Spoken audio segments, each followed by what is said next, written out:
Yeah.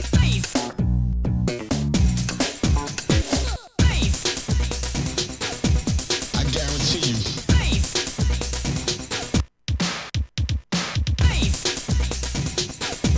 I guarantee you.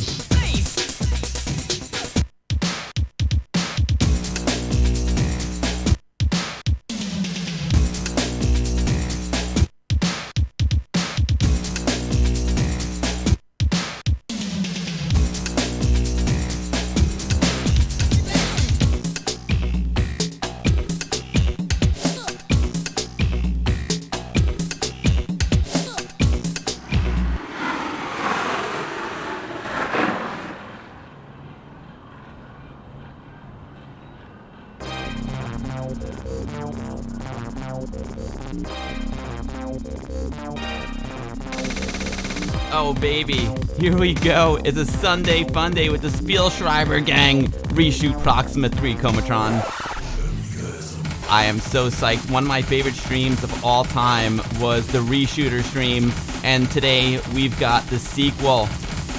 World premiere, Reshoot Proxima 3, Richard Lowenstein, Kevin Saunders, Martin Amman gonna join us today. I'm so excited. I can't freaking wait. Trap Shot Live is ready. Amiga Nick, what's up going on? Texas Foosballer. Amiga Cammy, how's it going? Sigurborn is here. Retro Faza. Andy Parader, my man, how's it going? Fred Stata, Lemon Amiga, Proper Sunday Fun Day. Cal64, what is up, dude? Mr. Wolverine DK, oh, Mr. Wolverine DK, I love your cyber hugs. They make me so happy. Nagram, what is going on, Nagram? Palinurk, happy Sunday fun day to you. Oh yeah, Trap Shot, it's gonna be great. Amiga Marks on time. Turnip Lord 2000, Bobby Zeal, Graphite Avatar, SW3PO. I got the Luzocade here. I ain't drinking it, but I got it. My man. The Amiga Guru with the resub. Amiga Guru, time to wake up, time to rise and shine. Thank you so much for the resub. You rock, dude. You rock. Lucky 21. Hemo Stick. Naked guy just chills and drinks beer. You know what I mean? Joey the Saint, how's it going? Locust with the resub. Thank you, Locust. Yawning Angel, how's it going? Delta Wave, Mr. Torg, relax on air. Gray Fox Books, great to have you back. Retro Cram, what is up, buddy? Sigurborn, Drop Punk, MonsterJoysticks.com. I am fantastic, and I have got my Monster Mini ready for some Reshoot Proxima 3! Exclamation mark joystick in the chat. MonsterJoysticks.com. Amazing stuff. Just as amazing as Palinurk coming in with the 5 subscriptions. That is crazy. The hype train is chewing along. The Retro 32 UK, what is up? Andy Amiga 7, Apex, Amiga Mom and Amiga Dad, what is up? Michael Jensen, Jost 80 with the resub. I tell you what, folks, this demo, it reminds me so much of the clouds in Reshoot Proxima 3. It came out last year. It's 1992 by Focus Design. First place, GURP 2020. Turn it up. Look at those clouds, baby. Yeah.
Oh yeah, it is Sunday fun day. What is up, everyone? Great to see you. It's gonna be an action-packed one today, folks. Let me just catch up on the chat really quick. I see there's all kinds of mayhem. All kinds of mayhem is breaking out. I love it. Jost80, 47 months of subs. Jost80, that's crazy, dude. I think you're like, that's as long as you've been able to subscribe to me here on Twitch. That's amazing. Relax on air. Thank you so much for the 12 months. So that's 1 year, dude. That's amazing. Amiga Cat is here. Palnurk, Tech Girl. What is up, Tech Girl? Ty Racer's pumped. Torque Live with the raid. Thank you so much for the raid, Torque Live. Captain Crunch 490. Happy Sunday fun day to you. Yo, Amiga Guru. You know, I'm just running down the list here. Amiga Guru, thank you for gifting those subs, Amiga Guru. That is absolutely amazing, dude. That's Tony Axness, man. He is the Amiga game master with the Amiga Guru blog. Tony, you are amazing, dude. Thank you for all your support of this channel, and most importantly, thank you for all your support to the Amiga community. You're an absolute legend, Tony. Thank you so much, man. Seriously, man, I appreciate it. Thank you, Tony. Richard's in the chat. Ready to come on the stream. Drop Punk, what's up? Yo, greetings from Torque stream. G-Co, thank you for coming. I'm not sure how to pronounce your name. I'm really sorry, but thank you for joining me from Torque stream. That's amazing. Thank you, and Torque, thank you for the raid. JMA80, what is up? Again, Amiga Guru, thank you so much for all those subs. That's absolutely amazing. Ibuyorian is ready. I'm psyched. I am freaking psyched. Invent71 is in the chat. That's Kevin Saunders. He's ready to come on the stream too. Oh man. What's up, Cobrain? Great to see you. I'll be sure. Sunday fun day indeed. And I'll be sure again. I'll be sure. Crazy. I'll be sure is a crazy man. Brother Bill, thank you for the host and happy belated birthday, my man. I saw it was your birthday yesterday. Sorry, I meant to text you. Things have been crazy here, and Amiga Guru said I sounded stressed out. It's been a little stressful, I'm not gonna lie, but we're dialing it in right now. Sigurborn with the 69 bits. Thank you, Sigurborn. Oh man, again, Amiga Guru and I'll be sure. Thank you guys so much for your incredible generosity. It's unbelievable. Sigurborn with more 69 bits. Thank you, Sigurborn. You're amazing, dude. Sigurborn, thank you so much. Brother Bill, you rock, dude. Q shout out Sigurborn. Captain John's Archer with the resub. He's on the bridge with Amiga Sons. Amazing. Is this music loud enough? In case you're wondering what's slapping right now, it is the soundtrack. It is the work in progress soundtrack to the amazing new Amiga game coming out, Reshoot Proxima 3. You might be saying, hey Bill, when's Reshoot Proxima 3 coming out? You know what? I don't know. That's why we got the guys on today. We got the team from Spielschreiber. Richard Lowenstein, Martin Amon, and Kevin Saunders are queued up and ready to go. I just want to finish saying hi to everyone. We'll bring them right in. What's up, the handout? Great to see you. Nivrig is hyped up. It's amazing. Nag Graham, thank you so much for the host. It's a great demo, right, Amiga Mark? Amiga Newsnet, what's up, Amiga Newsnet? Mixels Lab, how's it going? Kring Casting, how's it going, Kring Casting? It's a long bout to Andy Amiga 7. Snailbite, what's up, Snailbite? Axmo. Daedalus 2097. Daedalus, I love the solo so much. Mr. Torg with 100 bits. I'm sorry, I'm gonna catch up on everything. Amiga Maniac, how's it going, Amiga Maniac? Great to see you. Welcome to the stream. Amiga Newsnet, thank you so much for the subscription, Amiga Newsnet. That's super, super kind. I really appreciate it. Andy Parader, I don't know if Martin is in the chat, but he's gonna be on the stream in a second. Sigurborn, thank you for the triple dose of the 69 bits. Retro Cram, you were like one of the first people I ever met on streaming. Retro Cram came into the chat with me and Anthony when we were streaming on the Guru Meditation, and he's been a great friend ever since. Stay not, it's so great to have you here. I hope all is well, my man. It's 5 a.m. in Australia, where Kevin Saunders Invent71 is. So he's gonna be not as talkative on the stream today. No problem. What's up, Nick-ill88? Great to have you here. Herbatnik, how's it going, Herbatnik? MP83, how's it going? Amix312. I hope it's gonna be a fantastic stream. Great to see you, Amix. You rock, dude. Thanks for dropping that Amiga news in my Discord, by the way. Sigurborn with 305 bits. Give him that 5K badge. Sigurborn, thank you so much for your support. That's amazing. Brother Bill, can you shout him out, my man? You rock, Brother Bill. Thank you. Corbo, how's it going? Amiga Cat is meowing. Oh my god. Jasmine, what's up, Jasmine? Great to see you. Welcome to the stream. It's great to see you here, Jasmine. Hope all's well in San Fran. We got the hype train chewing along. Yeah, Retro Cram, I literally just shaved right before the stream. You're right, Retro Cram, totally, dude. You saw that. My cheeks still burn. I still got the burn going. Edvin Helen, how's it going? Jiro, what is up, Jiro? Great to see you. Oogie Flip, Altraz 2K, good test. Greetings to Germany, Torque Live, great to see you. The AmigaPortal.de, excellent. There's a new AmiTube in the making as well, Amex312. Amazing. I can't wait to check it out, Amex312. Knee-high Spy, checking in from Club Amiga Bill, VIP Lounge, my man, how's it going? Amiga Future, dude, talk about, you all know how much I love Amiga Addict magazine, but you know what? Amiga Future magazine, dude, that magazine is amazing. I got the whole collection of Amiga Future magazines. I love Amiga Future. It is a phenomenal, top-notch Amiga magazine as well. I mean, how lucky would you have two great Amiga magazines like that? Amiga Future, Amiga Addict. I mean, come on. Amiga Future is amazing. It's been going on a while. I wonder how long Amiga Future has been around. It's been around for a while, and that is a top quality publication right there. Let me tell you, folks. Jiro, I saw the private message right before I started streaming, and I'm gonna try and play the video later. I was trying to get the guys ready. You know what I mean? Amiga Maniac, thank you so much for the follow. Great to see you. Amiga Chest X-Barry PL, Yakshamash. Amiga Mark with 420 bits. That's the perfect number of bits right there, Amiga Mark. Thank you very much. Mr. Torg with 100 bits. Thank you very, very much. Texas Foosballer, I try. Greg of Florida. Yo, what is up? Greetings, Florida. What's up, Greg? Hope all's well, dude. Again, Amiga News Net, thank you so much for the sub. Appreciate that. 6 a.m. for Amiga Cami in Australia.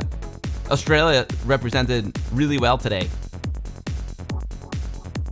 Altraz, how's it going? Retro Cam with the Amiga love. C64 Television checking in from Club Amiga Bill, VIP Lounge, C64 Television. Hope all's well, brother. Brother Bill, can you shout out C64 Television, my man? Thank you. Let me check the time here. We got 2 minutes. We got 2 minutes to Spielschreiber, folks.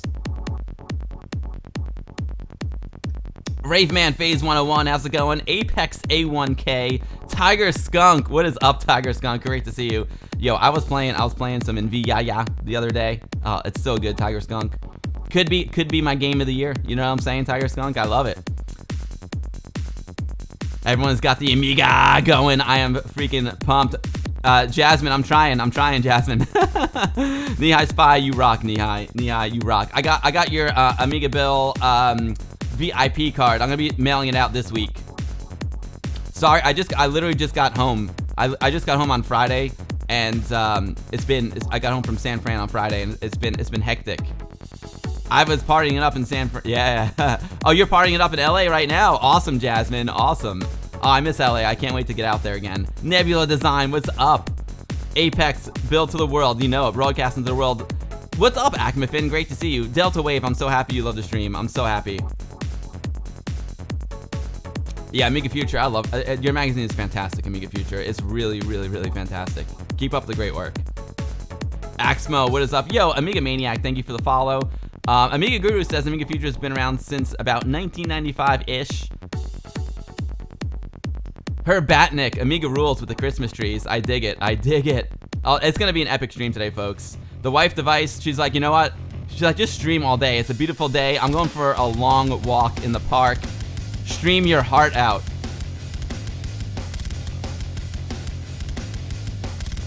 Jiro, I want to broadcast it. 151 issues of Amiga Future. That's an amazing accomplishment right there. Oh, you know what? Altraz 2K.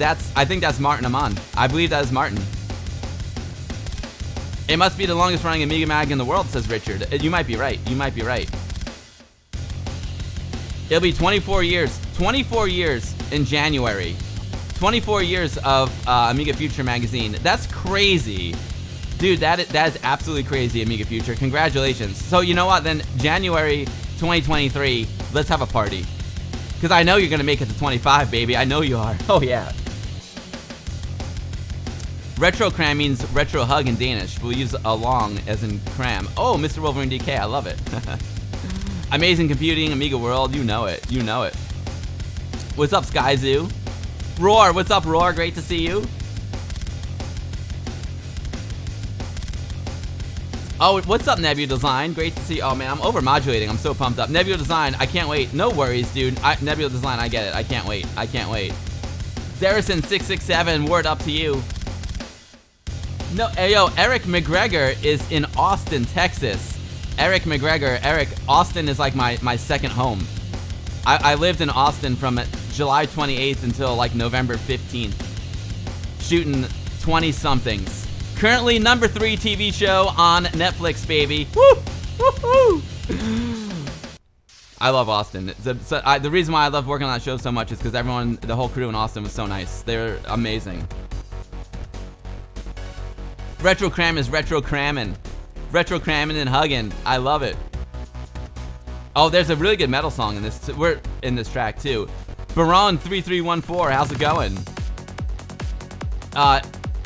Agent, I haven't seen the Ahoy video about trackers yet. I know it exists, but I haven't seen it yet. It is a big party in here. Goblin, how's it going, Goblin? That's a good point there, Daedalus. Okay, I'm gonna get the guys on in a second. Let me just say,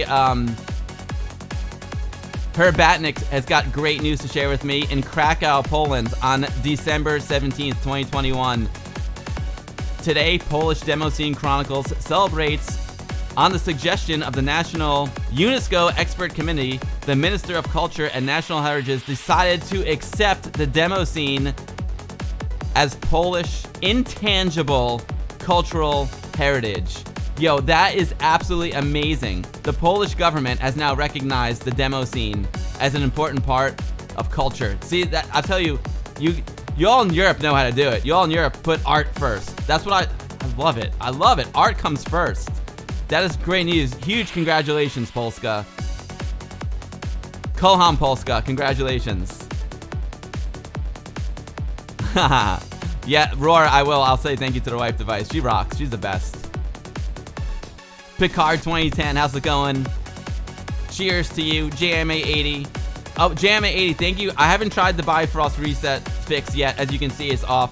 JMA80, thank you. I saw your message and I've only been home since like Friday night.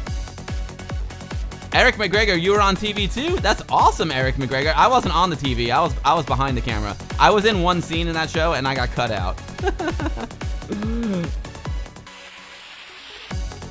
What's up, Delamort? You were on Man vs. Bear on Discovery Channel? That's awesome, Eric. Congratulations. I'm taking that you beat the bear because you're still here.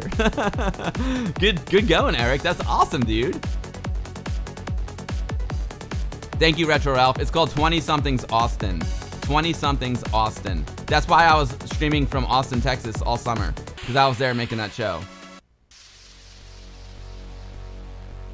I'm just catching up on the chat here really quick. Richard the Train Engineer. Great to see you, Richard. I'm so glad you're here too.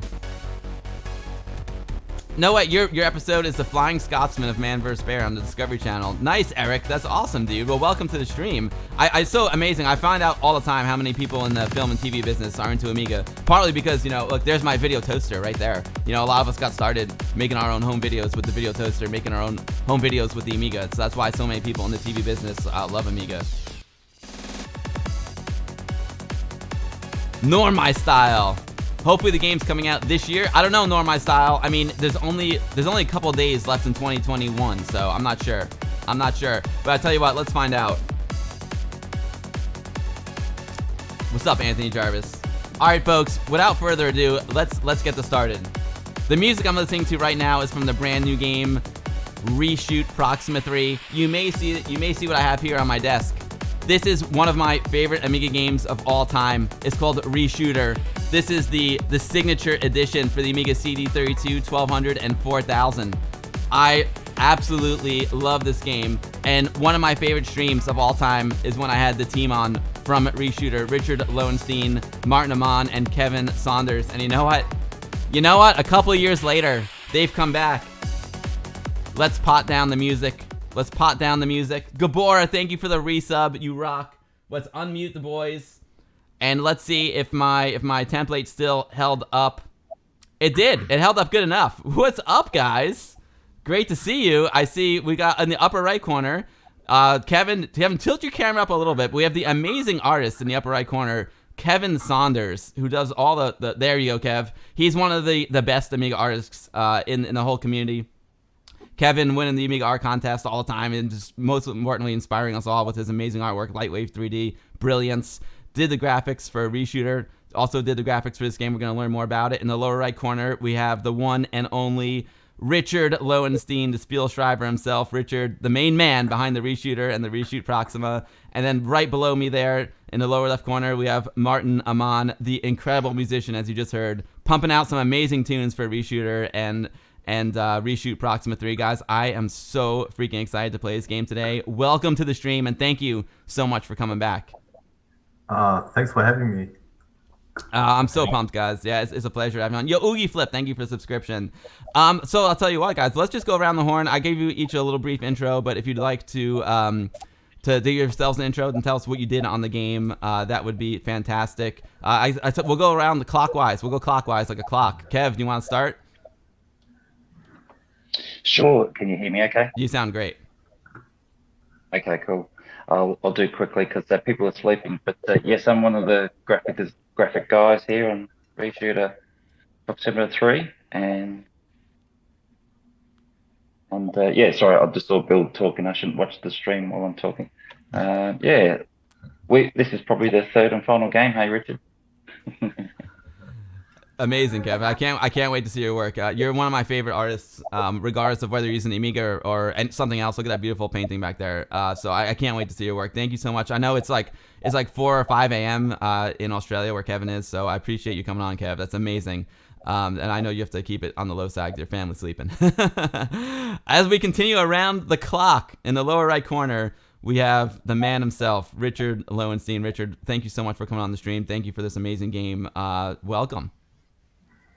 I'm not sure if it's going to be amazing, but I think we're doing our best. So yeah, first of all, thanks for having us. And yeah, I'm the coder of the game, doing a little bit of game design, and I'm pretty I'm looking forward to what we can see now. Actually, if it even runs, that'll be great. That bonus. If we actually get to play the game, that'll be even better. Yeah. Amazing. And then right below me, we have the one and only Martin Amann. I'll tell you what, Martin. The only I had to go into my car. Okay, I had to go. So this signature edition came with the CD. You know, it came with the CD of Martin's soundtrack for Reshooter. And the only reason why it's in the case right now is because I had to go to my car before the stream and get the CD out of my car and bring it in here so y'all could see it. I love it so much, Martin. Welcome to the stream.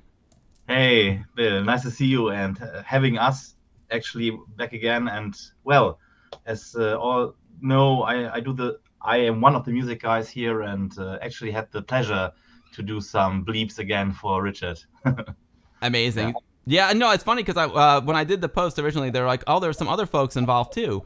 So like, who else worked on the music, Martin, with you? It's two guys. It's Virgil and Descon, two guys from the demo scene, well known. Virgil does a lot of stuff actually here for us at Revision, and Descon is a partner of him who is doing excellent stuff, and he contributed some music too this time. Amazing. How many tracks are in the game? Oh, well, I don't know. I know I did a bunch of tracks this time, a lot more than last time. And actually, Richard is the man who will decide which will go into the game. How many tracks are you anticipating there, Richard? I have no idea, really. I think Martin must have created like 20, 25, 30 tracks. And I think it's probably the 5 or 6 best tracks which will make it into game. So the plan is to have Descon and Virgil. They are creating the title music and the end game music, and Martin is responsible for everything that you can hear in game. And I think in the end we will have like 1 track per stage plus 1 boss track, probably 2 boss tracks. We will see. That's depends on the quality, depends on loading time, stuff like that. But expect about 10 pieces. That's awesome. So is it, well, actually, no, I'm just so excited. So I want to jump right in. For folks who don't know, this is essentially, let's put it this way. This is the 3rd game that I know from you, Richard. The first one that I know of is Reshoot. And then we have, the awesome Reshooter, which came out a couple years ago, which I've got here. And now we have Reshoot Proxima 3. So is that basically the evolution of the series, Richard? First of all, always amazes me when you're talking. So when you're talking about like that about Reshooter, because it's it's just a spare time production. But I'm glad you enjoy it, and I'm so glad that so many people actually enjoyed it. Yeah, it's that's the evolution. I began working on Reshoot like 2015, and it took me 1 year, something like that. Learned so much while creating the game. But actually, Reshoot is the game when I started to work with Kevin. Kevin, probably how we came together. Must be probably by the English Amiga board or something. Not too sure about that. But anyway, I mean, in that year, I learned so much that I continued to. When I finished developing Reshoot, the next day I started developing Reshooter, and that took me like 3 years. And when we had Reshooter released, I noticed that Kevin worked on another game called Proxima 3. I think Kevin started to work on that for 6 or 7 years ago or something, but it didn't really progress that well. And I spoke to Kevin, asked him if he would want to me to join the production, and I kind of took over in a way, because the original coder, there was not too much progress. That was 2.5 years ago, and when we release the game early next year, hopefully, it's like been 3 years in production. Amazing. So that's very interesting. So Richard, this wasn't like your baby from the beginning. Kevin working on another game called Proxima 3, and then when you came on board, you kind of made it the third in the Reshoot trilogy. So now it's Reshoot Proxima 3. Exactly. Amazing. Yo, what's up, Human Interact and My82? Great to see you both. I know. Well, I think we should just start like playing the game, because I know like everyone tuning in just like wants to see it really bad. So we can all keep talking, but I'm gonna keep my fingers crossed here, guys. I'm gonna keep my fingers crossed that my template's stuck, and I'm gonna keep my fingers crossed that the game loads. Let's see, boom. Yes. Okay. All right. We're good here, guys. We're looking good. Let me just fix one thing here on Kevin. Boom. There we go. Perfect. Looking good. All right. So this game, I'm running it right now on my Amiga 1200. I've got the Terrible Fire 060 in it, but an 060 is not necessary. What are the minimum requirements going to be for this game, guys? 2 megabytes of chip memory. That's all. So there's going to be a CD-ROM, which you can just place into your CD32, and it will run perfectly fine from that. Oh, great. So you can just... I clicked on the wrong button there. Sorry, folks. So it'll be a CD32 game or Amiga 1200 game. You need 2 megabytes of chip RAM. So if you notice my workbench screen, I'm running it in like 4-color mode to maximize my chip RAM. So I'm going to open this up. I'm going to go to my games folder. Oh, I'm so excited for this, guys. Let's see. Fingers crossed. Fingers crossed. I'm not going to lie. It's, crossed. Yes. And I'm going to load up the new build. Brand new build, and I'm going to turn it up. I'm going to turn up the volume. You never tried that before? Tried what? That build? I tried it right before we started. But but Richard, it's Amiga. You never know. You know what I'm saying? Yeah, exactly. No, I tried it when we were talking right before the stream. Let's see what happens. Yeah, dude. Yeah. Beer. Yeah, you guys want beer? I'm going to have a beer for sure once we start getting fired up here. That's great. If you guys have, first of all, if you've seen my streams before, my favorite thing to do is to have guests on. And if you have a question for the guys, if you do at Amiga Bill, hopefully I will see your question. But I see Grognosh 2 is already, I saw a question there. If you do at Amiga Bill, it'll be easier for me to see it. And if I don't ask your question, just keep asking it. Don't worry. It just means I didn't see it. But he's got a great question. Did you use programming techniques that didn't exist in the 90s to create this game? Well, yes. Yes, there are a couple of visual effects that you probably have not seen in the 90s. I mean, you will see one right now All right. in your stream. Let Let me get the Monster Mini joystick ready to go. Exclamation mark joystick in the chat. Take you to monsterjoysticks.com. Here we go. All right, fingers crossed. Execute. There's this. I cut off the R, sorry. Interesting, it must be wider than the game. That is a beautiful image, Kevin Saunders. Oh my god.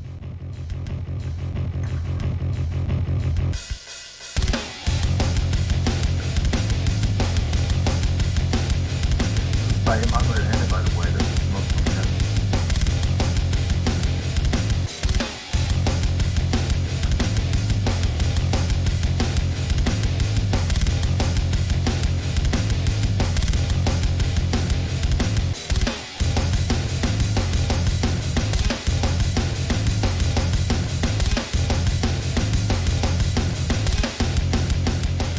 Oh man, well guys, right off the bat.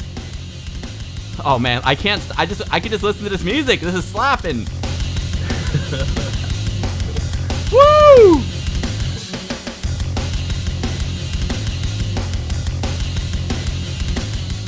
I love it already too. So Richard came up with a great point before the stream, folks. He said, you know, unfortunately now with COVID, there's no Amiga events, so he can't see people's reaction to the game in real time.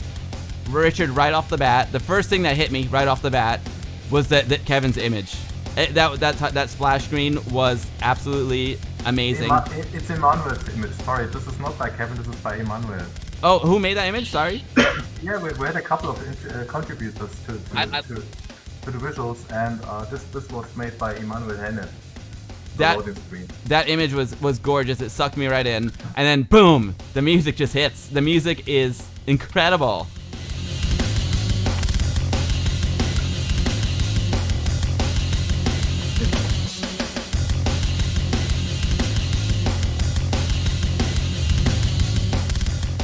Yeah. It is amazing. I mean, so Martin, is this your work or is this one of the other musicians? No, that is mine because I had a call with Richard and we talked about music, and because every time I do any sketches for his games, it's like techno-ish music, and he said, well, Martin, as you should know, I'm this kind of guy liking more guitar music, and he said the problem is that on the Amiga, after sampling guitars, it's just not that cool actually. And so I found the soundtrack of Jaguar XJ220, it's called, I don't know, from Core Design, and they have one metal track which is really intense and cool.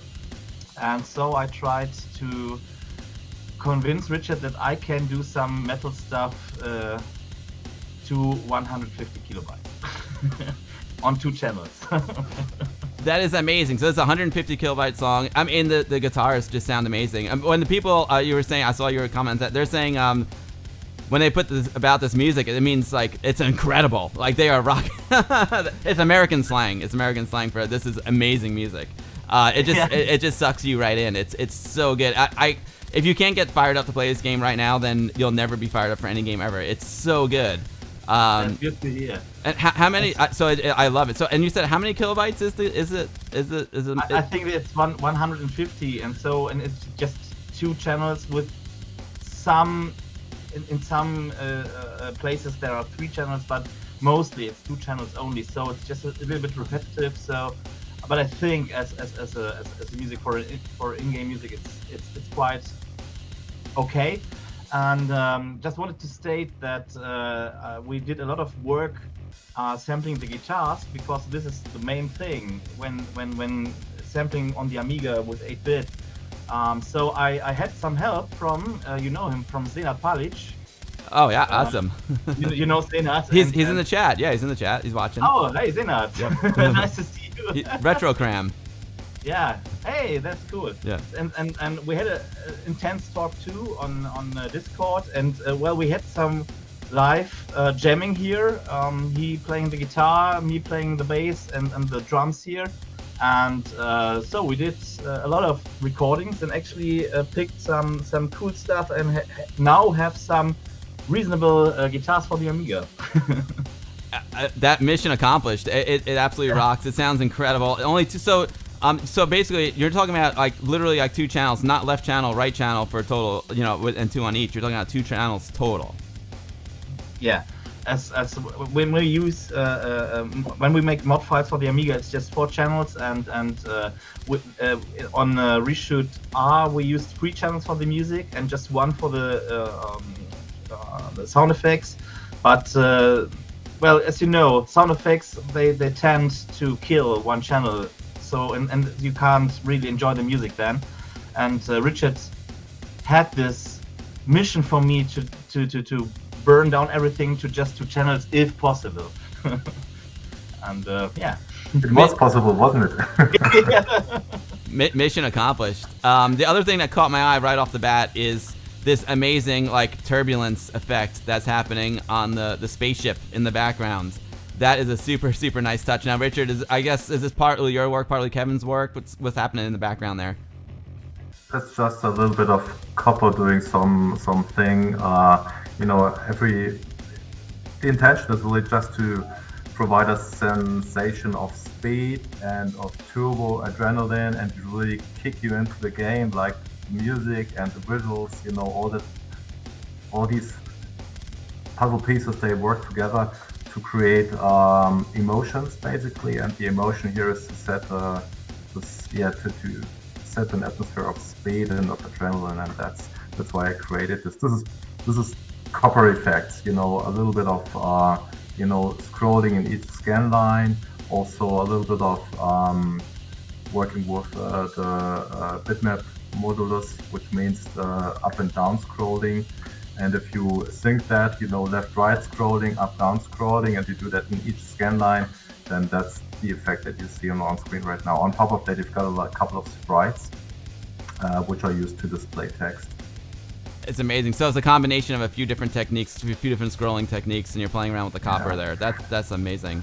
By the way, have a look at the colors. I mean, that's one of the nice things about EGA graphics, that you can use lots of colors, and you can do such a nice gradient, which wouldn't be possible on ECS machines. That's when we try to use each and everything that an EGA machine can do, like, you know, all these 16 million color stuff.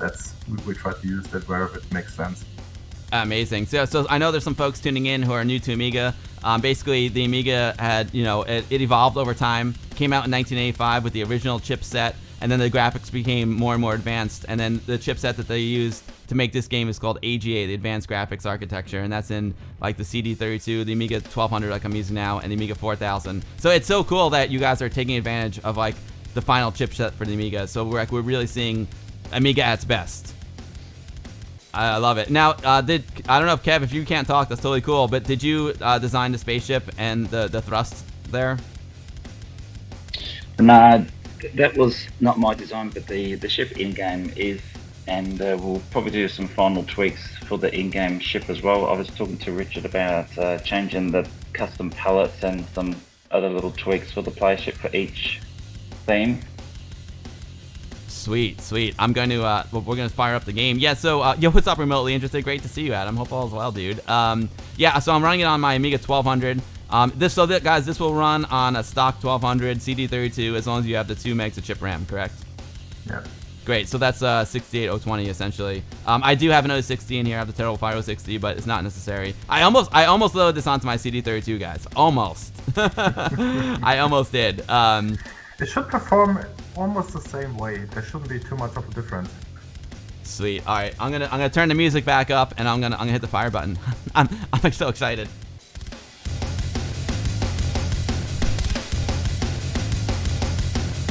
Here we go. Music on, sound effects on. I'm gonna start with easy. You know, first playthrough. I'm gonna start with easy. Get a lay for the land. See how it goes. You can switch, but it doesn't have any effect right now, so. Oh, the difficulty has no effect right now? No. Alright, here we go. Whoa. Alright, so I hope the mix is alright. The, you know, Reshooter was a side-scrolling shooter. Now we got some vertical scrolling going, Banshee style, like one of my all-time favorite games. 2 power-ups there. we got a speed up, and we got a weapon enhancement. Now, we'll see. If this game is like the original Reshooter, you only have one life. You only have one life to live. But what happens is, as you collect each speed up, you go faster, but it also counts as a speed up. And what happens is, if you do get hit, it takes away one speed, and then you get down to the slowest speed, and if you get hit then you die. I'm guessing that's the same, Richard? It's exactly the same. It's a reshoot game, so yeah. That mechanic kind of works to me and to a lot of people, so there's no reason to change that. Oh, I lost my power up and my speed there. Cause I got caught in a bit of a melee. I love the cloud effect, guys, and and that's kind of why I started to stream with that demo in 1992, because I remember the clouds from that demo, and I was like, oh, the clouds. Oh man, I really needed that power up there. So is it like in Reshoot when in order to the speed up affects my life, the length of my life, right? Not the weapon. Is it just the speed? Well, you've got speed and you've got power ups. So if you get hit, you lose one speed and one power up. Got it. But then at what point do you die? Is it like just based on the speed or based on the weapon's power up too? Power up. If you lost your last power up, you're going to die. This is something which I'm going to change. There will be a modification in the HUD which really tells you how many power ups you get. Oh, I'm getting destroyed here, guys. Okay, I see something that says chain. What does the chain mean? Chain means that if you keep on shooting, keep on hitting enemy objects, you can get a score multiplier. And chain by 3 means your score is multiplied by 3. You got to keep on shooting. Hitting, actually, not shooting, hitting. Alright. As long as you hit something, the chain, yeah. I just died, but yeah, cause I'm trying to look at the mix. Is the mix okay, folks? I'm trying to have a good mix between me, Richard, and the game music. I think it's pretty good. Wow, Richard. All right, holy cow. All right, it is intense. First of all, 2 things I noticed right away. The graphics are amazing, Kevin. The graphics are stunning. I love how you keep the same language for folks who know Reshoot. I love how you have the speed up and the power up, and that determines like how long you live. It's like an extra life. I love that, and it's like Reshooter turned 90 degrees. I love it. It's very difficult. I mean, it's probably because I'm just starting, but it's right off the bat. It seems much more difficult than Reshooter. So this is good stuff right here. It's gonna be a good challenge. Also, yeah, but let me tell you, it's not balanced right now. So this is just for you because I know what kind of a great gameplay you are, and I didn't want to end the stream within 2 minutes. Oh. that's why I did it on the hard side. But the actual game will be much easier. Oh, the actual game will be much easier. I was like, wow, it's pretty hard. Yo, Classic Gamer 76, thank you for the 100 bits. Wow, I've got so many questions. I'm so excited about everything. I want to keep playing. One thing also, I was holding the button down for the auto fire. Now I've got the Greek stick here, which has got an auto fire option, which is really, really nice. But I'm using the monster right now in this pure form. So I got 1 button, 2 button, and I was holding the button down. So thank you for including auto fire in the game, because not everyone's got an auto fire joystick. Yeah. My old man hands, thank you very, very much. It's just too exhausting, really. Oh yeah. Down on the fire button all the time. I can't play a game without auto fire these days. Cause if it doesn't have auto fire, I'm flipping that switch on my Greek stick. You know what I'm saying? You know, I'm an old guy. I just simply can't. I'm not fast enough. Totally. And I get tired after like 2 minutes. My thumb is just like done. All right, I gotta play it again. I love the credits, by the way. We'll read all the credits in a minute. The game looks and sounds terrific. I know, Andy. It's so good. It's so good. You know, hopefully you guys are seeing it. You should be seeing it at 50 frames per second. I'm streaming at 50. I got a PAL Amiga 1200 here, so we should be good to go. Woo! All right.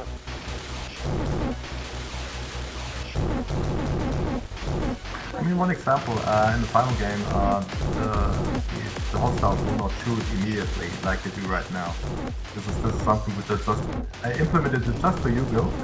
What was that? Sorry, Richard. I was fighting. What did you implement for me? The hostiles, they are firing bullets right from the very start, but this is not going to be the case in the final game. In the final game, they will keep on firing. They will start firing a little bit later. Got you. Yeah. Richard, For you. I'm so glad that you think I'm a good gamer, but you may be overestimating my abilities. You played through Reshoot though, didn't you? I owned Reshooter, baby. It's my favorite. I memorized that game. I love it so much. But everyone who plays through that game must be a great game player. Oh, thank you. Okay, so I love the cloud scrolling. It's amazing. I got a question. In the other build, I think the clouds were swirling. Yes, maybe they are. But there's a sense of progression in this game, and maybe it's going to happen later on. We will see. So a key, you were talking about my amazing gaming skills. Yes. The key for me in Reshooter was getting the power-ups. That was a game changer, because the weapon enhancement is the most important part. The same here. Same here. Okay. You got to get every power-up you can get. That makes life much easier. Uh-oh, I don't want to get stuck there. Cornered. Woo! Had to sneak out. I had to sneak out there. Uh-oh, I'm in trouble again. These little crabbers. I love the art style. You also continued with the, I'll call it organic carbon-based life form style here. The walls there, they look like brains. That off right off the bat, they look like brains to me. Which is awesome. And we have all kinds of crabs. The life aquatic type of enemies here. Oh. Woo! Woo! This is intense, folks. Another thing I did in Reshooter is get to stay back a little bit, because I hear myself. There we go. Oh, we're speeding up. This is so intense. I'm using the sound. You gotta shoot the base of those little worm guys. I see that. You have to shoot the base. I'm learning here, Richard. I'm learning. Learn the game mechanics. You gotta shoot the base. It's so intense for me to see you play. Intense for you. I'm sweating here, Richard. Oh man, I need to wear a camelback because I need a drink here. Woo! Oh man, I got weaving in between. See, I'm a little bit too far up on the screen. I wanna. Oh boy! Oh boy! Oh boy! Oh boy! Woo!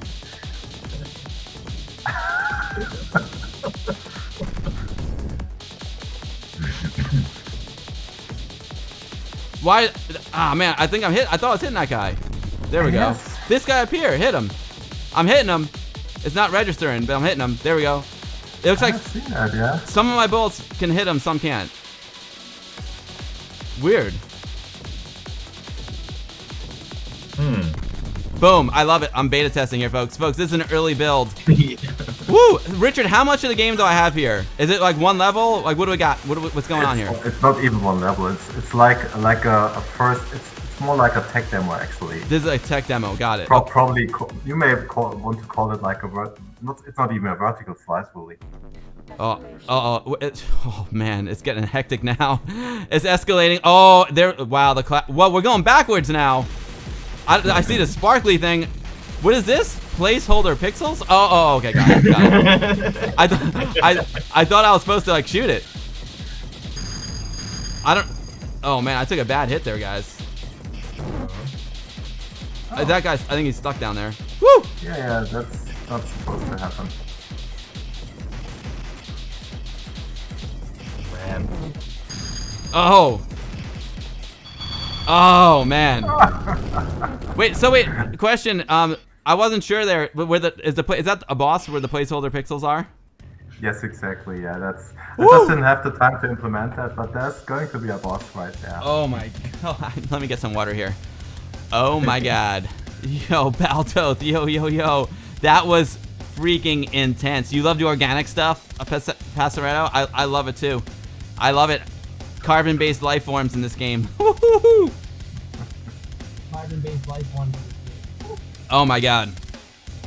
That was so intense. Richard, I'm hooked. Wow.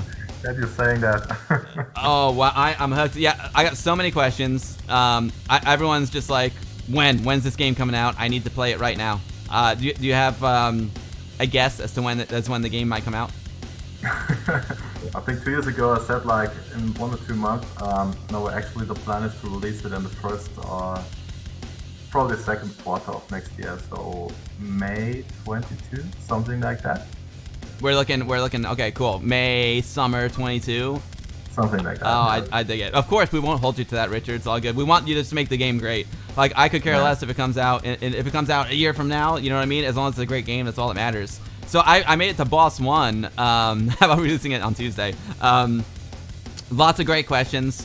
Let me ask the questions in the chat first before I ask mine. Ultrastorm's asking, any plans to release a demo of the game? Yes. Great. So there will be a demo release. Yeah, the build that you just play is going to be the demo. You know, I'm working on it as soon as we have got the boss in, as soon as we've got the most bugs fixed, we will release the demo. Yeah. Amazing. So I got to level 1. Now, how many? I don't remember. How many levels were there in Reshooter? 5, and we will have 5 stages in this game too. You know where I was going with that question, didn't you? I like it, Richard. 5 levels, amazing. It's gonna be the best summer ever. I agree, Roar. I agree. Oh my god. What's up, Collector? Welcome to the stream. Whew. Oh yeah, Captain John, the Amiga Sons love the game, and so do you. It's like, I mean, this is arcade quality stuff right here, Richard. This is something that I would walk into an arcade and just say, this is a gorgeous, beautiful game. You know, this is really, really arcade quality. And the gameplay, not only does it look great, not only does the music just absolutely rock, the gameplay is phenomenal. I love like dodging and weaving. I love how the bullets come out in that pattern and they kind of like stay apart from each other. And as they get further apart as they come out, that gave me the ability to like fall back and then like cut in between them. Oh, it's just so much fun. Yeah, but it was really amazing for me to see you play the game and how you play it like very intuitive. You know, you really balance the bullets, and that really worked for you. That's really great to see, because that's exactly how the game is supposed to be played. You know, it's a ballet. Like Reshooter to me is a ballet. I love the way the bullets come out, and I just love the spread and how they get further apart as they get further away from the source. It's a dance. It's really. The game is so fun. It's my favorite. I love shooters. They're my favorite genre, and I love the way all the bullets come at you in Reshooter and this one. Amix is saying Kevin is just amazing. Lots of Amiga love to Kevin. His Brilliance videos are amazing. It's so good. Yeah, Collector, that's true. I was talking and I was trying to do a mix too on my mixer here. Woo! Yeah, Source. This is amazing. Amazing music by Martin Amon. Agreed. Yeah, what's up, Jamie Morgan? Great to see you. It is super smooth, and it will run on stock 1200 and CD32. Oh yeah, yeah, dude, I would love, absolutely, Andy Amiga. That's a great idea. It'll be a great WOG meeting. Well, so all right, I'm here with this amazing physical release of Reshooter. Any plans for a physical release for Reshoot Proxima 3? I think we're aiming for the same stuff, so there should be like a basic version for people who just want to play the game, basically on the CD32. But I think, Marty, we're on track with producing another soundtrack CD, and then we will have like a game pack which has the game and the soundtrack CD all in one package. That's perfect. I love having, you know, the different levels of purchasability. You know, whether you want to go like full on like signature collector's edition, or you're like, you know what, I live in New York City, it's a small place, I'll just go with the digital download. That's cool. You know what I mean? So it's cool to have all the different options. I'm physical all the way. I'm physical all the way, and my car still got a CD player in it too, so I love the CD. You mentioned Martin that you did a lot of tracks for the game, and you know Richard's probably gonna pick about maybe 5 of them. On the soundtrack, are you going to include like all the tracks that you're making? Oh, if you like. I'm asking you to please. Yes. Actually, I won't talk too much about the soundtrack, because I think there will happen some, let's say, surprises because our team will achieve some things which we can't do on the Amiga. So we'll take advantage of the modern techniques then, and having some proper music for your car then. And I think that every track which is made for Proxima actually is that good. If it does not get in the game, I have to do it on the soundtrack actually. Got you. So, you're going to use some modern tech that the Amiga quite can't handle, and that will be on the soundtrack. Kind of like an enhanced version of the song. Yes. You should put out both. If you can, have like an Amiga version on the soundtrack with the Paula chip, right from the Paula chip, and then have the enhanced version. That'd be rad. Oh, okay. Yeah, that's an idea. KL64's got a question for you guys. After this game has been released for a while, will a Reshoot Trilogy a Reshoot Trilogy Deluxe ever be released? The triple play.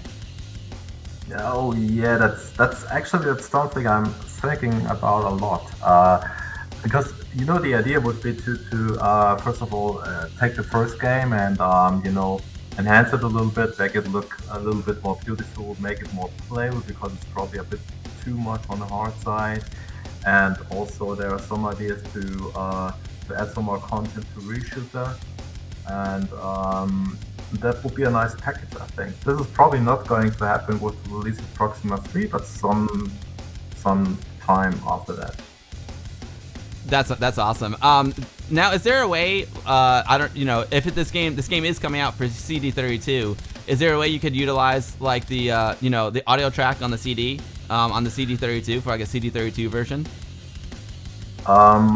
Yeah, Martin and I we talked about that, but to be perfectly honest with you, we don't see a reason for that because Martin is doing such a great job with the soundtrack, and also the Paula chips in the Amiga it has a very special vibe to it, and whereas every game that uses CD audio sounds basically it doesn't sound like an Amiga game to me, at least. That's these are my thoughts.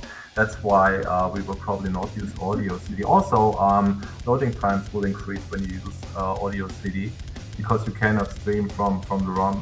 The data streaming from ROM cannot be done as fast as when you use the audio. That makes sense. I got it. Yeah, I mean it's great to hear like the actual sound of the Paula chip, and like I'm not missing. I feel like I'm listening to a CD right now. It's amazing. That was the goal, actually. But you can't beat the crunchiness of Paula. Actually, you can't. It's like having some nice hardware sound there. That's good as it is. That's a beautiful thing. Norman Style, yeah, they said there may be a version that comes out of all three games, but Richard might want to go back and remaster the original Reshoot. So maybe someday in the future. Guys, I got a boss to beat. Excuse me. Yeah. I got a boss to beat. Woo! All right. Yeah, well, I want all on, everything on. I want maximum everything. Sorry, Bill. What hardware do you play this on now? It's an Amiga 1200 with what? I'll show you. It has a Terrible Fire, a TF1260 in it. Terrible Fire 060 in it. Mm-hmm. Speed up.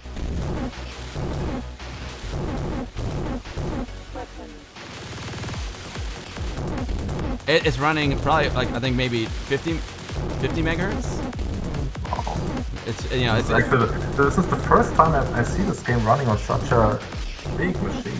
I love it. I'll show you the machine as soon as I do this run. It's a beauty. I love this machine. I got the GoX drive in it.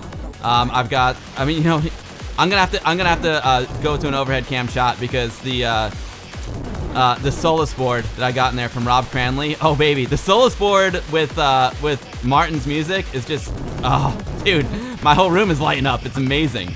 You gotta see this. You'll love it, Richard. Have you seen the Solus board in action? No. Oh, you're gonna. Oh wait.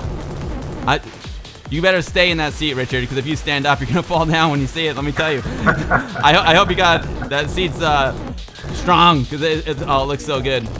Normally I play with the Solus, with my Amiga on the screen. But because I have all three of you guys on the screen, I took it off. But I can go to it in a second. Hold on. Let's see. Another thing that's really important here, Richard, is being able to hear the different sound effects when you hit the enemies. Yeah. I love how it ramps up. It lets me know that I'm like hitting the enemy at a good pace.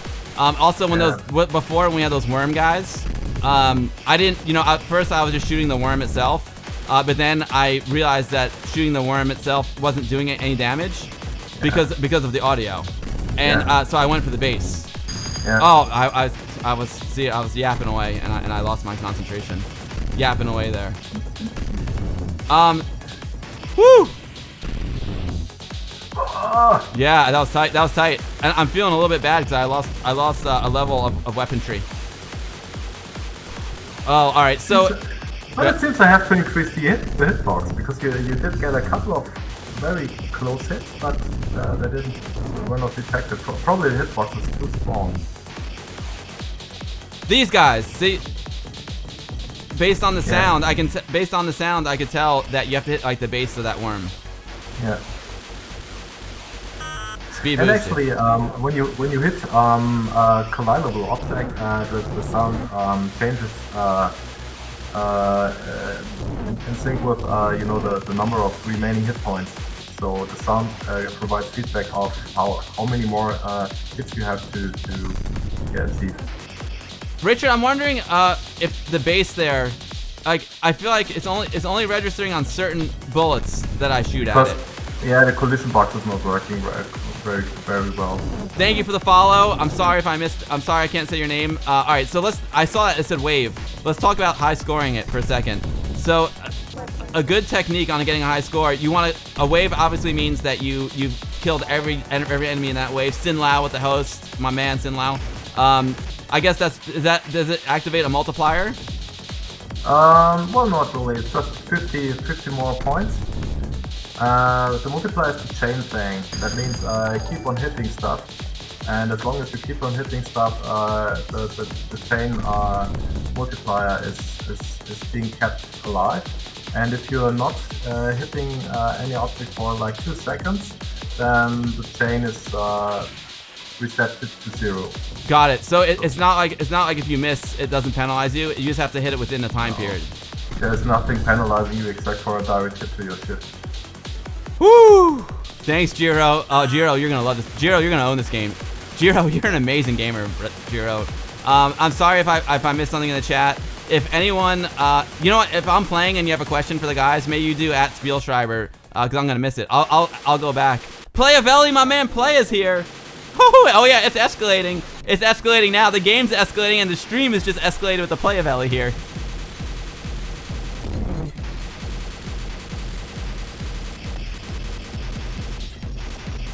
Placeholder pixels is coming. This placeholder pixel's quite the boss. Yeah. I think I killed him. This is not hard to believe. Really hard to believe. Oh. Cheers. Boom! Oh boy. Okay, wow. Oh wow, what's going on here? Okay. This is a bug. Wow, Rich, guys, the game slaps. Woo! Oh baby. I know. Rich Giro should have done it. Attack of the Placeholder Pixels. That was amazing. I tell you, this is gonna be like the best streaming game in history because like the music is so good. I tell you, when you stream, right? It streams all about entertainment. At least as far as I'm concerned. I just spilled my water. I'm so excited. That's why I always have music in the background, man. I got the folks pumped up. You know, you're gonna watch my stream. I want you to be entertained. You know, and this is entertaining. It's got the music. It's got the action. Oh, baby, I'm pumped. Woo! Oh man. Oh, the game is amazing, Amiga. I'm so. Oh, Commodore Amiga users got a great question. Only for AGA, or will there be an OCS or an ECS version too? Sorry, EGA only. I love it. AGA only. But you know what? If you don't have an AGA Amiga, no problem. You can always play it with an emulator. You can play it, you play it with your Mister, your Raspberry Pi, your WinUAE, FSUE. You're good. But you actually need a little bit of CPU power because this game really performs it uses so many details of the EDA chipset that you need to have fast emulation system. Got you. So even if you're emulating it, you still need a powerful emulation system. Got it. Yeah, for example, I mean, I know a couple of guys who play Reshoot on their PS Vita, for example, and that's just too slow. You know, the frame rate drops to like 25 frames and also loses like one parallax layer, and the same will be true for Reshoot Proxima 3. Got it. Yo, Draven the Death Knight. Thank you for the follow. That's an awesome name. Dude, I love somebody named Draven the Death Knight. Yo, Purple Haze Maker, what's up, buddy? Great to see you. Woo! Purple Haze, a big day for you. I know Sonic came out today for the Commodore 64. That looks crazy. Oh, man. Yeah, Pastorella 75, they would... There's no plan right now for the triple bundle, but it's possible that it could happen someday in the future. Oh, Norma Styles got a great question. Will it be possible to play this game on the Vampire? For the Vampire users out there, the Vampire V4 specifically, with Apollo OS. I would imagine, yes. I mean, I worked hard with the guys who developed the hardware to make Reshoot to work on it, and so we are in contact. And I suppose we will be in contact making this game work. But there should be no reason why it shouldn't work, because it's essentially it's more OS friendly than Reshoot actually. So yeah, it should work.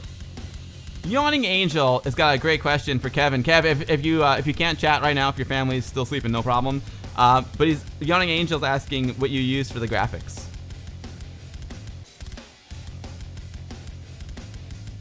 I think people are waking up soon, but I use Photoshop, I use Brilliant, I use different tools, I use iPad, Procreate, I use conversion tools, graphic converter. There's quite a lot of tools, modern and Amiga Classic, but mainly Photoshop, Lightwave, and Procreate. That's amazing. So Yawning Angel, short answer, he used everything. I'm really interested about that. I think it's really cool. I mean, Lightwave, did you use Lightwave? You used the Amiga version of Lightwave or the newer PC version? It's the newer PC version, yeah. Got it. So, and what was the third one you mentioned? Procreate on the iPad. Oh, okay. I'm not familiar with that. What is that? It's a paint program very similar to Photoshop, I guess. Got you on the iPad. Oh, that's amazing. So, yeah, I want to, Pred Zeta, I want to get to your question too about the in-game resolution. Maybe Richard can answer that really quick because I want to ask Kevin about the graphics too. Richard, what's the in-game resolution? For most of the graphics, it's lower, so it's 320 to 250, not 256, because I need 5 scan lines for something different than showing something on screen. But there are a couple of situations, for example, in the title screen, which you're showing right now, it uses high-res sprites layered on top of a low-res display. Just, you know, the logo is in high-res because it looks a little bit more sharp that way. It's amazing that the actual in-game's only standard, like low res. I mean, sure, but it looks so good. It doesn't even matter what resolution it's in. It looks so good. It's the colors. It's, you know, it uses a lot of colors. It uses, I don't know exactly how many colors, but probably 300 to 400 at some times, and that's what gives you the impression that it looks kind of natural, and resolution is important, but I think the number of colors is more important. Oh yeah, it looks fantastic. Yo, Vamped Amiga, how's it going? Great to see you. Amix312 is asking if there'll be a Power PC version for Amiga OS 4 and MorphOS. No, quite simply no. No, I'm really a hardcore old school Amiga retro coder, and that's why I'm using all the basic hardware, but that's it. Oh, cool. Roar, oh, it's the same program you use for your amazing artwork, right on, Roar. What's up, Danielle? How's it going? Great to see you. So getting back to Kevin and the artwork. So Kev, you used these modern tools like Photoshop, and then it's cool that you use Lightwave. Obviously, Lightwave has its roots in the Amiga, and then the drawing tablet, the iPad program. So what was your workflow? Did you, I guess you drew certain things on the iPad and then did some modeling in Lightwave and then brought it into Photoshop? Like, what was your basic workflow? Yeah, it's a combination. It just depends on what Richard might need as an output. So we might need something created in 16 colors. So I might actually work on a 16 color palette to start with in Photoshop. Sometimes I might work on render something in Lightwave that's 24-bit, and then you convert them inside Photoshop with the fixed palette, and tweak a few elements. And then do you export them as like Amiga IFF images and give them to Richard, or? Yeah, that's exactly it. Photoshop does actually export IFF, but it's not quite readable. So I use another program called Graphic Designer or GFX. What's the other one? There's a few other tools that I use. Sometimes I might even pull it in Brilliance to make sure it loads on an Amiga properly. Yeah. Ah, perfect. Yeah, I have the same. But I'll document all that. I'll try and post some making of and some tips that if people want to know the behind the scenes. We love behind the scenes, Kev. If you want to throw like a link to, and by the way, and you guys, I didn't make any commands. I didn't have a lot of time, but if you guys have any links, like Kevin, I know you have a really amazing Patreon with a lot of behind the scenes of your artwork and stuff. If you guys want to put any of that in the chat, man, please go for it. Same thing, Martin, where we can get your music, Richard, where we can buy your games that already exist. Let me know. And I can make a command if you want. I can make a command. If you guys drop it into the chat, I think I can do this pretty easily. I can go to my Nightbot, my Nightbot. Yeah, exactly, Predstate. I'm gonna make a reshoot command. Exactly. 17-bit retro, how's it going? Super Tech Boy's got a great question. Are there any Easter eggs in the game, or can you tell us? It's not an Easter egg anymore, if I tell you right. There you go. You can keep it vague. Well, there are things to be discovered. Let me put it this way. Perfect. All right, so I've got a. If any of you guys want to throw, Kevin, if you want to throw your Patreon in the chat or something, or Martin, if you've got a Bandcamp or whatever you guys want, throw into the chat, and I'll make a reshoot command right now for anyone that that wants to. There we go. There's Kevin Saunders. Boom.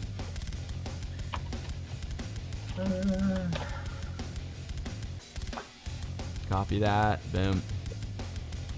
We got that one. Tons, mostly free. Cool. Retroplace DE's got a question. That's a great question. He's asking, or they're asking, what games were your inspiration, Richard? Euro games like Xenon, older Battle Squadron, or more Japanese styling shooting games like for the Mega Drive or PC Engine stuff? Oh, probably not so much the European stuff. Actually, I do like Hypers. I do like Silkworm. But most other shoot 'em ups on the Amiga that I tend to find a little bit slow. Even your favorite Banshees, it uses 25 frames. That's just that's just too slow for my taste. I do love a lot of games, Thunder Force, for example, on the Mega Drive. I do love Ikaruga on Dreamcast. Also on my actually do play it on the Switch right now. So I prefer a mix of some Euro style shoot 'em ups, but only the really best ones. Some on the Amiga, many of them on the Mega Drive, and maybe one or two on the Super Nintendo. Actually, some stages in Reshoot Proxima 3, they're really taking very obvious inspiration from some shoot 'em ups. For example, Axelaser is a kind of visual excellent shoot 'em up on the Super Nintendo or a SNES console, and we're trying to replicate that feeling from the game in one stage of Proxima 3. I can't wait. I can't wait to see the other stages. Oh man. Amiga News Net is asking, what was like motivating you to make like an Amiga game versus a game for another platform or a modern platform? Oh boy, I don't know. Kevin, you want to answer? What's your motivation? No, you don't. Oh, it's hard to answer that quickly, but Yeah. back when we had Amigas, I remember working with about 6 or 7 teams, and none of them completed a single game. So I actually got really frustrated back in the day because no one could actually complete a game, and so I stepped out of the Amiga scene. And I stepped in more recent years because we've all got families and we're a bit more mature and we actually get stuff done. So that's probably my main change these days, is I can actually enjoy creating games for the machine I wanted to do back in the 80s. Good answer, Kev. Good answer. Do you guys find, you know, that like working with the limitations of the Amiga, you know, and using some, you know, classic pieces of software to make the game, does that help your creativity at all versus just having everything at your disposal on a modern PC? Wow, that's difficult. That's a difficult one. I would say my motivation to create a game on Amiga is to, you know, to create something which feels kind of modern on a very retro platform. So yeah, the limitations are really driving our creativity, I would say. I mean, we have lots of discussions, you know, Martin, Kevin, about what we can do to squeeze the last single pixel out of memory, out of the EGA chipset. I mean, I don't know how many times I asked Kevin to redraw a certain host style before we actually felt like this is the way it should look like in the game, and we're not yet there. I mean, there's still some stages to be filled with pixels, and the same is true for Martin. I don't know. It's really amazing that Kevin and Martin are still talking to me, because you know you know how many times I asked Martin to redo one of his music tracks is beyond any believable. And but I think the same is true for me and for Martin and for Kevin, that we just like to, you know, test how far we can go with what can be done on the Amiga. I love it, you know, because it's like a lot of us were, you know, well, kids, you know, when the Amiga came out, and we didn't have the skills yet to do things like this. And now a lot of you are professional programmers, professional artists, and you can take, you know, all of your experience, all your life experience and professional experience, and then apply it to the computer that we love so much and push it to the max. Like Martin, that's why I'm so impressed with the music. It really sounds like a CD. Like, did you enjoy like working with the Paula chip and the limitations of the Paula chip? 'Cause, I mean, it sounds incredible. Yeah, well, you know, we are all kids of the 80s and the 90s. We all love the sound design. We love the vibes there, and actually, I'm always kind of surprised when I do the music in this high quality environment using Cubase, all these synthesizers, FX, and you know, and after composing the stuff and getting it down to 22 kilohertz 8-bit mono for the Amiga and adding it in Pro Tracker. Well, that's especially for the music. I think these limitations are really a thing, because you get from this big environment back to these 4 channels, and actually, well, it would be nice to have 4 channels, but then there is Richard Löwenstein cutting down, and as we talked, I said, hey, it would be so cool to have 3 full channels, to have more than 200 kilobytes for the music.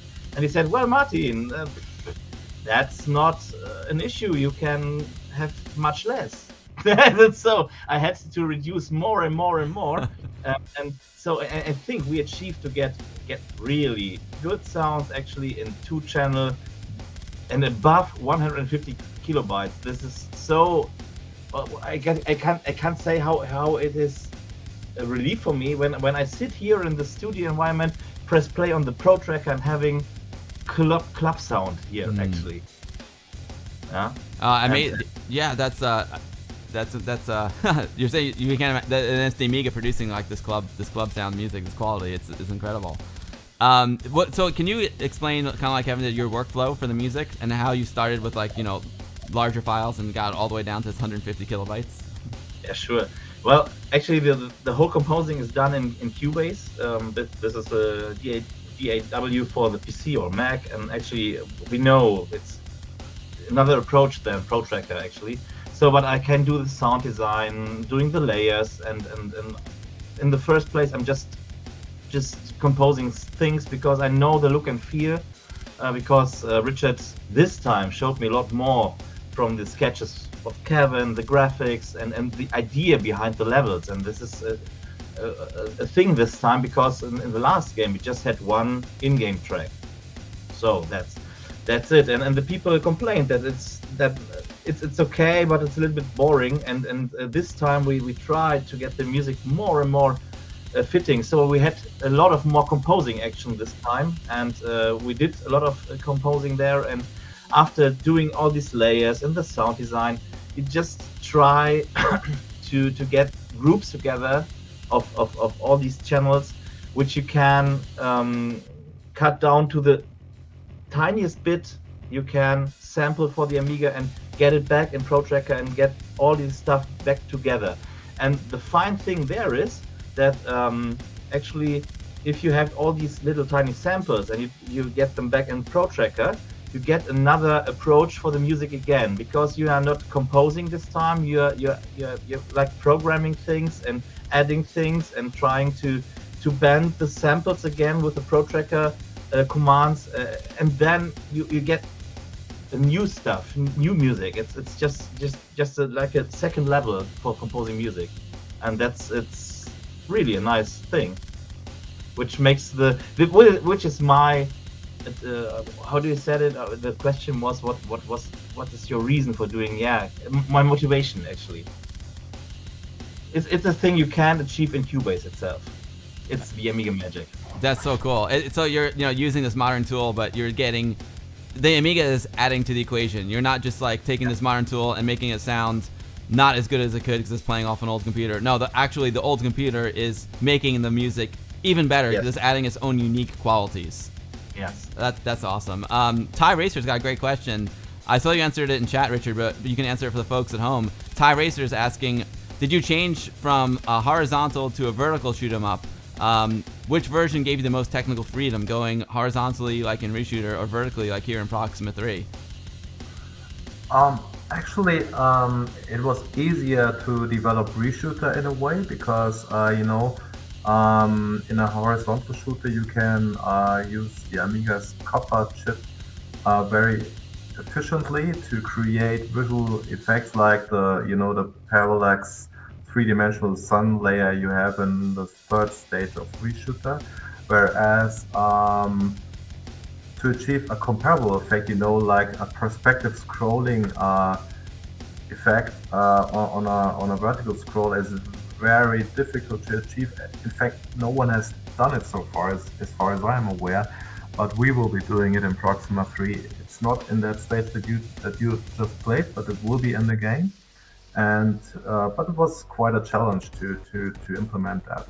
So horizontal scrolling shoot 'ems are probably a little bit easier to develop than vertical ones. Interesting. So there's some folks at home watching who aren't as familiar with the Amiga, and we've been talking about the copper a lot. Can you explain what the copper is?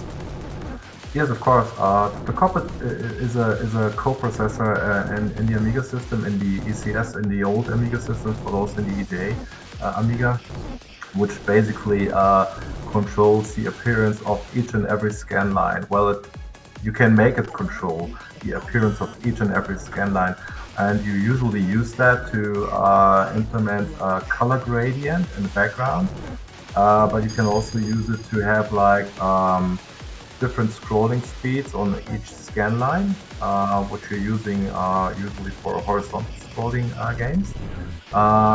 You can also use it to change screen mode on each scan line, and that's something which is well, we're using that in our game, for example, to create the layer effect. If you note, it's hard to see, but it actually the layers are the clouds are moving a little bit in a rotating fashion. And when you approach the boss, you've seen that they're waving like a sinus wave, and that's being done by the copper. The copper basically is used every second scan line to change the scrolling offset of the cloud system, or of the cloud layer, and that if you do that in a controlled way, then you can achieve like that wavy effect. The wavy effect is so cool. Thank you for Thank you for the explanation of the copper. And for the folks at home who aren't as familiar with Amiga, I mean, Amiga it's basically like it has these things called custom chips, and it's almost like having a GPU. It's almost like having a GPU, as we know today, right? It's a very early GPU, yeah. Yeah. It's got its own GPU. It's got its own sound chip. When Martin was talking about Paula, Paula is the name of the sound chip. So Amiga is amazing. Instead of just having a CPU, it's got all these other custom chips for doing specific tasks like graphics and sound. Milo's Chocolate, you can ask anytime you want, Milo. Milo, it's an 020, so you need an Amiga 1200 or 4000 or CD32. There's going to be a CD32 version, and you need 2 megabytes free of chip RAM. So a stock 1200, 2 megabytes of chip RAM. JM80's got a great question, Richard. Will there be an online high score table? Yes. Yes, awesome. I love it. It makes it so much more interactive and fun. I love how Nivrig's launched some new games recently that are just awesome, and the online high score table is so much fun. Actually, it works already. It's already online. It just can't be accessed right now. Oh, that's so cool. That is just awesome. There was another good question in the chat. Let me see if I can find it. Or maybe I. Oh yeah. Pred Zeta has got a question for Kevin. Was Iridium 1 or 2 an inspiration for the main sprite? The ship some similarity to the Manta Fighter. I just typed it in the chat, but yes, it was. There's a mixture of Iridium. It's nice to pull in other bits of other games, and one inspiration was using Edgar, who did Deluxe Golda. He's passed away now, but we worked on a few projects, and we were going to work on Galaga HD and Warblade MK2, but some of the 3D models from that game are actually in this game and in all the other games that I've created. Sweet. It's in memory of him, actually, because I still miss the guy, and we all miss him dearly. Yeah, absolute Amiga legend. It's so sad when legends like that pass away. I know we lost someone from Psygnosis recently too. It's really sad. So that's why it's so important for all the streamers and YouTubers out there, and and like Retro Hour podcast, all these amazing podcasts to do interviews with these folks, because none of us are going to be here forever. So it's just great to have a document of some of their accomplishments. Amiga. May I just add something here, because Kevin, I don't know. Did you have like 17 or 18 iterations of the main player ship? I mean, this is one point of discussion. We discussed it for like 2 years by now, and we are always improving the main player ship, the size, the use of colors, and the way it looks, which colors in which stage should be used, and this is just the latest iteration of 17 other versions of the ship, which some look like Iridium, some don't. So yeah, this is the one we are happy with right now, but it may change. We will see. It's a beautiful design. So I think I want to push a little bit more if I can. I was just talking to Richard just recently about changing the palettes for the player ship based on what the level background is. So we've got that bright blue background there, and to give it some slight subtle colorized change for each of the levels, and clean up a few pixels if we can. It's amazing. Let's see. Oh man, yeah, everyone's saying great work. Great work. Yo, what's up, Pints and Amiga? Great to see you. Is your next game going to be a Shump too? Captain John's asking. No. Probably not. I would love to do a platform game, actually, because that's the second genre I played the most on the Amiga, and if probably a platform game. What I would like to do is do the Amiga version of a modern platform game on Steam from Steam or something. That would be a nice challenge. A real modern platform game, and try to convert as much of it as possible to the Amiga. That would be a nice challenge. That would be really sweet, and I think young people will love these games too, because this isn't a cool game because it's on an Amiga. It's a cool game because it's a cool game and it's really fun to play. I know there's a lot of modern games that are the kids seem to be into the retro feel. They like the pixel art a lot, and so this could be a game that could I bet you could sell some of these on Steam, and Same thing. When I think of the platformers, I'm thinking of like Hollow Knight is like really popular one. Celeste was a really popular one recently too. So I think a platformer would be really really good. Seago 1200. I haven't done the update on my Terrible Fire yet, but I will do the firmware update. I want to play again. If this was released on Steam, you'd buy it. I think it should be, right? I think it should be. Yo, DJ Hoffman, what is up, buddy? Dude, I've been dying to play Nightmare again too. I love it, Hoffman. It's so good. Hoffman's got a question for you guys. What tools do you guys use to design the level layouts? Tiled. It's a tool. It's a freeware tool which you can download from the internet, and we're using Tiled, which it's a pretty basic map editor. We're using that to create all the background stuff. We are using that to create also the attack patterns. So I've got basically like 2 layers in Tiled. One is the background, one is the hostile layer, I would call it. And Tiled exports a data file, which is in a pretty basic XML. It's an XML file, and there's a code in the game which can read that exported file and convert it into something that the Amiga can actually work with, and that's what's going on. So the trick really is I'm using Tiled because it's a very modern tool. It's very fast, and it provides a very speedy workflow. So I can edit the map in Tiled and immediately export it into the game, immediately start the game and test the attack pattern. Does it work or does it not? And that's just about 1 second or something. And if the attack pattern does not work, then I can immediately re-edit it. I do not have to do anything else. I just can edit the wave and test it in the game. And that's 1 or 2 seconds, then test and test and test. And that means it's a very efficient, very fast workflow. And that's what is needed to really create attack patterns that feel natural to you.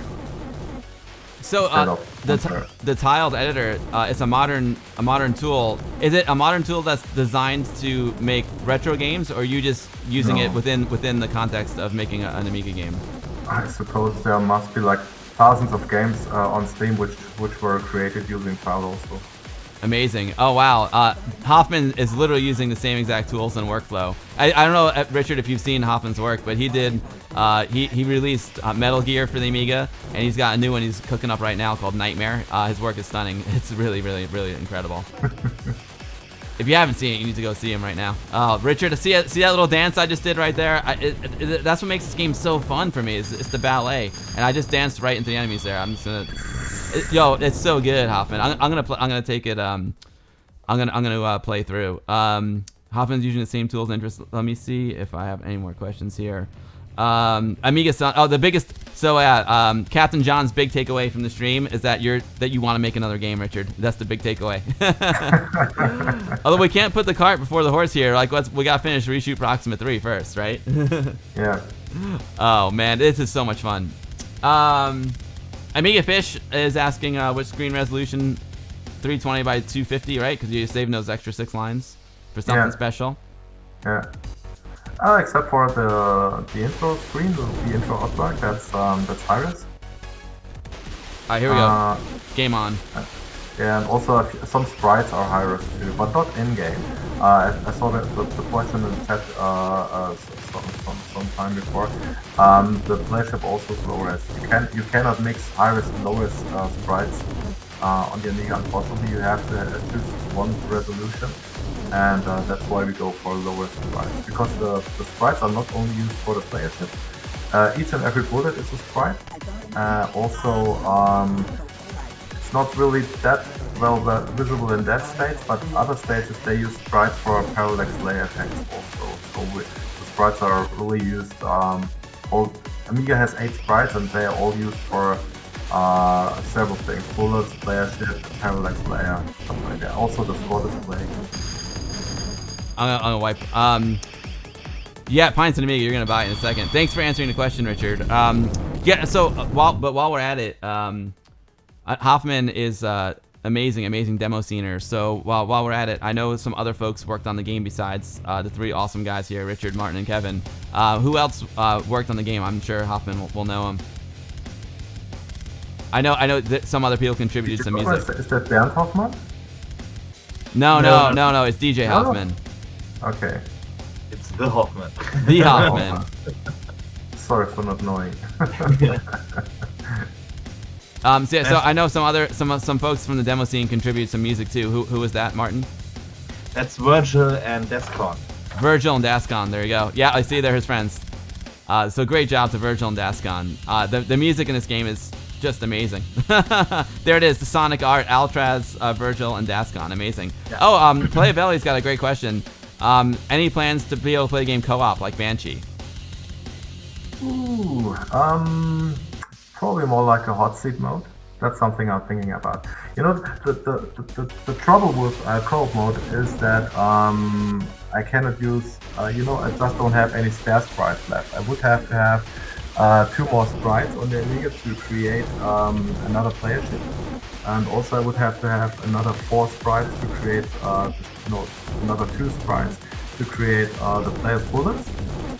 But the Amiga just doesn't simply provide these hardware sprites. And everything else would be too slow, or I would have to implement compromises into the actual game design. That's not going to happen. So I'd rather go for a full experience in single player mode without co-op, but I might opt for a hot seat mode, when you just switch. So 2 players switch and both control the main player ship. That'd be cool. Hot seat mode, I like it. Richard, I've got two things for you. One, I know this is my first time playing it, and you want to hear some impressions of the game. Whoops, I just hit my thing.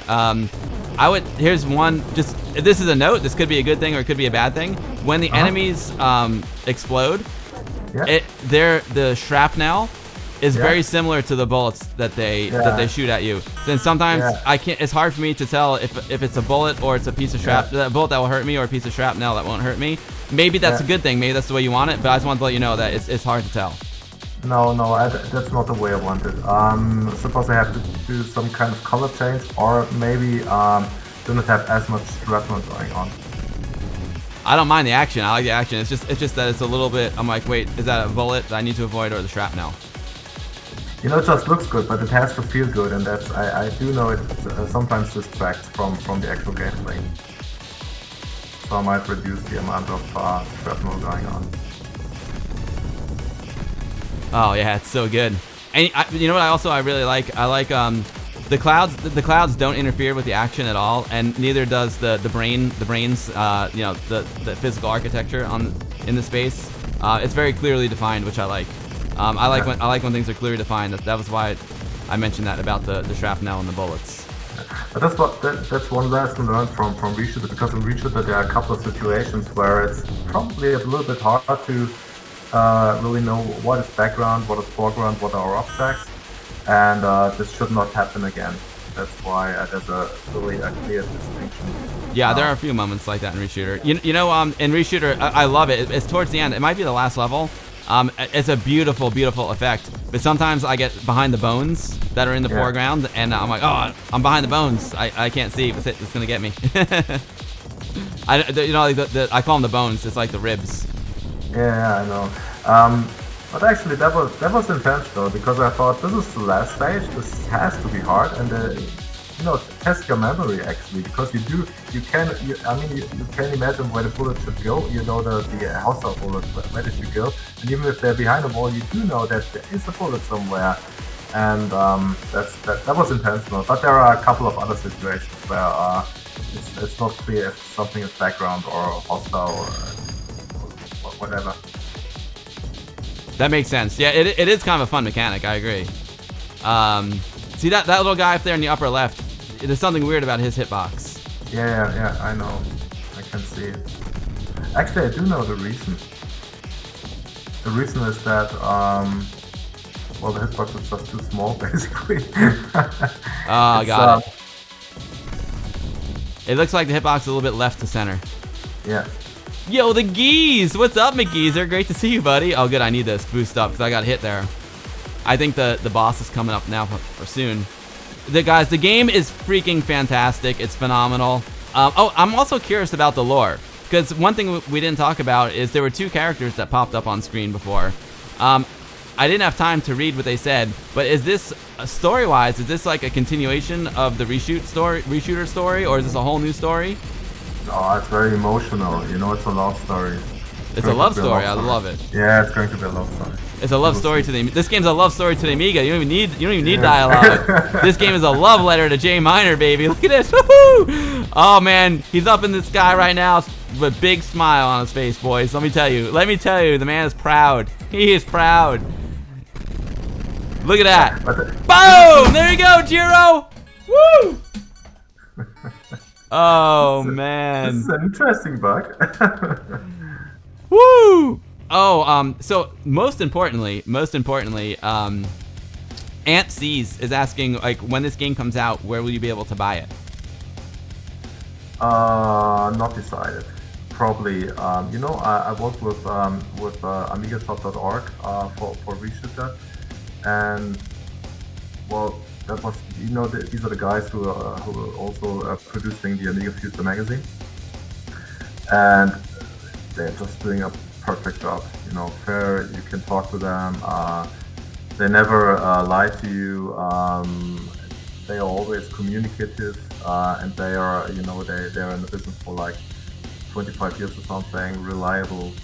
So probably, if he wants me to work with them, then I would like to work with Andreas too.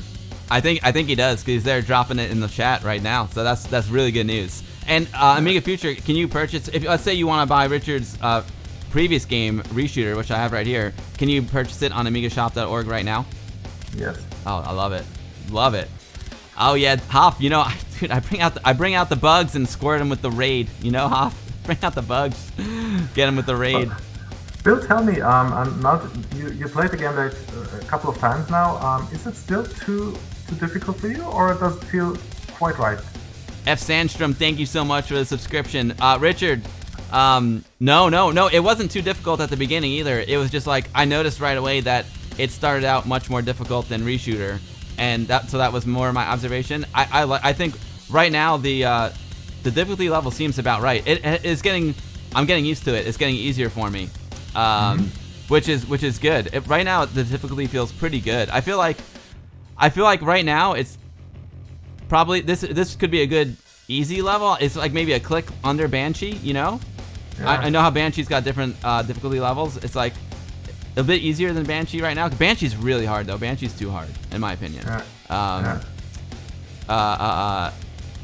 Yeah, right on. But if you have, yeah, exactly, Jasmine. You know, I get hyped on all my streams though. But this game's amazing. I want to don't encourage Richard to make it more difficult. Well, there's 2 difficulty levels. Seago's saying why not 3? Because Richard needs some sleep too. Exactly. Yeah, but there will be 2 difficulty levels. 2? Okay, but, great. Yeah, you know, when I watched the stream and watched you play, I had the impression that the game really does what it's intended to do. You know, encourage you to play on. You know, and that's what is happening now. And I think it's not unfair in a way. I think it's just you have to memorize the Battle of the Bullets basically, and then you can dance around the Battle of the Bullets. And I think you can master it in a way. That's the intention at least. And from what I see, when I see you watching, it seems to work. Richard, yeah, and you know, I'm really excited. Vamped Amiga's got a question for you, Martin, which I want. But I also, Richard, I would love to give you like live feedback right now and talk about the game, you know, with you, because like Richard was saying at the top of the stream, without, you know, Amiga events, he can't like bring his game to an Amiga party and have everyone play it and give him feedback. So right now, this is the best we got, unfortunately, until we can meet again in person. But yeah, so. Vamp to me, you can ask your question again in a second. Right off the bat, the game is extremely fun to play. What I love about your games is that I'm older. I don't have a lot of time on my hands. I would love to get deep into a game, but I can't. I like games I could pick up and play and have a great time, and that's what your games do. And this one hits the mark perfectly. Like I could see myself, you know, picking this game up and playing a couple of rounds of Proxima 3. Just to relax. It's not very relaxing, but you know what I mean. Yeah. It gets me pumped. But I could. So yeah, I love games I can just pick up and play. And that's why part of the reason why I like shoot 'em up so much. So it totally works. How long? And just along those lines, like if I were to play through the whole game, how long would it take me? Oh wow, that's probably 20 minutes, 25 minutes, or something like that. Yeah, it's perfect. Yeah. And I love how it is a little bit predictable because I love memorizing patterns. I think that's a lot of fun. But it's not over. It's like predictable as I know what enemies are coming when.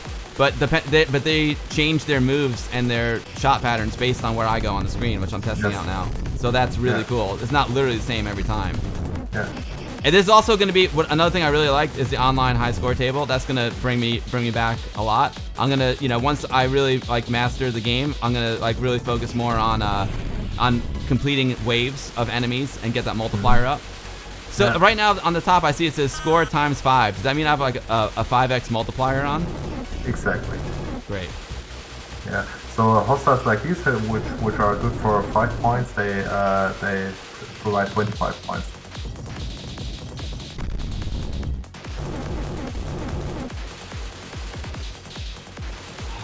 It's so much fun, guys. I can't wait to see what the other levels look like. How far along are you on the other levels? I mean, like graphics-wise. I think we're getting there. Kevin has created all the parts. He has created many hostile objects, and it's now it's now up to me to implement all that stuff into the game. We might need some additional enemy types. We will see, but all the visual stuff is, I would say, from the visual side, we've got like 80% or 90%, and music the same, about 90% there. So it's just, I'm the one who's not delivering fast enough. So, but we're very close. So all the stages are created. They are working technically. So we've got all the visual effects implemented. We've got all the themes set. We've got all the color schemes set. So a lot of basic framework has already been implemented. Cool. And now, Richard, I just noticed that left worm, upper left worm, he was harder to beat that time. The hitbox was really small. It could have been because I think I have a different weapon. Maybe I wasn't powered up all the way. So that upper left worm, and a little strategy there, I went for the center worm first because he can spread them left and right. So I went for center worm first. Then I just happened to be on the right side of the screen, so I went for the right worm. And then I knew that guy on the left was going to be tricky because of the hitbox. Then I went and took care of him at the end. Yeah.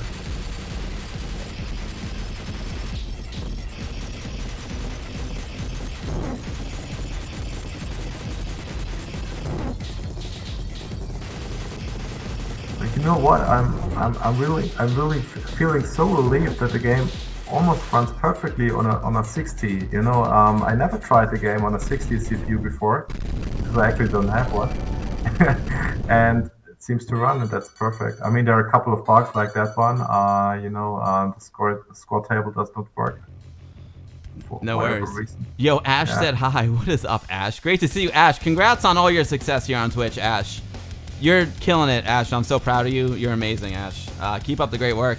Ash, you're going to love this game. If you're just joining my stream, like the amazing Ash said hi, we are playing at Reshoot Proxima 3. It's a new Amiga game coming out possibly in the summer. It is the same team that made Reshooter, one of my all-time favorite Amiga games.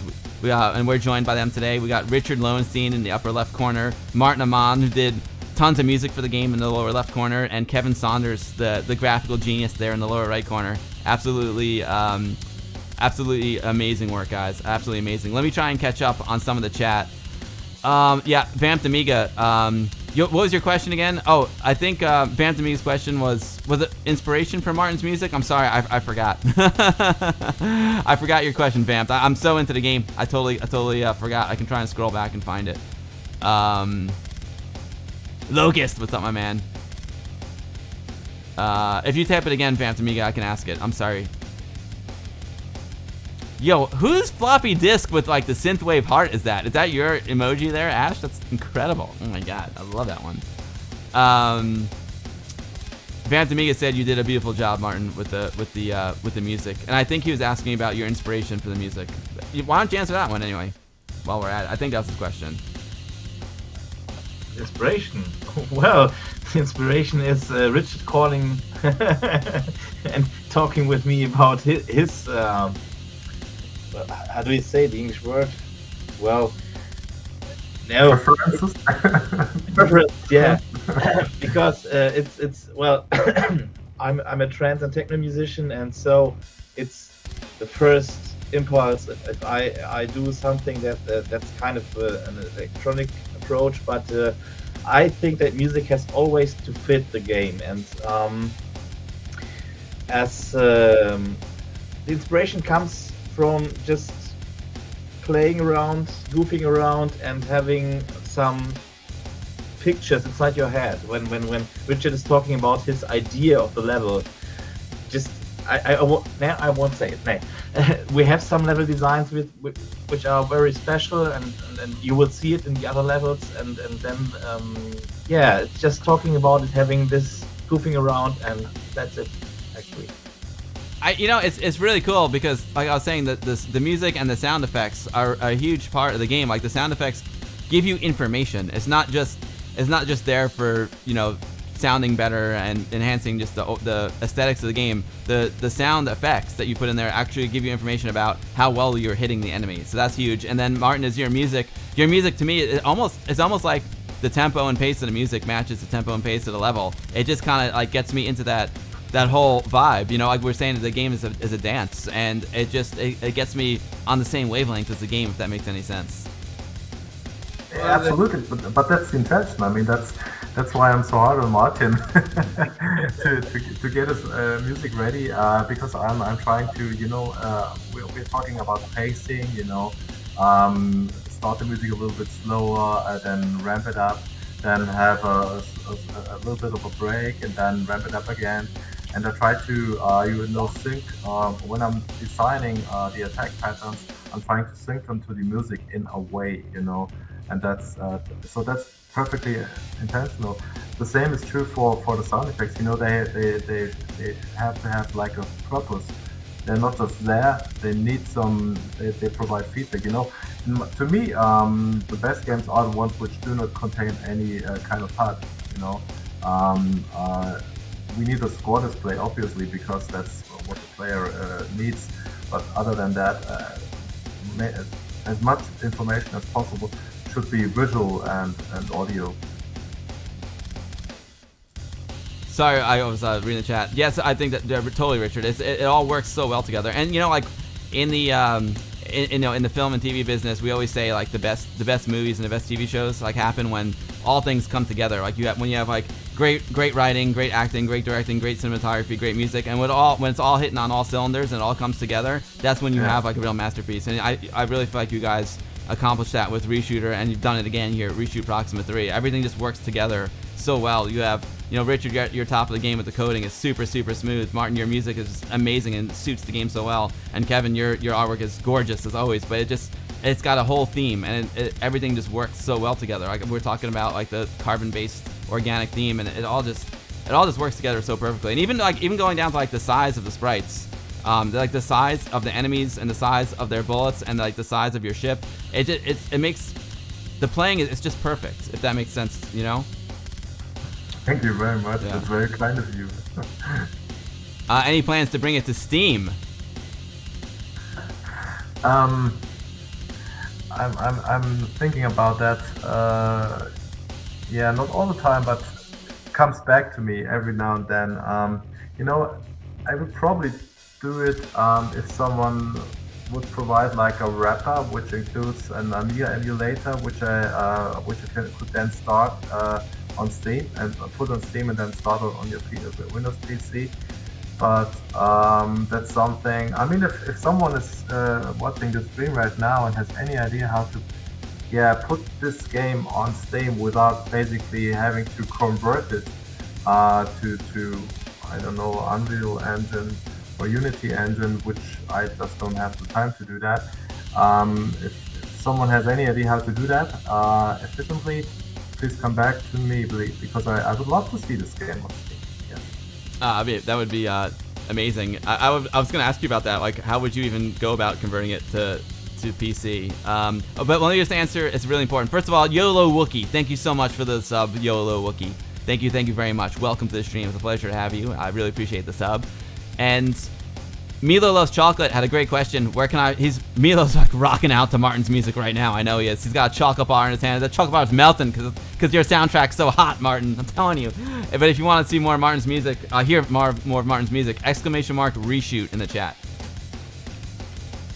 Boom. I think I just did it.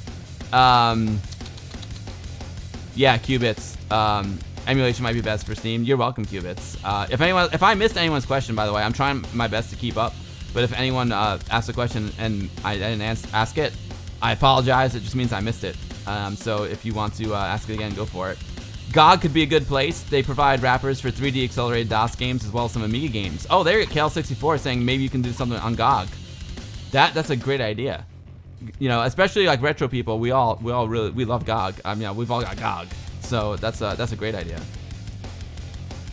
Rob Cranley says many retro games get wrapped in an emulator for release on the PC. OS licensing might be an issue, as others have said, but it could be made to work with the AROS ROM. Oh, that's a good point. Speaking of dataless, Rob Cranley, Richard, hold on to your hat here. Hold on, let me show you. I think I got it all set up now. Overhead cam. Look at that, Richard. Look at this beauty. That's the Solus board. That's Rob's Solus board in there. What's that? Yeah, and Martin, I know you're gonna love it. Like it goes to your music. Let's turn it up. Awesome.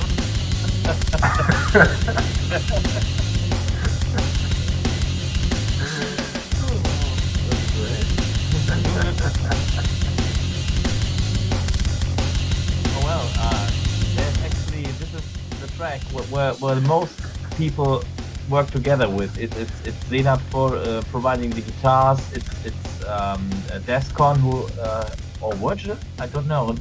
I think both helped out with the solo guitar. So thanks again, guys. Nice to have you on board. It's so good. It's so good. Where can you buy the Solus board? You know, I need to do a video about the Solus board. Seago, Daedalus can tell you that more, but I think it's still in development. I love the music too. It's so good. Qubits, I know this 1200 is beautiful. Look at that beauty. Come on now, that's a beauty. Oh god, I love this machine. I have to reset. My my Bifrost there because it got a little tired, I guess. You play too much Reshooter, man. Sometimes the Amiga needs a little Amiga love. You know what I'm saying? Oh, see, my camera just got tired. Turn the sucker back on. Let's go. You got no time to be tired now. Take a Red Bull. I thought about. I've been tired, guys. I've been working like crazy. I thought about drinking a Red Bull before the stream. You know what? You don't need Red Bull if you have Reshoot Proxima 3. Oh man, this is like woo. This turbocharges you. Let's go. I need to play it again. I'm addicted, Richard. I have to say. So a little more feedback for you, Richard. Last night, Richard sent me a build of the game, and of course I needed to try it to make sure it worked because I would hate to announce the stream and then not have the game work. So I booted it up and tried it, and immediately I was hooked, like immediately. I purposely didn't play too much of it because he wanted my authentic, first reaction. But I can tell you, it seems like you changed the difficulty level in that worm section, because the worm section wiped me out pretty quick last night. Yeah. And now I was able to. Now it's perfect. Last night, I don't know if you did or not, but last night it seemed a lot more difficult. Yes, you know why it's so much easier? Two reasons. First reason, the bullet frequency has been, I've modified that. And also, the bullets now, when they hit the wall, they do not go through the wall anymore. Ah, interesting. Interesting. Yeah. That's something that happens on Reshooter, but it just didn't feel logical to me. Why should my bullets hit a wall, whereas the hostile bullets, they do not hit a wall, they just go through a wall. Like it wouldn't exist. That just doesn't make sense, and that's why I implemented collision detection for each and every enemy bullet to collide with walls. Not only because it feels, more like a real world you're moving, but also in later stages you will experience some tactical challenges which actually need enemy bullets to hit a wall. Ah, that's a really nice change, Richard. I appreciate that because it does make the world feel more real. Like when basically your bullets can't penetrate the walls, but now neither can the enemies. Last night they were doing that. That's why it's harder. Interesting. Yeah. I love it. You want some Amiga love? I'm so lucky to have a Solus board. You want? I haven't been here in so long because there we go. You know, this game has got a ton of Amiga love. I do that on my streams. You know, Eric Hill there, AmigaLove.com. Love that guy, and I mess around with him. I mess around with him. It's fun. It's fun. You know what? You guys know what I need to do? As my mom says, tell him you're going to do some paperwork or something. I need to use the restroom really quick, guys. I drank a gallon of water before the stream. I'll be back in like 2 seconds. If anyone has any questions for the Spielschreiber team, go for it. I'll be back really quick.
I'm back.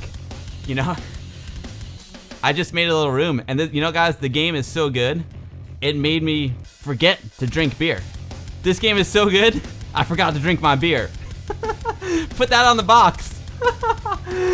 Reshoot Proxima 3 is so good, you'll even forget to drink your beer. Oh, baby, so I got a good one for you guys. This is called State of the Art Beer. You know, obviously, State of the Art, one of the all-time great Amiga demos. So that's why I call it the Amiga beer, even though I'm not sure if they really had Amiga in their minds when they did it. But we're gonna drink some State of the Art. Oh, baby. Woo! Yeah, Pred Sata, right? I mean, the game is so good. You can be careful. You might forget to drink your beer. Whew!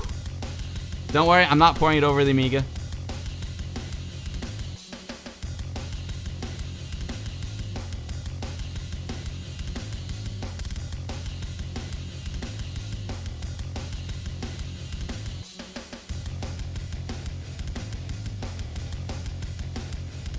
Martin's getting a beer. I'll turn up the music.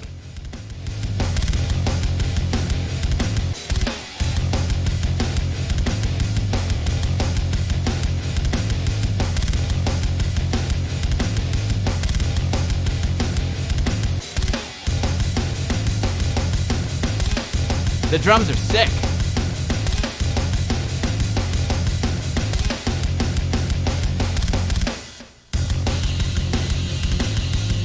I love it watching you, enjoying the music. I love the music. Love it. It's so good. Actually, this is not intended to be the title track. This is intended to be the boss music. This was intended to be the boss music. Oh it- yes, but it seems to work. Oh, No. let me tell Yeah. you, Richard. I don't. You're the master, but this sucks you right in. As soon as you hear this music, you're just like, whoa! Like as soon as the game boots up and you hear this music, it's like, oh, Kill it. yeah. Kill them all. I get so pumped, man. I just fall out of my chair. I get so excited to play this game. I'm gonna drink the beer in a second. I'm just waiting for Martin to come back. Oh man, Vamped Amiga says thank you for coding the game. Daedalus is drinking some Caesar Augustus Scottish beer. Oh, I've never had that one, Daedalus. That's awesome.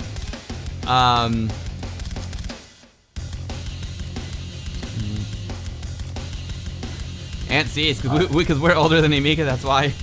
Not all of us. Hold on. Not all of us have white hair.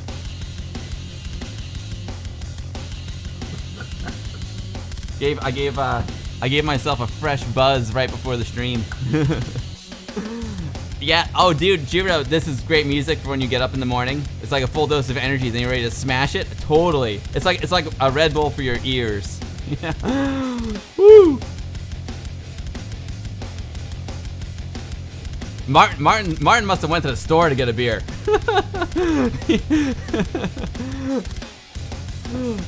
I'm dying to drink this thing. Where are you, Martin? Oh, this is a great question. Turkin's got a great question here. While waiting for Martin, Turkin's saying, how many hours of dev time did you already put into Reshoot Proxima 3? Approximately, it's hard to count. How many hours of what?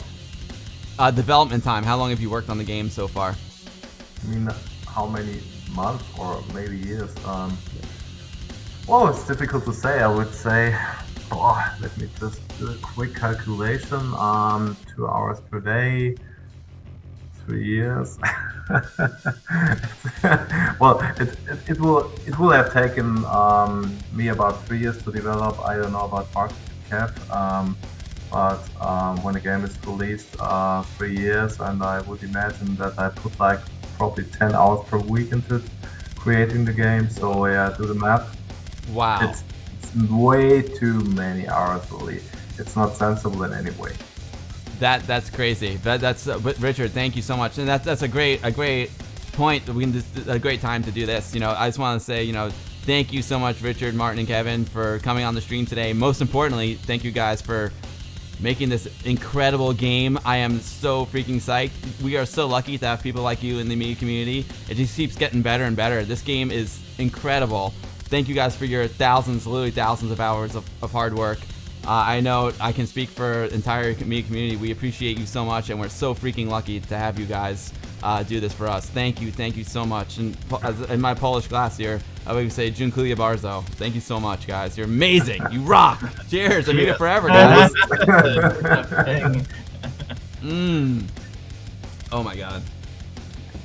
Oh, this is so kind you're saying that, but this is actually one of the main reasons why at least I'm doing this, because to get feedback, not to just do my thing, but also to work with Kev and Martin, which is just these two guys are so amazing. Not only they're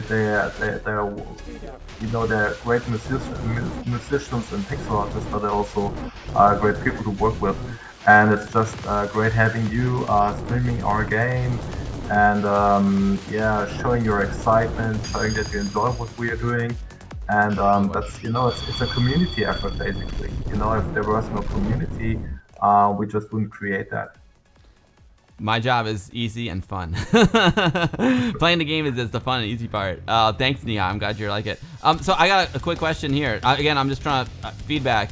It looks like, I don't know if it's a bug or not, but it looks like when I start the game, I have guns on see, I already have guns on the side of the ship, but they're not firing anything. Would it make, I like it, but would it make sense to have those guns appear after you get the power up?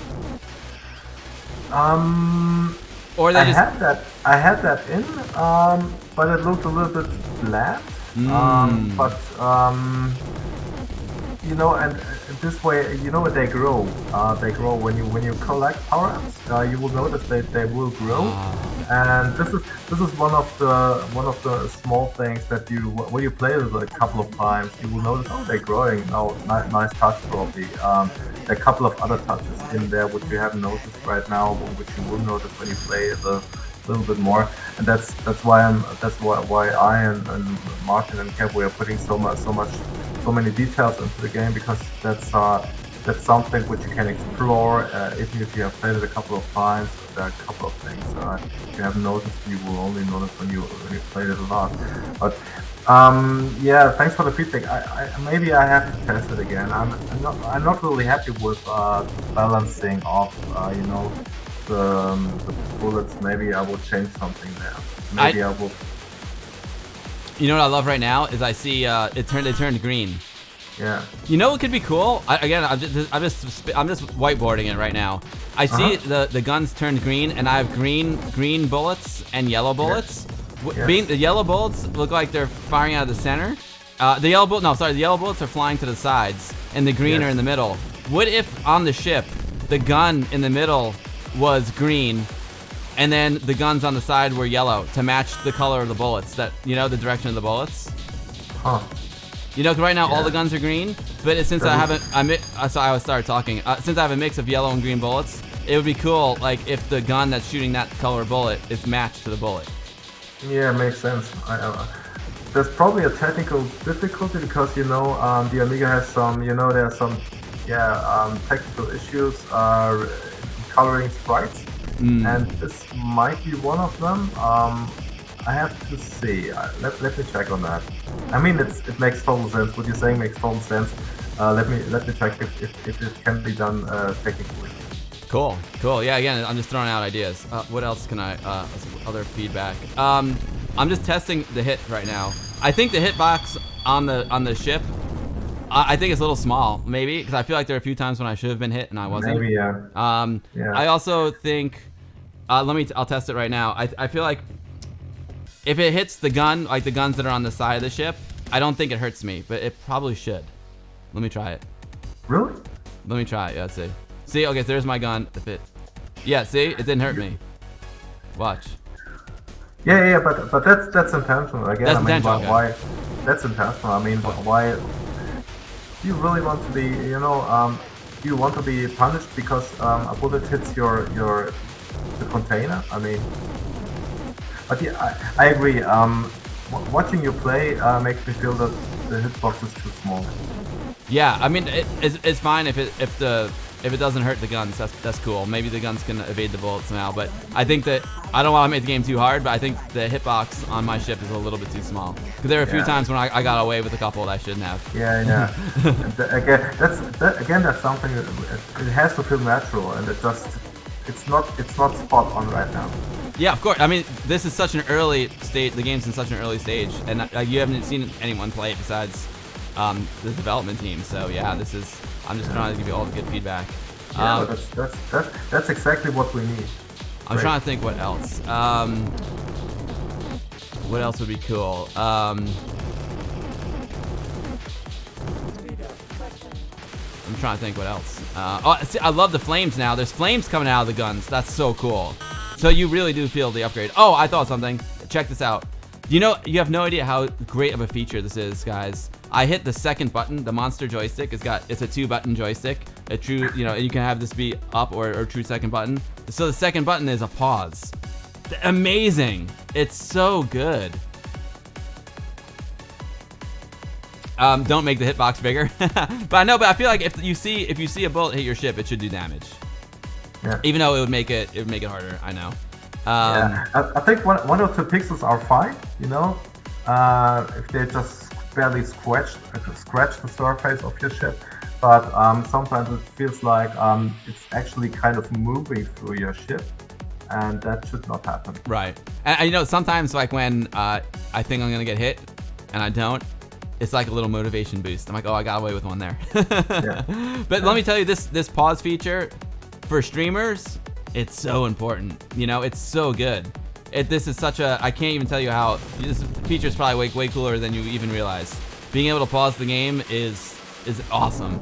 You know, especially when you're not playing on an emulator, you can't just pause a real Amiga so easily, you know. And it's so cool. You don't even have to hit the letter P or escape or anything like that. It's just like second button is brilliant. Yeah.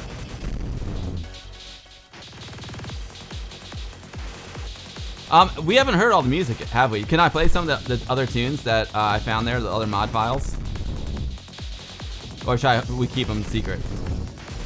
I don't know, Martin. Well, what do you think? you played them in the intro, so just go ahead. Okay. I was talking over him though. Oh, yeah, I took a bad hit there. I think if you would play Proxima 3, actually. 3 or... I think it's my favorite. I'm not sure.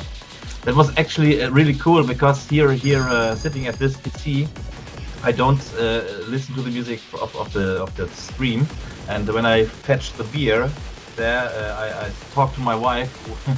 She's sitting at her Mac and was listening to the stream here with the music going on. That was crazy. It's awesome. Oh, it's so awesome. So I have to just a second. I have to put some how do you say? Big shout outs for my wife. All here, sitting here. Thank you. Yeah, big shout outs to all of our wives in second halves, you know, who put up with us not being around while we're spending thousands of hours making the game. Absolutely. That's huge. That is so huge. Yeah, it cannot be taken for granted, really. It really can't. It's you know, the fact that you're able to do that and have your partner like be cool with it. That's an awesome wife device right there. I mean, really, this is time taken away from the family, you know, or taken away from earning money, or taken away from cleaning the house or whatever. Absolutely. Well, hopefully you guys will earn a little bit of money. Obviously, it won't pay back your time, but we'll try and get you as many sales as possible, guys. So there's probably a limit to. So it's the same amount of power-ups every time, right? I think it's 3 power-ups. Okay. Yeah. So you really have to be careful, because it's not like the game is gonna give you a power-up based on your health, right? It's the same number every time. Not sure about that. Right now, it's like in Reshoot, so you there's like some places where you just get a power-up. But it might happen that depending on the difficulty level, on easy, it might be possible that some enemies spawn a power-up when they die. That's something I have to really test. Oh, I think we got a little glitch there. That was fun. Let me see if there's anyone. Yo, Terrible Fire with the resub. Terrible Fire, thank you so much. I really appreciate that, Terrible Fire. That's awesome. Terrible Fire, I can't wait to upgrade. Terrible Fire is the creator of the 060 that I'm using, guys. The 060 card. Amazing guy. Oh, he also created the Terrible Fire for the CD32 that I have. It's just amazing. It lets you put the compact flash card on it. It's so good. An 030 and the CD32 is like the sweet spot. That is just awesome. Thank you for the resub, Terrible Fire. I appreciate you so much.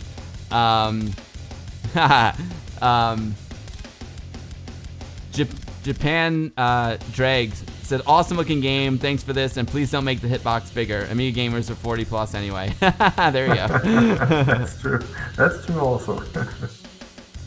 John, there's John Chuckaris in the chat, another Amiga gaming legend. What's up, John? Great to see you. I hope all's going well with Metro Siege, dude. I'm sure it is. Oh, man. John's all for a small hitbox. The game is designed for that, as distance between bullets is already tight. John might be right. You know, I could be wrong about it. I just feel like if the bullet hits my ship, I would expect it to do damage. Yeah, again, I just noticed a couple of situations where some bullets seem to really go through your ship, and that's just 1 or 2 pixels. We're talking about 1 or 2 pixels, not more, you know. But that's something I need to balance just right, you know. I have another. Okay, so Kale brings up a good point, and I'm gonna, again, beta testing here. I'm gonna riff on Kale's comment. Kale said the dialogue boxes when the player and enemy are speaking seem to cover up the cloud background, making it difficult to see the enemies coming at the player. Is it possible to remove the background around the text, but still see the storyline going on while playing? Yes, it is, but I won't, because I will rather implement attack patterns at that moment which are not dangerous. I mean, you did not die there. You simply did not die because they're not dangerous. Yo, Kev, I wanted to riff on that one point, and then I'll say goodbye to Kevin.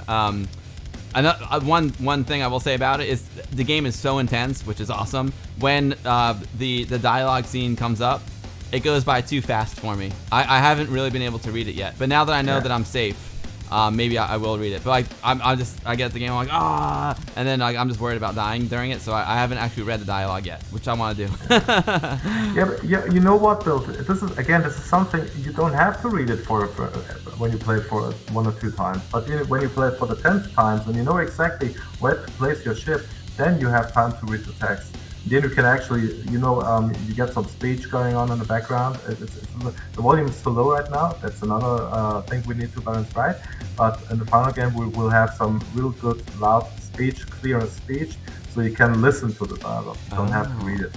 Very, very, very cool. That's awesome. Well, Kev, I don't want to keep you. Kevin, do you have anything you would like to say before you have to leave? I just want to tell you, Kev, the artwork is absolutely gorgeous.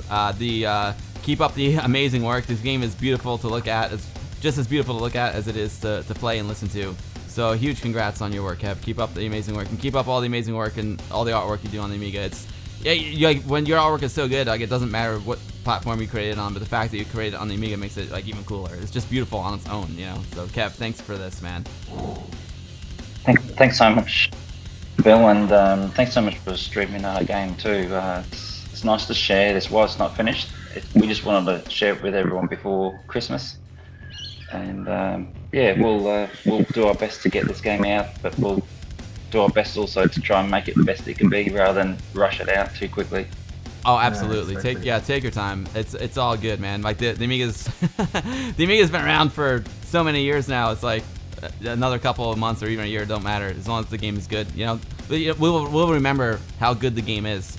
We won't remember that it came out a few months after it was supposed to come out. You know what I mean? Exactly. Well, thank you, Kev. I could go ahead. I was gonna ask you one more question. Like, how many sprites did you create for the game? Or how many enemies? How many different enemies have you made in the game? Probably easy to say how many we didn't use. Hey, Richard. No, we did a lot of experimentation. I'll do a count for you one day, but there's probably a few hundred, I guess, all up, as in complete sprites. Sometimes we might create animations that have 16 frames or 32 frames, but it's all about experimenting, size, color. Amazing. Well, folks, if you want to see behind the scenes for this amazing game, as well as behind the scenes of Kevin's other artwork, do !reshoot in the chat, and that will link you to his Patreon, where he's got all kinds of amazing stuff, and there's tons of stuff not on the Patreon too. Kev's an amazing member of the Amiga community, and you can learn a bunch by hanging out with Kev. So yeah, Kev, you're an inspiration to us all, man. Thanks for coming on today. Cheers. Thanks, Kev. Yeah.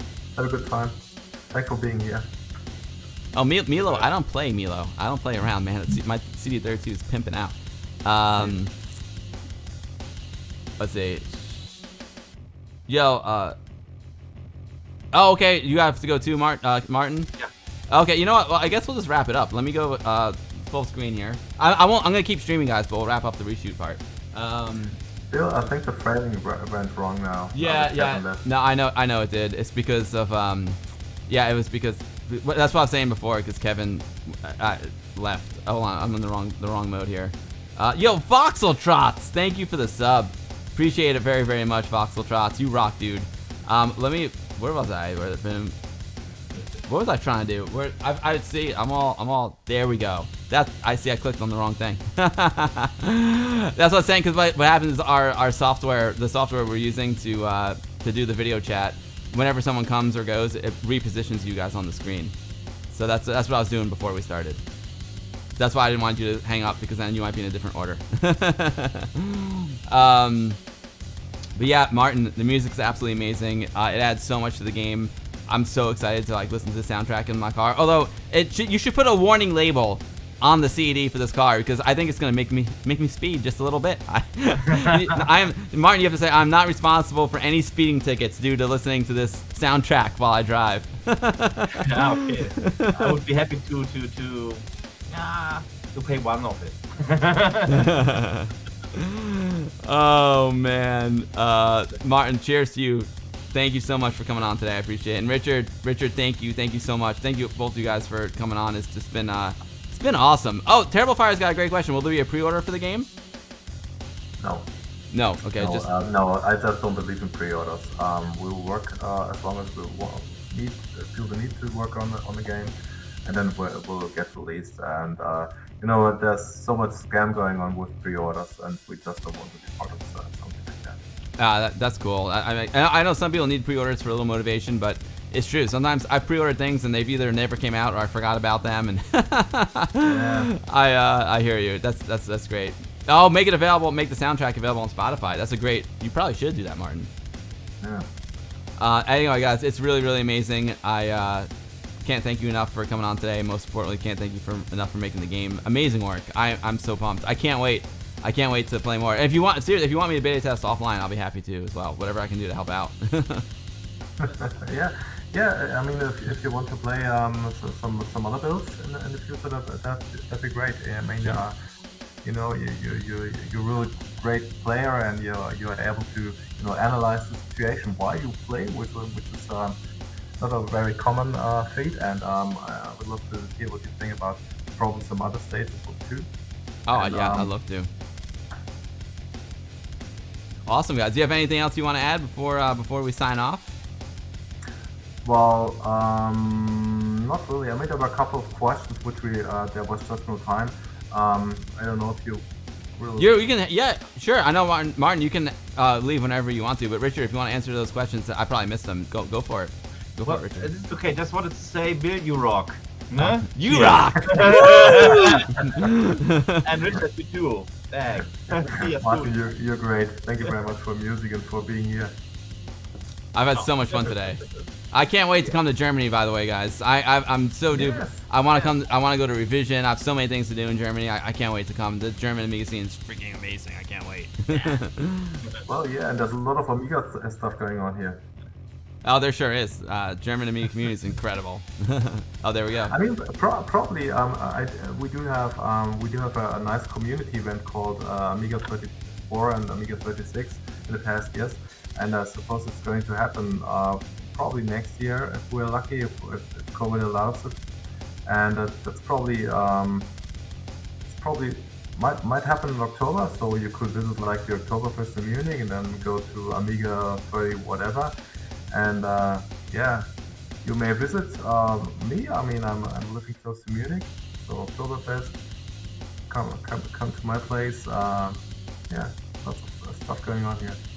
I would love to go to Amiga Germany. I came so close to going. I came like this close to going to the Amiga 32 in Germany, and then there's just a lot of stuff going on at work, and I didn't. And that was a big mistake. I should have just not worked because then COVID happened. You know, that was the worst decision I made in a long time. It wasn't really a decision. I had to stay home. These events were really great. They were really like the old times, like '89 events where Amiga was really big, and it felt like there were thousands of people playing games, discussing Amiga stuff, and it really felt really, really, really big in a way. So it's not just five guys meeting and talking, but it's more like a real big exhibition event kind of thing. Really great. Really yeah, great. there's nothing like getting together, in person and playing. Yo, Jasmine, you're welcome. Jasmine, thanks for hanging out. You're awesome, Jasmine. Thank you for hanging out. I hope you enjoyed it. We got some new Amiga fans, Richard. In my job, it's funny because a lot of people who I work with, they're actually in the film world. Filmmaking and game design are they're kind of parallel. They're like a lot of times games tell stories kind of like movies do, and the creative types appreciate the creativity that goes into games as much as they go into like a TV show. So I've been finding a lot of gaming friends at work, which is really, really cool. What's up, Sweemob? Great to see you. Prince Phase 101. Thank you for the raid, Prince Phase. Yo, Germany in the house. You know it, my A2. Germany 2022. I'm starting it right now. Germany 2022. Let's go. Yeah. So Richard, did you have any other things you'd like to add, or any other questions that I may have missed? Well, probably you already mentioned it, but I think that the most important thing about Proxima 3, but also Reshooter, was that it's not, this is a project which Martin and Kevin and I are working on, which is not going. We're not aiming for a game which is great on the Amiga, but we're aiming for a great game, and regardless of the platform, using modern tools and all the knowledge coming from the community, from things like the A1K.org platform or the English Amiga board.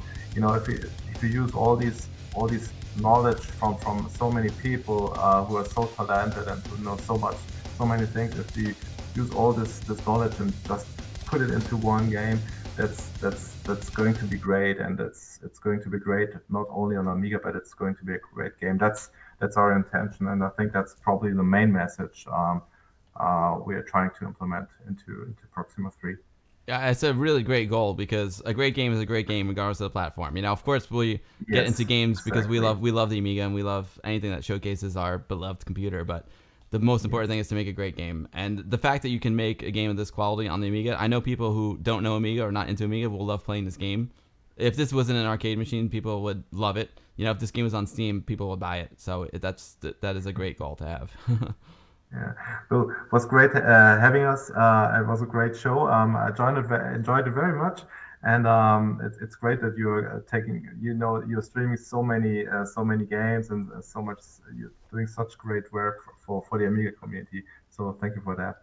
Oh, you're welcome. It's my pleasure, Richard. Seriously, it's fun, and that's what I like to do. Like, the reason why I went into the film and TV business is because I want to create stuff that people enjoy watching. And these streams and the YouTube videos, it's the same thing. It's like people enjoy watching it, and I love making things that maybe brighten up someone's day. Life's not easy, so if someone comes into one of my streams and it brightens up their day a little bit, then mission accomplished. Yeah.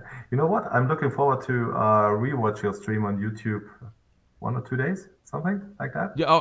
I have to what I have to do is I have to put up all the streams on YouTube. I'm behind on that. You can watch the replay on Twitch. Okay. But I'm thinking about I'll send you a link to it. That'll be done tonight.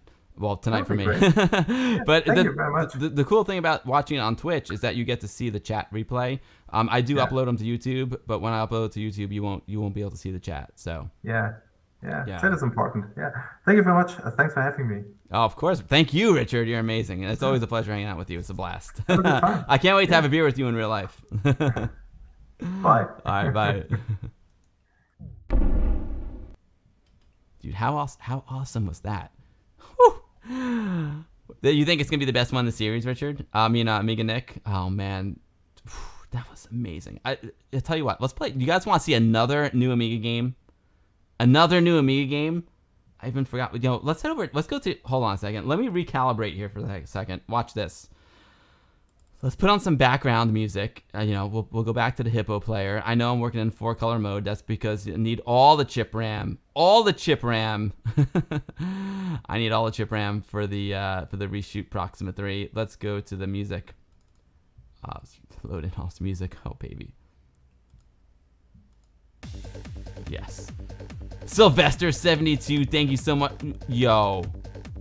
Sylvester, thank you for subscribing, but holy mackerel. Voxel Trots. You are crazy, dude. Yo, Voxel, thank you so much. Yo, Voxel Trots, Tony Axness, the Amiga Guru blog, and Albie Shore, thank you so much for your support. You guys are, it's crazy, guys. It's crazy how I appreciate you so much. It's not necessary.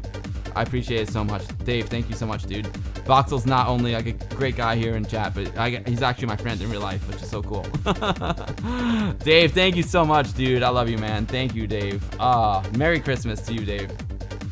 You know what? We were talking about the Amiga community, and I'm just gonna hold on. Terrible Fire just offered 5 Terrible Fire. Dude, you don't have to do that, dude. That's just amazing, Terrible Fire.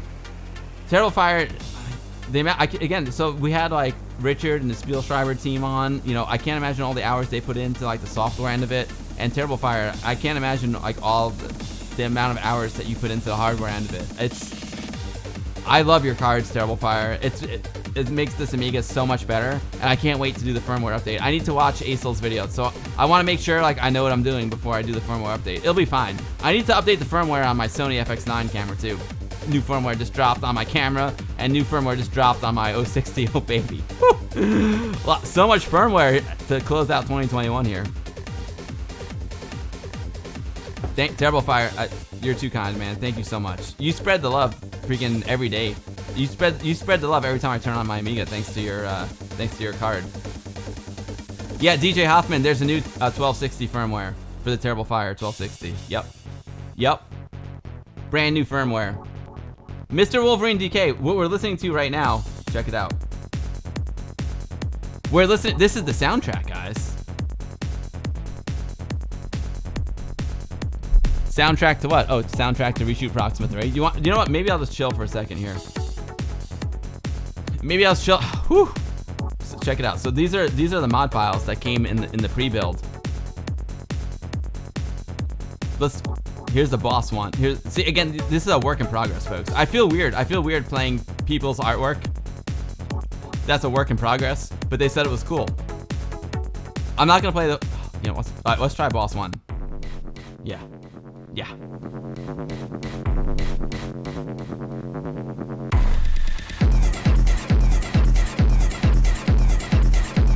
Woo-hoo!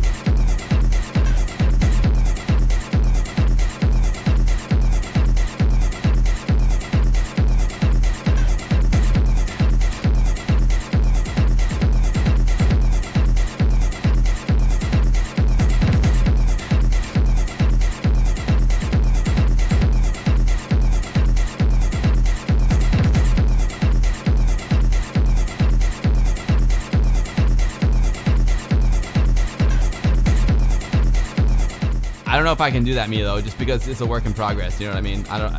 Maybe. Now I'll ask him. I don't want to just like throw special stuff like this into the goodie bag. You know what I mean? Everyone who sends me stuff, I have to protect them. You know what I'm saying?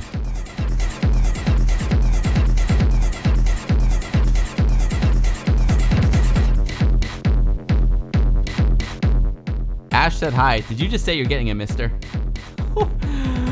Woo! Did you say you're getting a mister, Ash? Oh, Ash. You're gonna love it, Ash. It's so good. Seriously. Oh, Martin says this is the first boss tune. Amazing. It sounds great. I know it's a work in progress. I want to play Sonic. I want to play Sonic for the 64, but I don't know how to do it. I'm too dumb. You're gonna love it. Super Tech Boy said the DE10 Nano's are backward till January.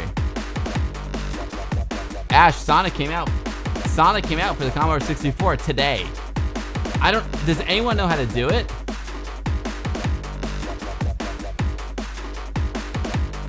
You know what I need? Ash, you know what I need? I need the extra memory cartridge. I have it all ready to go. Palnick, you want to get the RMC Retro Console? Oh, this is Virgil's work. Let's listen to it. You've been playing it on Vice, Brother Bill? Hayes, how do I do it? Hayes, can you help me do it? I have it all set up on my Mister. I just don't know how to. It's asking for the the extra memory cartridge.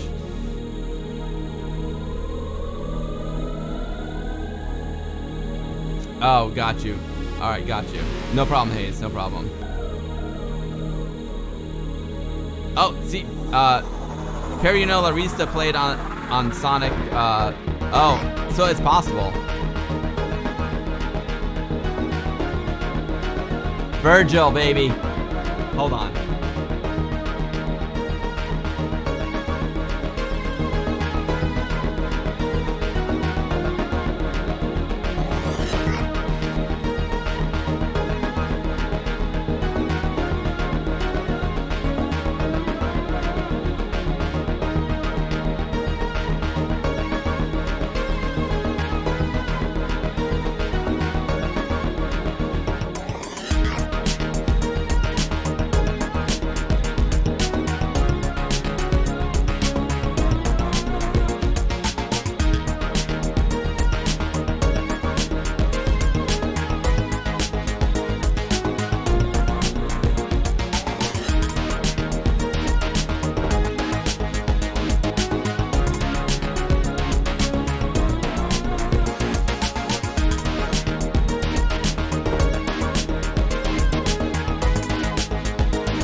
Andy, this is Virgil. Virgil.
Jiro, you know, I'll go download it now.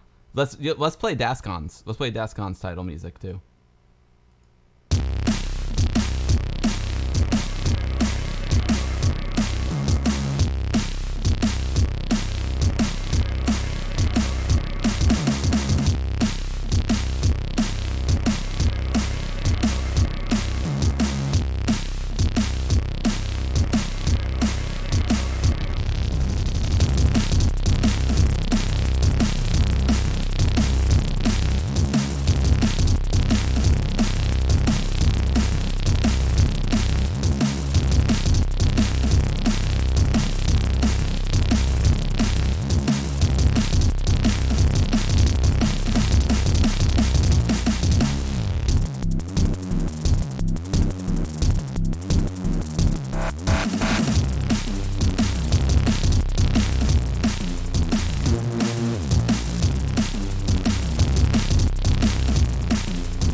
This slaps. Oh man, it's so good.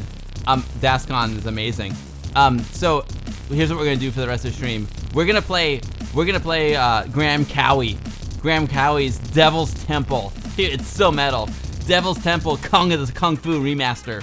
We're gonna play that first because it's just gonna take me like 5 minutes or less to play it, and then I'll try and get Sonic going. Thank you for the help. I'm gonna try it. Yo, Voxel Trots on my San Francisco trip was beautiful, man. It was absolutely beautiful. I got to go.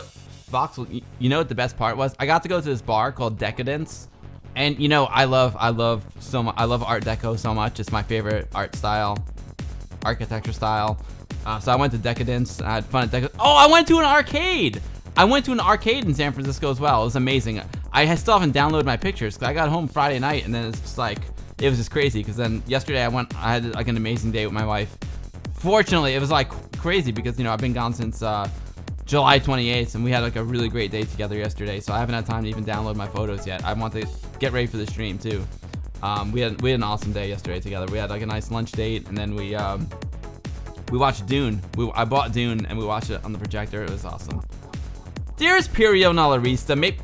Pirio. So you played Sonic on the Mister, right? Maybe you can help me do it. I have it all ready to go. I just don't have the REU cartridge for it. Oh, Jiro said my friend told me you have to go Mister at hardware and then Oh, no way, Jiro. Let's try. I'm gonna try on the Mister.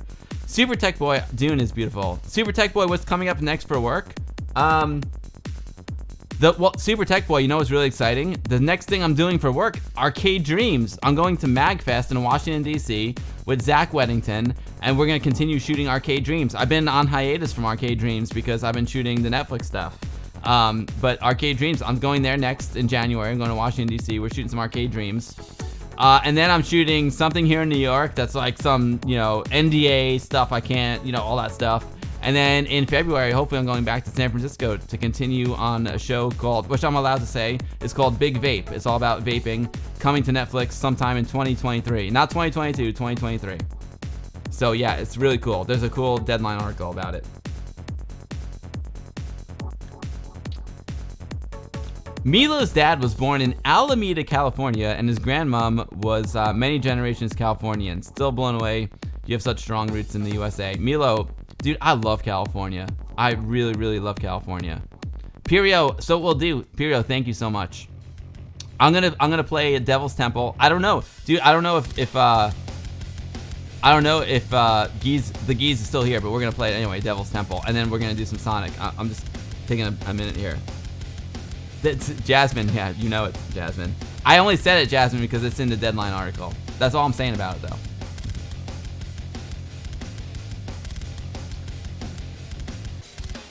Let me see something real quick. I'm just taking a tiny little break here, folks, because that was just. I hope you enjoyed that interview. It was fun.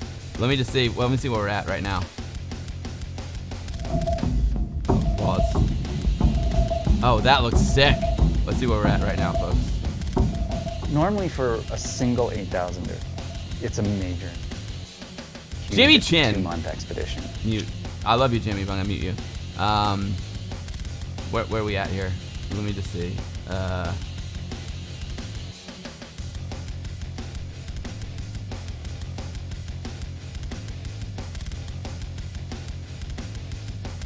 Oh, no way. Check it out, folks. If I know y'all are kind of interested in what I do outside of the streams. How do I do this? So you all know I was like streaming from Texas, and it's because I was doing this show here, 20 somethings. We're at number 3 right now, baby. Woohoo! Number 3 TV show. Yeah, so cool. It's a fun show. Not middle-aged dudes, not the target audience. But hey, we did some fun stuff. Yeah, so cool. We're at number 3 right now on the Netflix. Colin Vela, you missed it. I'm sorry.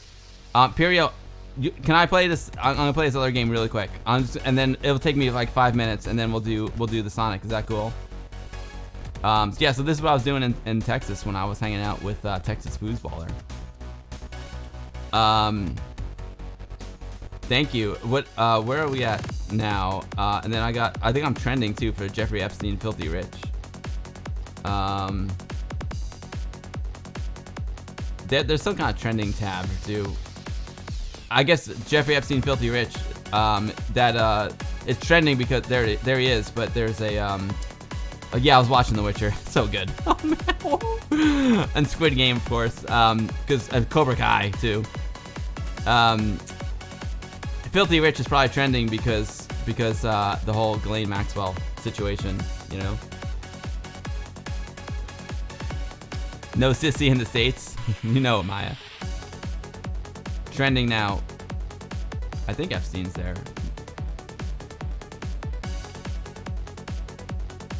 I love Cocaine Cowboys. It's so good. Ozark. Oh, my buddy shoots Ozark. It's so good.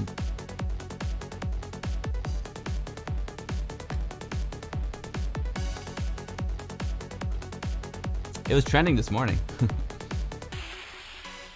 Anyway, let's play another game. I just need a little break.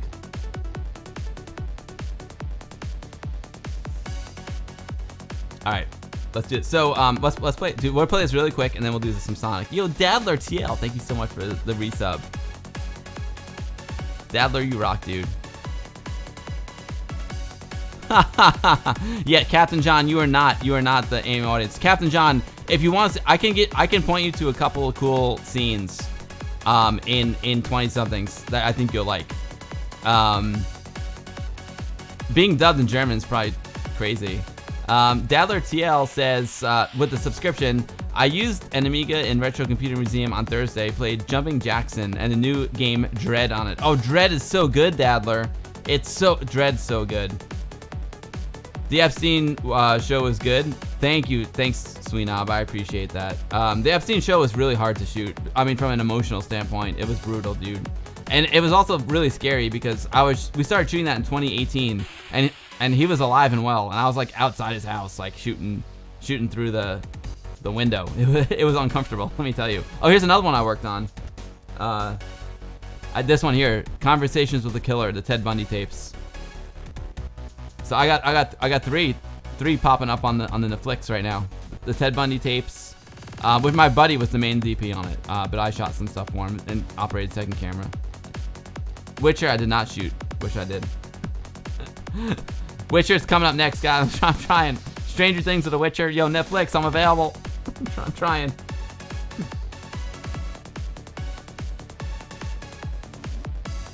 Can you imagine if the Amiga got a Netflix app? That would be crazy.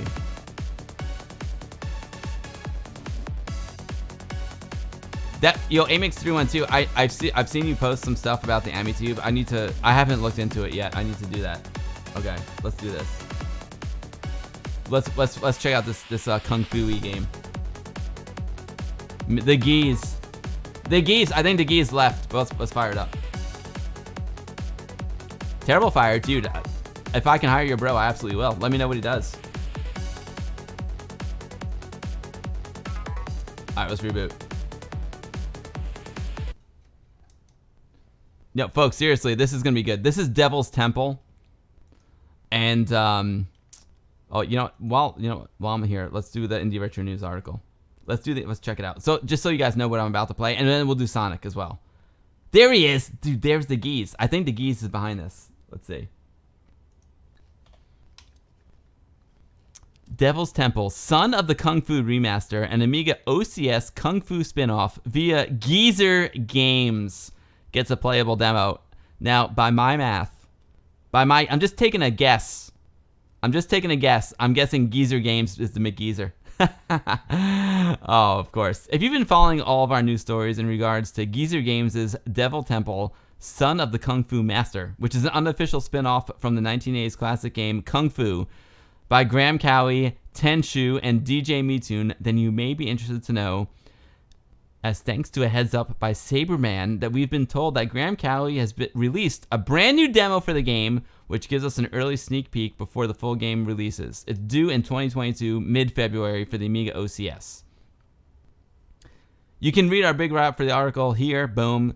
But suffice to say, if you love the classic game of Kung Fu, but mashed up with a bit of Vigilante, then make sure to keep an eye out for this one. Due next year, it not only features 5 extra levels, but 10 stages with bosses, hand-drawn pixel art, with graphics with over 200 frames of animation, weapon pickup, secrets, and Easter eggs, and full 50 frames per second gameplay. Oh, baby. Yo, Milo, thank you for hanging out, dude, and thank you for all your support, buddy. I appreciate you so much. We'll have a new WOG meeting coming up soon, too, by the way. I'm also thinking about doing some like Patreon meetups too. But there we go. Indie Retro News, Kung Fu Master. Let's go.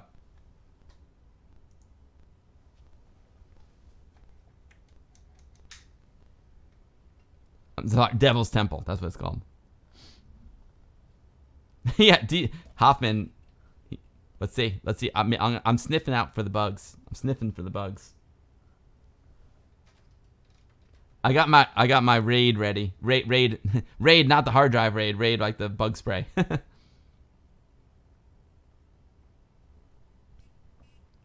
Milo, I might just send you some beer too. Oh, McGeezer, it boots. It definitely boots, McGeezer, because I tried it before the stream.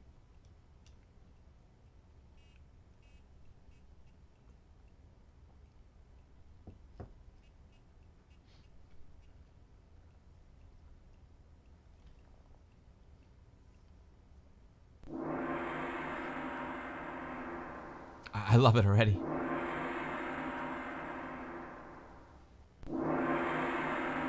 A little silhouette.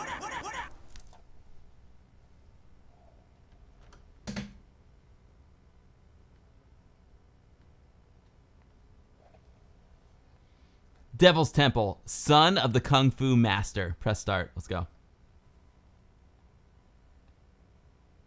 McGeezer, so if you're curious, I'm using a Terrible Fire 1260 inside of this gorgeous Amiga 1200.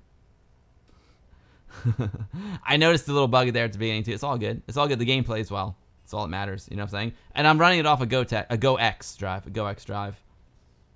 SD card with a Go. Yo, Palineric, I can't wait. I can't wait for the 1942.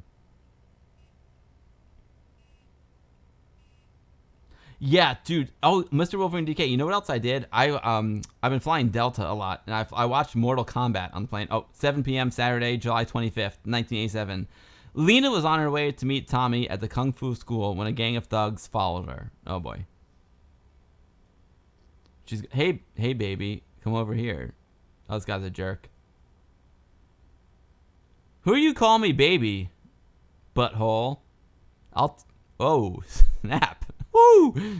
Woo! Oh, whoa. This punk just knocked... He knocked her teeth out. Holy... Yo, this dude needs a beatdown. This dude needs a serious beatdown. If you want to see Lena alive, then come to the Devil's Temple. Oh, dude, yo, I'm going there right now. I'm gonna kick this dude's butt. Whew. Let's go. Stage 1, ready. Oh, it's so good. Okay, button 1. Oh, there's Chuck Norris. Button 1 does the kick. Button 2 gives us a little punch. Oh. Oh, I like it, geez. Woo! Oh, Chuck Norris wrapping me up. Oh, dude, Chuck messed me up, dude. All right, hold on. We're gonna do this. Here we go. All right, for real this time. Yeah, not that time, Chuck. Sweep the leg, Daniel-san. No, I'll kick you in the face. Oh, this is so good. This is so much fun.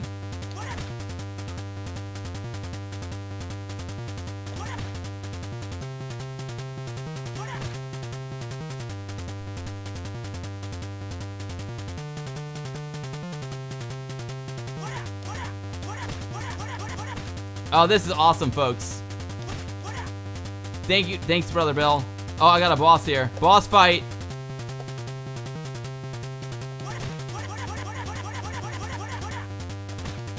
I'm gonna smack this guy in the face.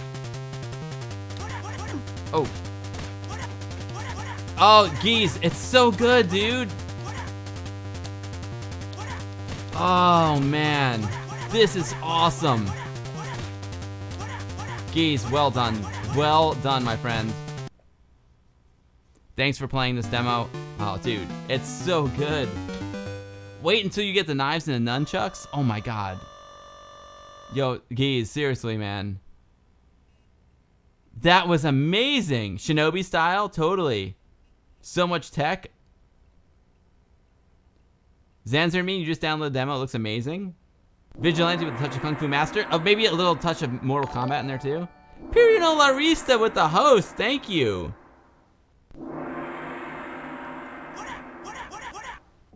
I'll play it one more time. I'll play it one more time, then we'll do Sonic. Pirino Larista is gonna help me out. Mick Geezer, thank you so much. Mick Geezer, I have to say I am honored to have Turbo Sprint Rygar up there on my shelf. I love it. It bugged out a little bit. Of Saturday, July 25th, 1987. Here we go. Here we go. Stage 1 ready. The graphics are beautiful. And the music.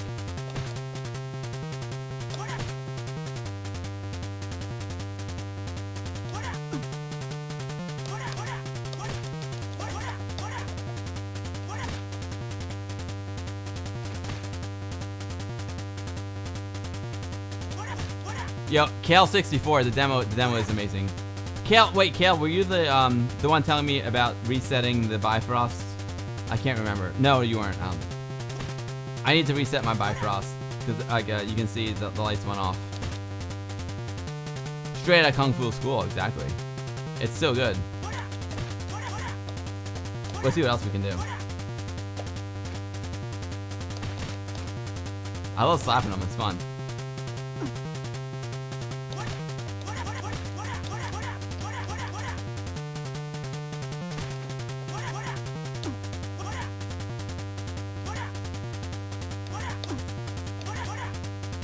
Oh, I gotta beat this boss. Come on. Boom. Woo!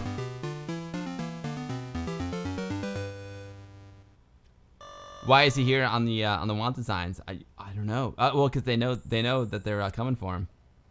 That was awesome. Mick Geezer says, "Thanks everyone. The game is due for release in February 2022." Yo, Geez, that's soon, dude. That's soon. It's gonna be so much fun. Geez, it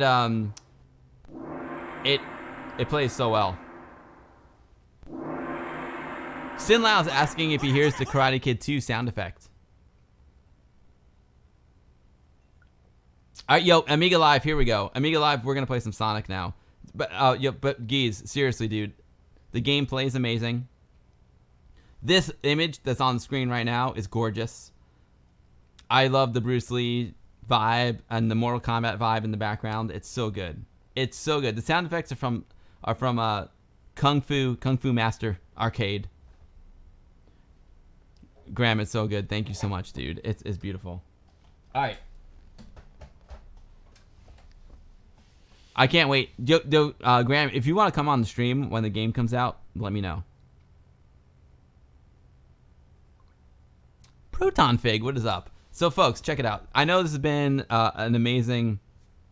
for me, I've had an amazing experience. We've been rocking out the Amiga. I don't have my real Commodore 64 here ready to go, so I'm going to bust out the Mister. I mean, today, Sonic the Hedgehog was released for the Commodore 64 today. And we got some 64 experts in the chat, like... yeah, James it's got some bad news. We got some amazing Commodore 64 people here in the chat. We got the Hazemaker 64, Pirino La Rista, and I'm gonna try playing this new Sonic game that came out, Sonic the Hedgehog for the Commodore 64. I'm gonna try playing it on my Mister. What's up? What's up, Edvin Helland? How's it going? Was it a good Retro Hour Christmas party? Good. I hope it was good. I'm sure it was great. Dadler, you played Sonic on the real 64 today. I don't have the I don't have that extra RAM cartridge. Here's what we're gonna do, guys. It's been amazing playing Amiga stuff, but it's time to switch to 8-bit mode. You know what I'm saying? Time to switch to 8-bit mode.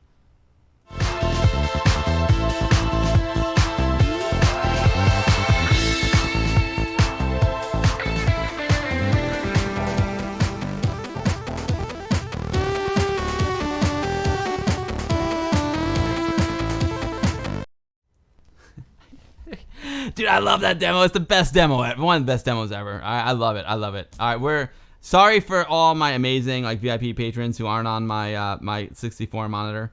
I haven't updated this in a long time. But let's we're going 8-bit mode now. Terrible Fire. We're going 8-bit mode. I got the Mister. And you know what? I have some experts in the chat who are gonna help me with this. Let's do this. You know what? I'm gonna use a gamepad. I don't know. Is that Sonic on? Is that what you guys used to play Sonic back in the day? I don't know. I wouldn't use a gamepad on a 64. I'm gonna do it. Greg of Florida. That was Human Traffic by Ghost Town and Ghost Town and Loonies. One of my all-time favorites. If you want to see it, Greg, I'll play the demo later if you want to see it. It's one of my all-time favorites. Litwarski. I don't have a 1541 Ultimate. Nope. Don't.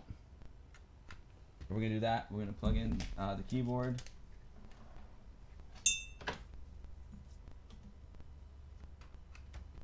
Keyboard's in. What else do we need to do? Keyboard's in. We got a joystick, a keyboard. Now we just need some power and some HDMI. The developers of this will be on your stream tomorrow evening. Yo, Hazemaker, brother Bill, can you shout out the Hazemaker 64? Hazemaker is like the Amiga Bill of Commodore 64. Amazing streamer here on Twitch. Not that I'm amazing, but he is. And yeah, he's gonna have the developer. Oh, dude, I need to. You shout him out. Oh, you already did, brother Bill. You rock, dude. Dan Salvato, thank you so much for the resub, Dan. I really appreciate that. Dan says it was great seeing those upcoming games, and I express my appreciation to all of the devs who have been helping answer all my Amiga assembly questions. Dan, thank you so much for the resub. I appreciate you so much. Thank you. All right, so thank you so much, Dan. All right, I'm going to unplug this. I need HDMI up in here. Proton Fig, I'm going to try playing this on my Mister. I got the Mister right here. See? I got the Mister. I'm literally going to try playing this on my Mister.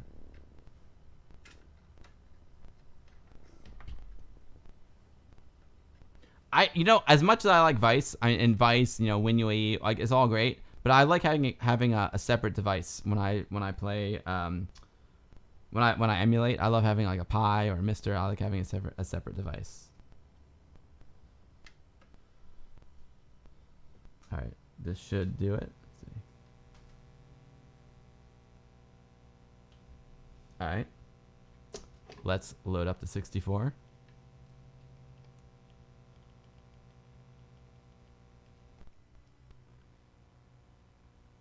So I know there's two different types of files, right? So F12. I'm gonna mount. I don't know. I know there's the D64 file, but I think there's a D65 as well. I don't know. I don't know how to do that. F12. All right, mount this one. Boom.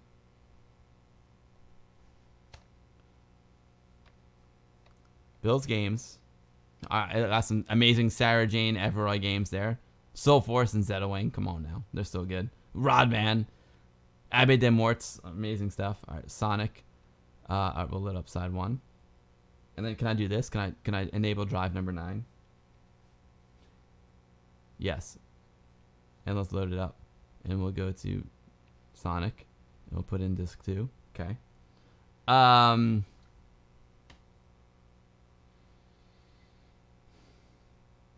James, who knows what Anthony's doing today? I don't know. That's Brother Bill. I was texting with him last night. I don't know what he's doing today.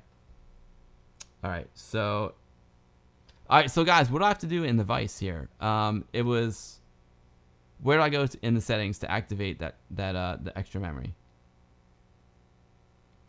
He's probably gaming. Exactly, Brother Bill. Where do I go here? Someone mentioned it before. Audio filter, sound expander, stereo mix, swap joysticks, ports 1 and 2.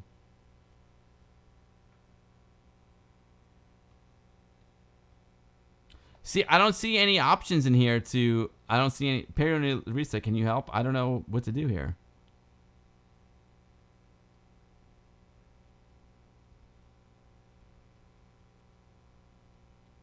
See, this is the problem. I don't see what to do.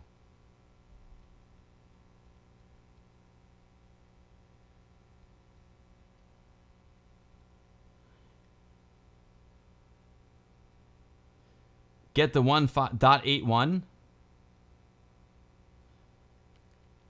I do, but it didn't read it. I have I'll do what Perio says.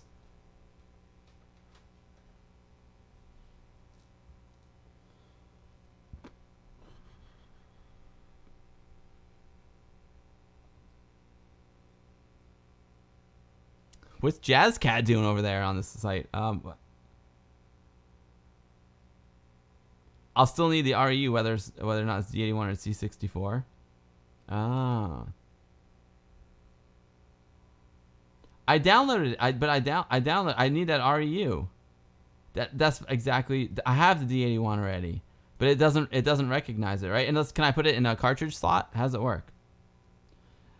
So go to hardware voice in Core 6. How do I do that? I don't know how to do it. Hardware voice. All I know is my F12. I hit F12. Where do I go to hardware voice? I don't know how to use Commodore 64. Perry Larista, where's hardware voice?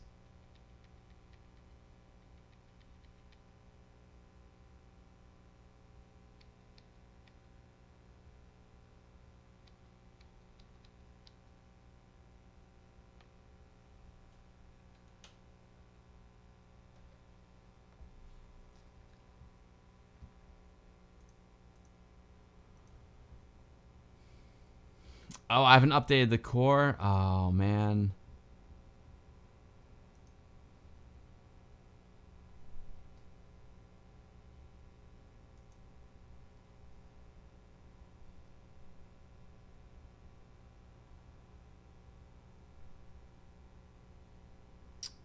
Sure, Proton Fig. I'll try it. I see you. I would love to play Sonic. Can I use Commodore 64 forever?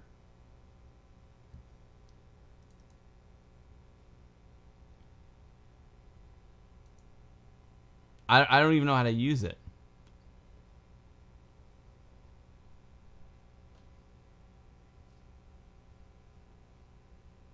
I can't use Commodore 64 forever. Commodore 64 forever uses Vice, right? As the engine. I don't even know. Brother, Bill. I don't know if I can do that. Crapola.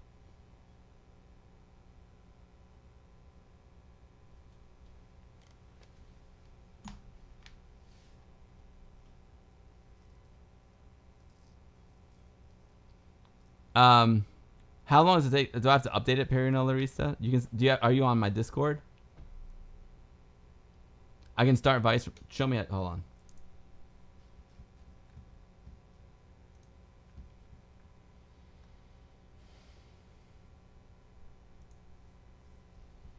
All right, I'm in Vice. Tools.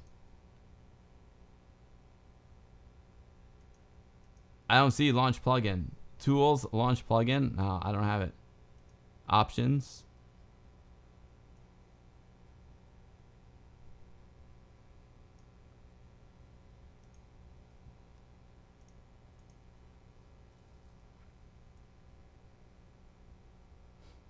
Terrible fire. Okay, good point, terrible fire. Point taken.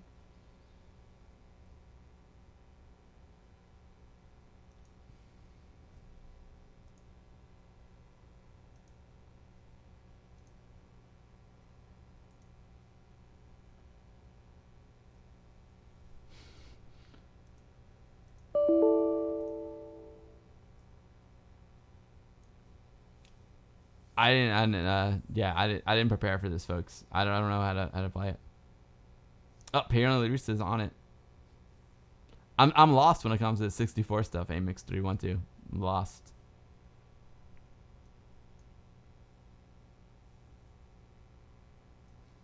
I think I booted up C64 forever once. So wait, when I'm curious because I updated my Mr. Core. I don't know. Like I guess it was updated more recently, like in the spring.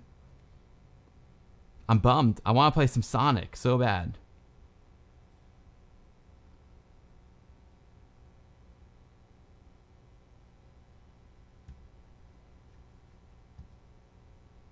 Let me turn my Amiga back on. Might have to update this Mister. It's gonna be a thing to update my Mister. To be honest with you. Do I have Vice though? I might have Vice somewhere on this computer. I know Hoff. I knew it was gonna come off the rails around this time. I knew it was gonna come off the rails. Because I actually put effort into like making sure things work on the stream, and I was like, you know what? Let me make sure Proxima 3 works, and let me make sure the Devil's Temple works, and after that, it's all good. I don't know. Have to. Updating the core on the Mister will be too difficult to do on stream. I need to get an Ethernet cable and all that jazz. Let's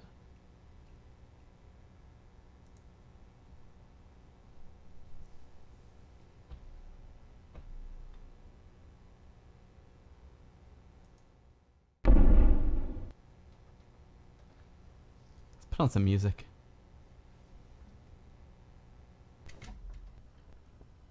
Oh, C64 Forever doesn't support the RAM expansion, but it works with Vice. Interesting. Okay. I did, brother. Oh, tools options?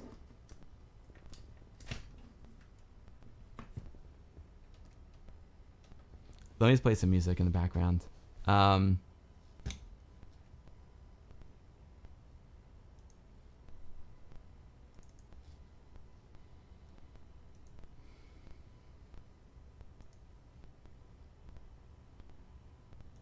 There's Perio. Perio, I still don't know if I'm gonna be, dude. I don't know if I can't. Thank you, Perio. You're too kind. Thank you so much. Updating my Mister on stream is gonna be tough. I'm not gonna lie. I wasn't ready for that. You know what I mean? Let's do this. I'm gonna work on this Vice. Can I do this? Let's see. Did I get the Vice? Close that. I'm gonna put on something. I'm gonna entertain you guys while I'm doing this.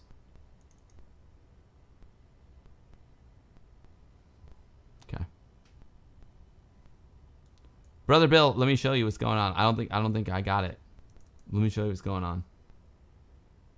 I think I need to like update it or something.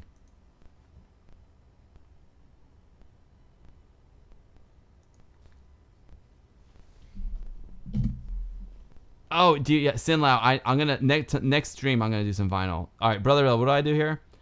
Tools, options, and then what? Then go to the emulation tab. Scroll down to plugins.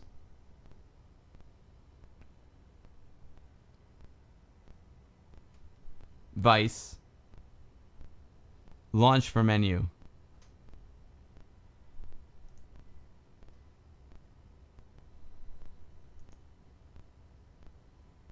Now what? Now what, Brother Bill?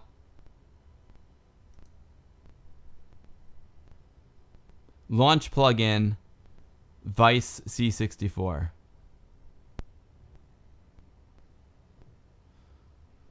Oh, we got scan lines. We got scan lines and everything. Now what do I do? File. Now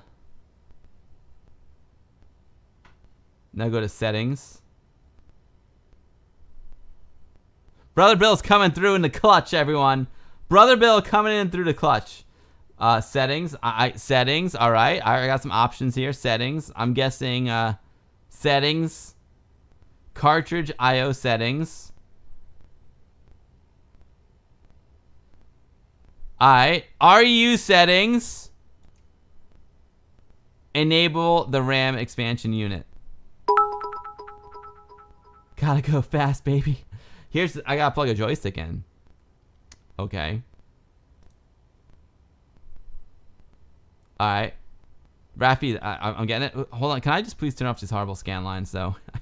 I'm not gonna have to play. I'm not gonna have to play like this, am I? Settings. How do I turn off these scan lines? Settings. Video settings.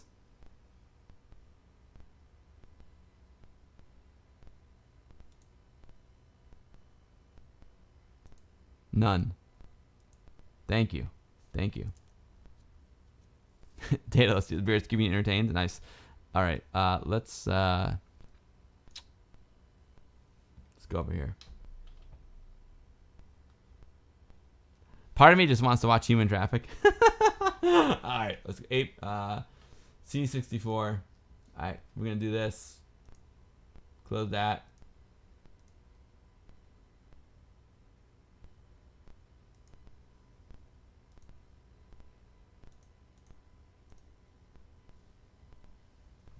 We're getting somewhere, folks.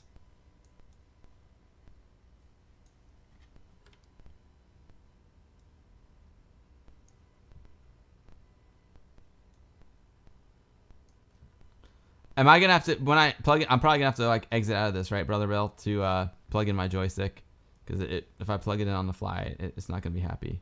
That's my guess. That's my guess. All right. Do something like that. All right, we're getting somewhere, folks. Brother Bill, we're getting somewhere, Brother Bill. We're making progress, Brother Bill. Andy Parader, thank you so much. Sonic Movie 2 next year, new Sonic game for consoles, and Sonic for Commodore 64. Nice. Yeah, Human Traffic is so good. Hazemaker, I love Human Traffic. One of my all-time favorites. All right, so let's do this. Vice. I'm gonna close Vice. I'm gonna come back to you, Vice. Do you want to exit? Yeah, exit. Okay, I'm gonna plug the sucker in. I'm gonna take this joystick out of here.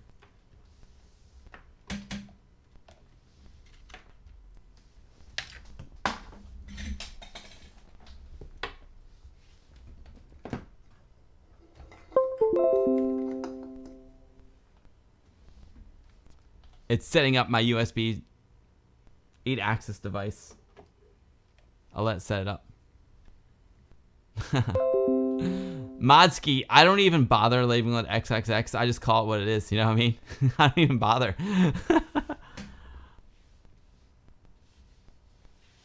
That's all. DJ Hoffman said, did you see that someone from Sega joked about the MCA takedown, but essentially gave them their blessing? That's so cool. I didn't see that. Okay, so so if we go File, Launch Plugin, we're gonna launch Vice. Brother Bill MVP. I'm just saying, Brother Bill. Just saying. Settings. Joystick settings.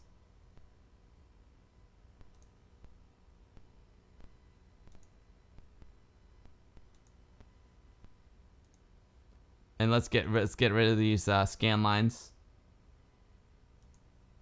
Oh, I can go full screen. That'd be easier. Anyway, I'll just do this.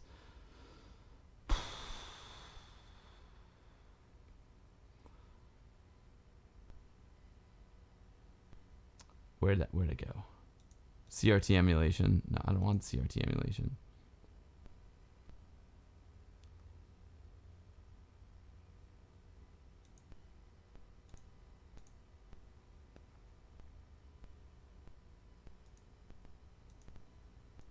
There we go. All right. Super Tech Boy, I'm trying. I'm trying to. Danny Boy, your brother was your gateway to Amiga? Oh, dude, your brother was awesome. All right. File. Brother Bill, now what do I do? I'm just Brother Bill, now what do I do? DMackey 828. DMackey, it was a banger. I have to re-enable it. Okay, so if I go to we're in overtime now, DMackey. Settings. Where did I go? It was, what was it, Brother Bill? DMackey, it was a good stream. I'm happy with the way the interview went. I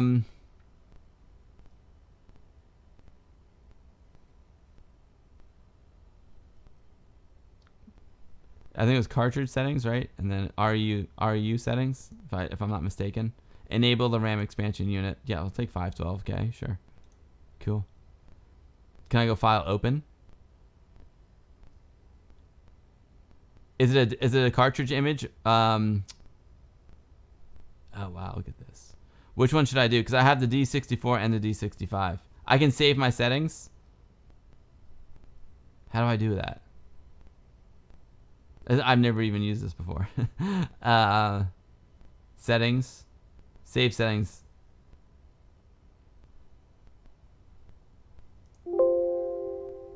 Yeah. All right, so now I go to File. We're getting close to Sonic, folks. We're getting close to Sonic. Now what do? Do I attach a disk image or a cartridge? Attach disk drive 8.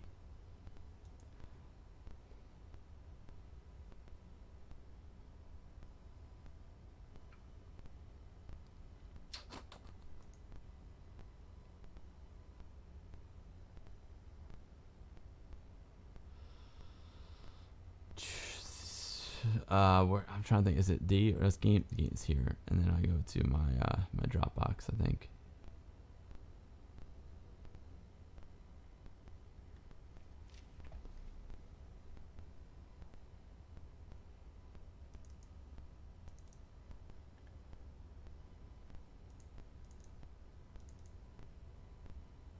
So I go to the D64, right? Edvin, I'm getting close, baby. Auto start. But the D81 sounds nice because see the D81 is like one file. I like one file. Can I just do one file? Can I just do this, or do I have to do the load, comma 8, comma 1, and all that stuff? D81 will be better. Can I do it right here with the disk image though? I have to change the drive to a 1581. How do I do that? Settings.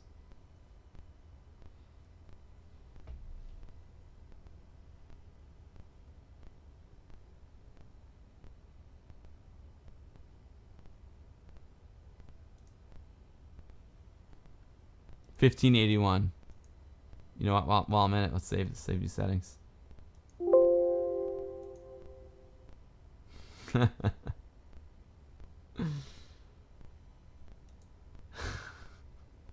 File. Attach disk image and drive 8. I don't even know where I am here. No, documents. I go to Dropbox. I can auto start it. I don't even know. I don't know how to auto start. Is there an auto start button? I got it all loaded and ready to go. Oh, auto start. There we go. Let's go.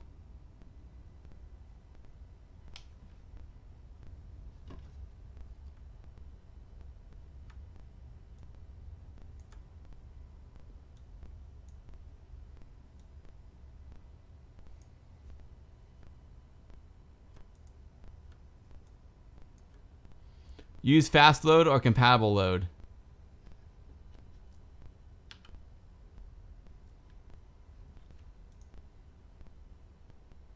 Fast load it. Read the manual or play the game. Oh, G. G, baby. Sonic. Oh, F. I'm sorry, Hoff. I should have done F.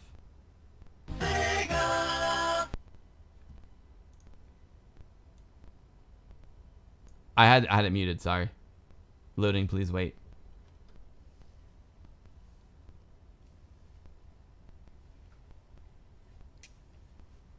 Something's happening. Something's happening. Yeah, Piero no Larissa, I had it muted. Don't worry. Don't worry. Nivrig, I don't know. Yeah, right? Text. Colin Vella, I'm learning today too. You enable it by going to the settings there. I can show you again. Load full game intro. Yeah, we want the full game intro, right? I want the full game intro.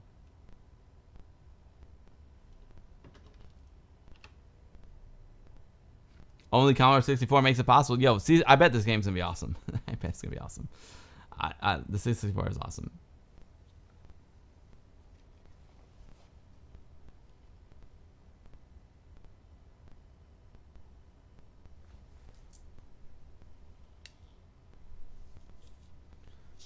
I would love to get an REU. Oh.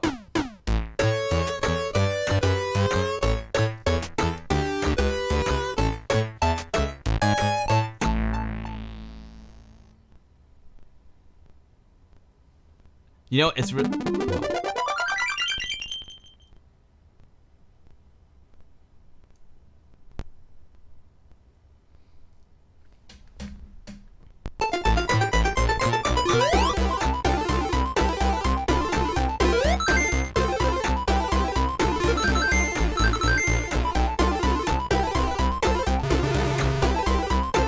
I'm confused about the audio.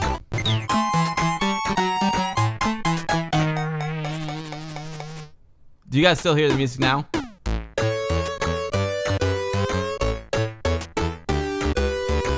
You hear the music?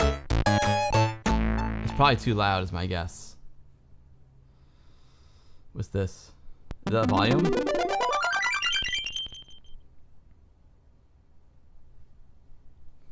I kind of want to make it bigger because, yeah, come on.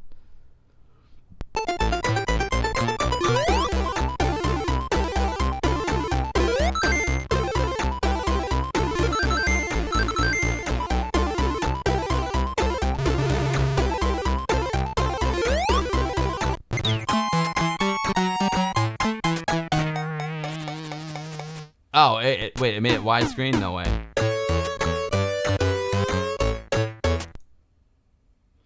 Oh, sorry. I just want to try and make it bigger so it's easier for me to play. How do I exit the full screen?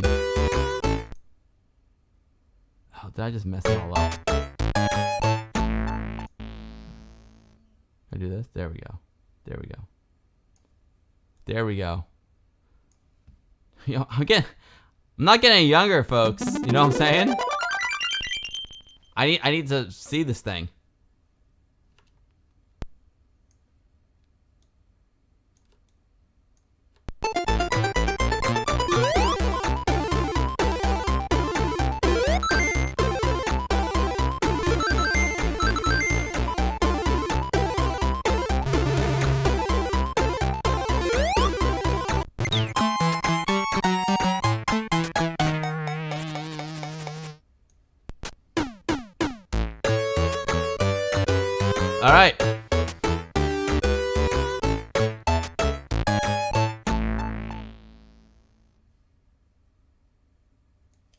What do I think? I think it's amazing. But I would love to see it on a real 64, you know what I'm saying? Real 64 with that monitor I've got right there with the 1701. Alright, how do I play?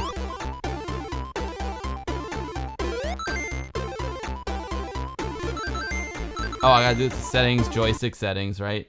Joystick settings. Is it joystick 1 or joystick 2? There we go. Joystick 2.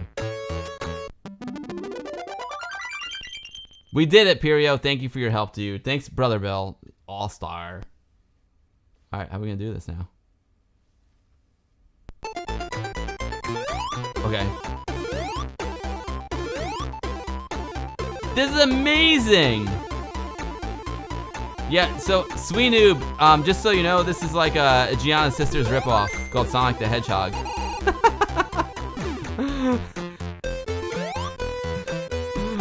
It's amazing, guys. It's so good. I need to play this on my real 64, though. But it's amazing.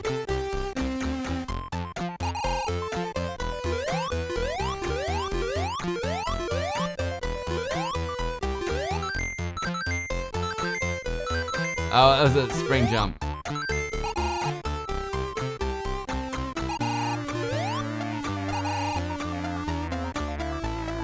Kale64, it's a great question. Hazemaker might know. You're hilarious. James, it was worth the wait. Thank you. Can we put Sonic in the ball? I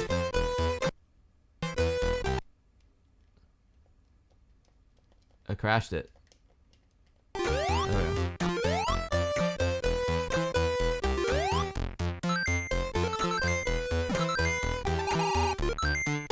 It plays so good. I mean, dude, can you imagine seeing this on a Commodore 64 back in the day? I mean, my mind is blown right now. Right, Counselor? Consolerno, right? It's amazing. Oh, I'm invincible now. Knee-high, you're hilarious. You know, like, has anyone done Doom on the 64? Probably, right? How do I put...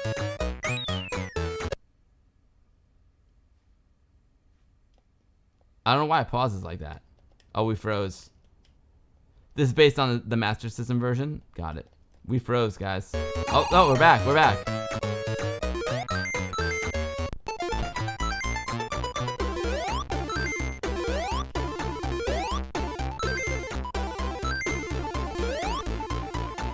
James, please. You're welcome. Thank you for hanging out. Yo, greetings to Australia. Australia, one of my favorite places I've ever been in my life. Thank you for tuning in. I hope you have a great week, James. Thank you for hanging out. Sega does what Nintendo don't. You know it. Oh, you can like spring off this guy. Check it out.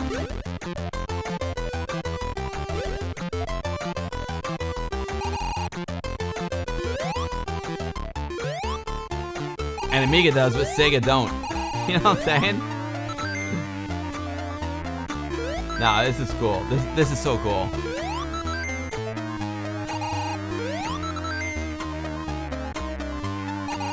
Yep, I bet you could Proton Pig. I've seen like Doom. I've seen Doom on like a refrigerator before.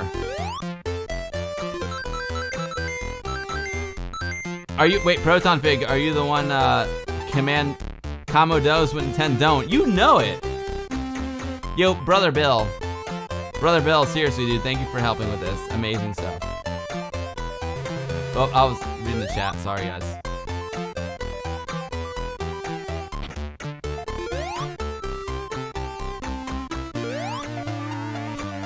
Whoops. You know, I just want to change my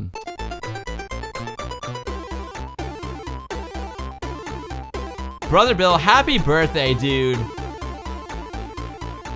I'm gonna get back to the game in a second. I just want to do this. Hold on. I want to go here. How do I get Twitch? Can I go to my dashboard? Dashboard. Sonic on the 64. I'm gonna change it. Edit stream info. Title.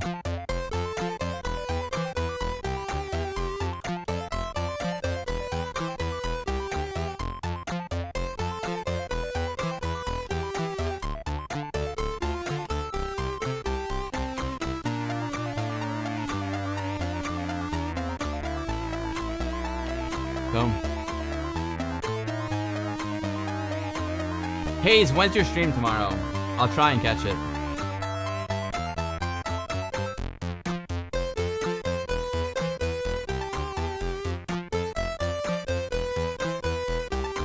Ha.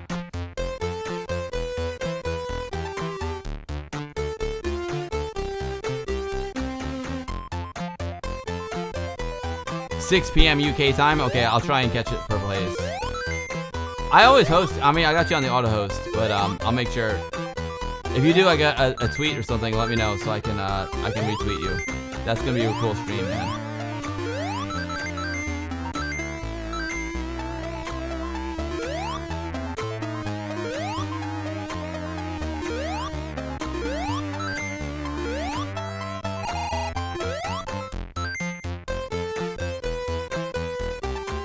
Edvin, it's so good, dude. It's so good.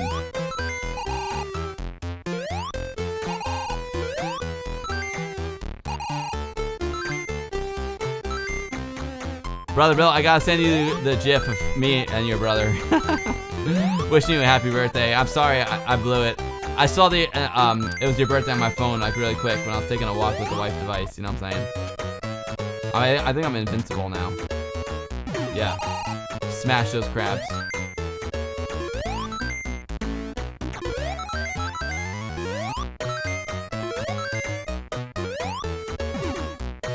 I may have to jump when I land on the box.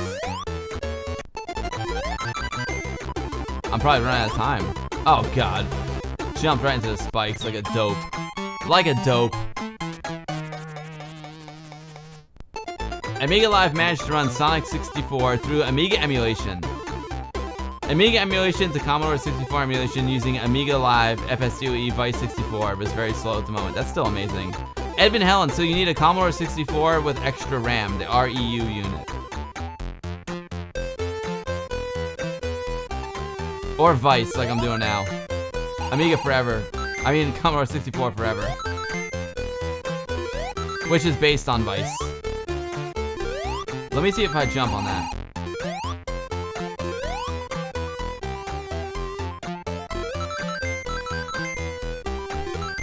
I know, how many layers of emulation can we go? Exactly. Alright. I might have to start rocking and rolling here, folks. It's weird, like when I go into the ball, it kind of stops for some reason. Texas Foosball, you gotta get your Monster Woody back from Max. I'm not gonna lie, Texas Foosballer, I miss your Monster Woody immensely.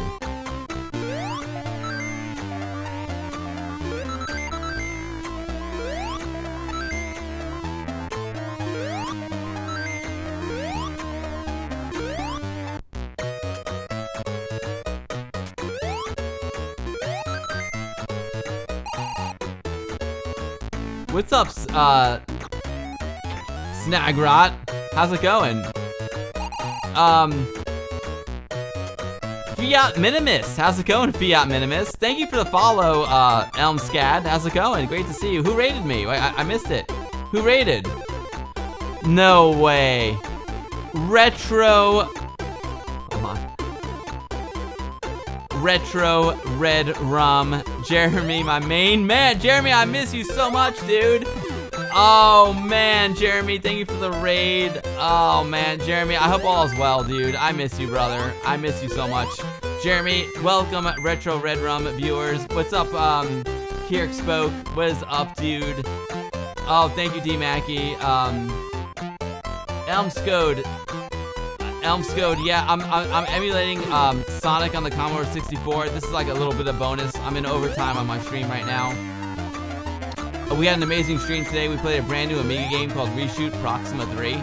Oh my god, it's incredible. And now we're playing something else that's incredible. Today also was the release day of Sonic the Hedgehog for the Commodore 64. I do have a real 64, but I don't have the REU cartridge, so I'm playing this on the Vice emulator right now. So yeah, if you're new to my streams, guys, I'm Bill, and I stream Amiga stuff here on Twitch. And I try and stream every Sunday. I love playing classic Amiga games, I love playing new Amiga games, and most importantly, I love having guests on my streams, and that's what I did today. Man, we had the creators of Reshoot Proxima 3 on the stream. We had Richard Lowenstein, Martin Amon, and Kevin Saunders. absolute legends in the Amiga community on today, and I'm so thankful for them for coming on. And but today was also the launch day for the Sonic on the Commodore 64, so I was like, you know what, let's try it out. And Jeremy, Retro Red Room there, he's also one of my buddies in real life, and he used to live near me, and not anymore. I miss him. Jeremy, thanks for the raid. Jeremy's also the CEO of Double Sided Games. I'm messing with you, Jeremy. But yeah, Double Sided Games. You all know Double Sided Games. Shadow of Surgoth. That's gonna be the next Amiga game I play. I haven't played it yet.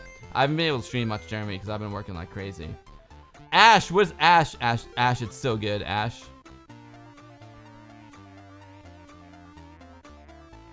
Proton Fig, you set up your development environment for the Mega Sub 55 campaign. Anyway, Retro Veteran viewers, thank you so much for joining. Again, I'm Amiga Bill, stream here almost every Sunday on Twitch, and thank you for the raid, Jeremy. You're awesome, dude. Oh, Jeremy, dude, I would freak out if you come to VCF. We just had the Festivus last week, and I was in San Francisco working, so I couldn't do it, which I was really sad about. But Thierry and I, talk all the time. Thierry even bought like chocolates for my wife. It was awesome. I miss you, Retro Red Rum. Yeah, Coffee Cup Arcade, thank you for shouting out Retro Red Rum. Awesome streamer here on Twitch. I see him like soldering and doing all kinds of cool stuff. He also, at VCF East, he does these amazing European computer exhibits. They're really beautiful. He and his buddy Thierry. Jeremy, I miss you, dude. I miss you. I'm playing Sonic poorly right now, Jeremy. I played Reshoot Proxima 3 pretty well, though. How do I stop this chat pause to do to mouse movement?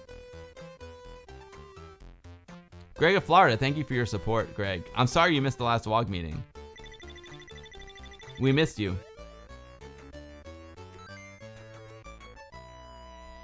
Ash, wait, Ash, are you streaming today, or did you... Ash, isn't it Sega Sunday today, Ash? LTF... Yo, Mike, this Sonic 60... This is blowing... This is blowing my mind. How good it is. I know, Purple Haze, what can I do? It's blowing my mind. I'm playing it on the Vice emulator right now. Actually, the Amiga, the Commodore 64. I keep saying Amiga. The C64 Forever emulator, which is a front end for Vice, and I'm still blown away by it but it's really gonna blow my mind when I play it on a real 64 with the CRT. You know what I mean? That's how I like to go. Oh wait, I thought I could jump on top of that guy. Greg, pay attention, baby. Pay attention, Greg. Let's go. Ash, you woke up late. Ash, I wish you were going to MagFest. You would love it. And it's not too far from you. Should I turn it up? Is the mix good?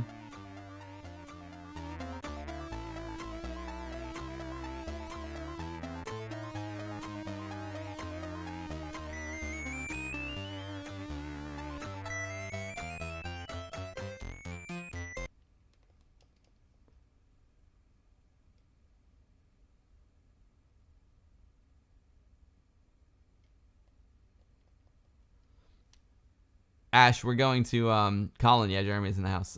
We're going to, I can't wait to go to MagFest. It's gonna be so much fun. Zach and I are gonna be shooting Arcade Dreams there. I finally get to work on Arcade Dreams again. I don't know what's up with these little pauses. Oh, it could be, Amiga Master says it could be caused by the old Vice version. Interesting. I really want to get going on my Mister. I'm gonna update my Mister. I'm gonna do an update all and see if I can do it. Because I mean, don't get me wrong, Vice is super cool, but I love playing it on the Mister.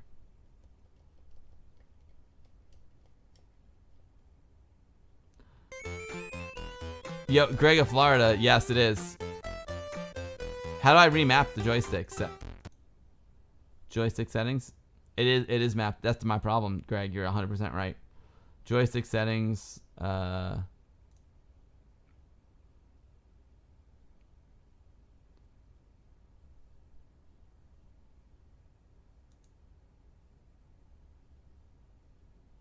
don't even know. What's this north, south, east, west stuff? I don't even know. Pause is mapped to down, Greg. You're 100% right.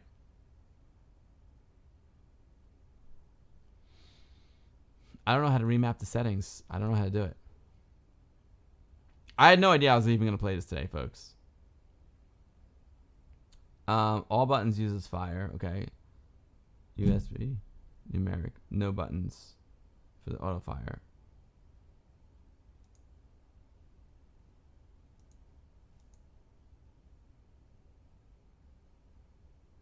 North, east, south, up, right, down, left. Let's try it. North. Weird. It's not letting me press up for north. Strange. I don't know why I can't do it. Yeah, DMAC, exactly. That's where you get it. Whoa.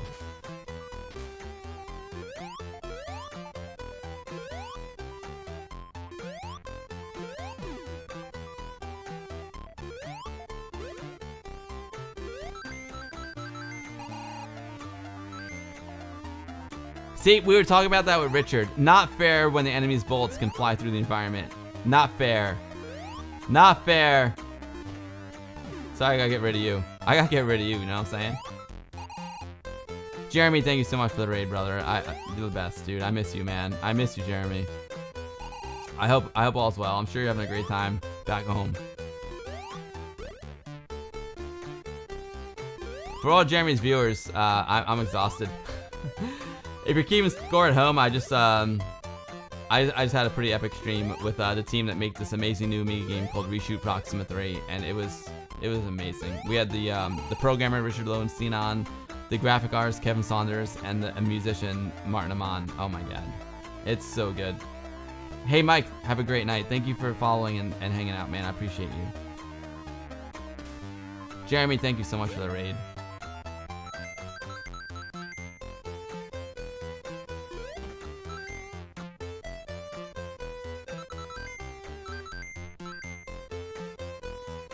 It's really nice to meet you. Thank you, Mike. I'll be back. I'm streaming next Sunday, December 26th. I kind of want to stream beforehand. Oh, wait, Jiro, are you still here, Jiro? Because I have to play your video. I think I downloaded it. I have to uncompress it and all that stuff. I'll play your video before the stream's over if you're still here, Jiro. I should have done a little loop-de-loop there.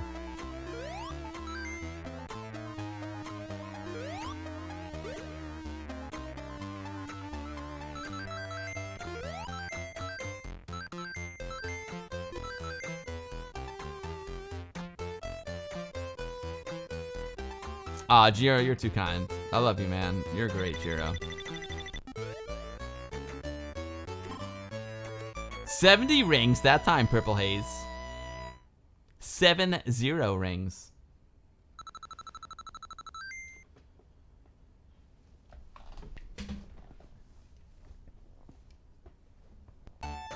Whoa. Oh yeah, let's get some rings. Oh, I love this night scene. You can probably tell I wasn't a Sega kid back in the day. I was an Amiga kid. You know what I'm saying? I appreciate Sonic and the Eggman and all that stuff, but you know, I was a Shadow of the Beast kind of guy. You know what I'm saying? I was a Lemmings dude. Gianna Sisters.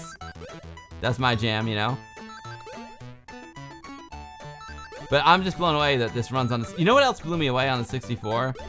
What game was it they ported? Super Mario Brothers.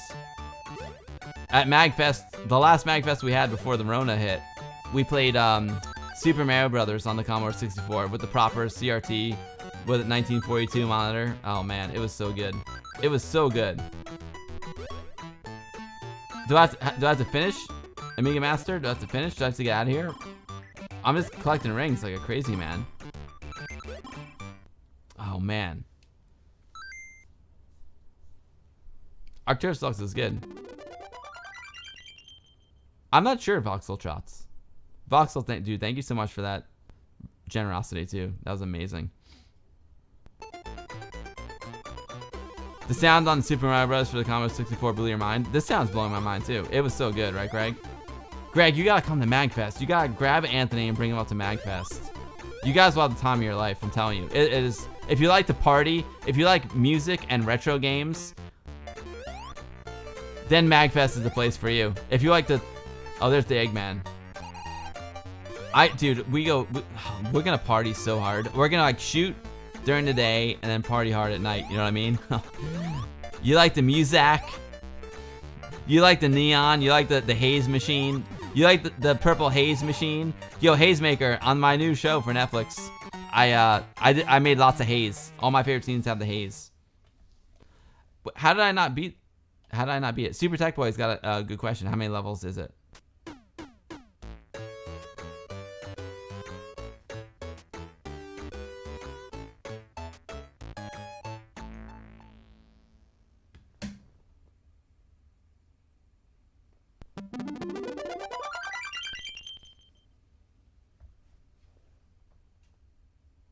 What time we got? It's 6 p.m. Okay, we're good.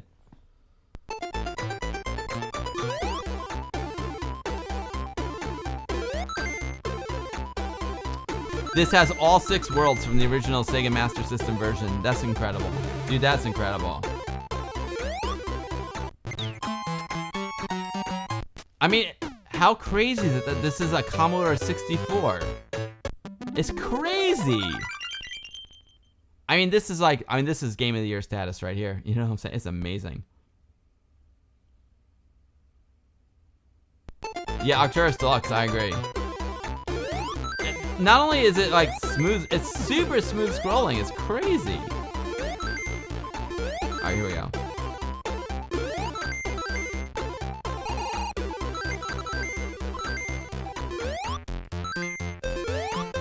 So, have you guys seen the trailer for Sonic 2? I haven't seen Sonic 1. I'm psyched to see it. The last video game movie I watched was 8-Bit Christmas, and I highly recommend it. It was fun. I think it's on HBO Max. I can't remember. Perionella Rista, let me tell you something. Don't you worry about your English at all. Don't you worry. I appreciate you being here, man, and helping out and chatting. You having not perfect English just means you can speak a language that I can't, okay? You know what I'm saying? That's all it means. Yeah, RU is required. What's up, Acid Bottle? Great to see you, Acid Bottle.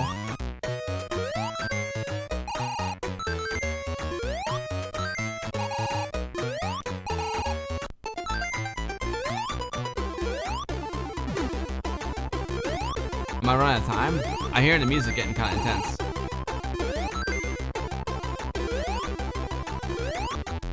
Oh, jeez. I lost all my rings, and I died. Arcturus, you're hilarious.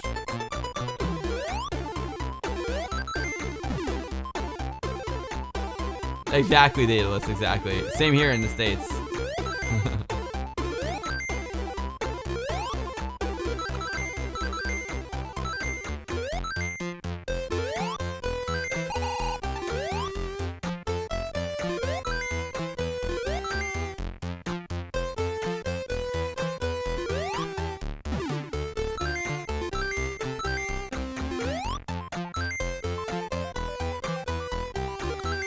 I feel a little faster, right? Purple Haze.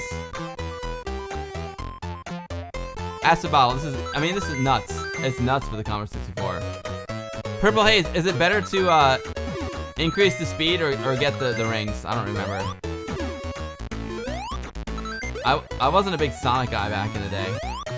I was too busy playing Amiga games. Oh, I'm glad I was immune there.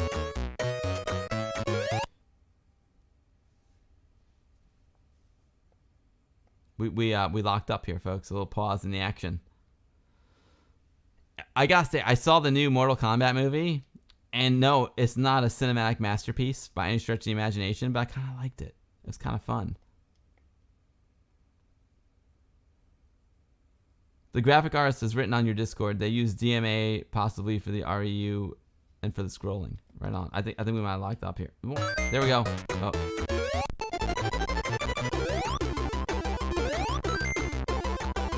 I'm confused because the timer is counting up. So how do I know how much time I have left?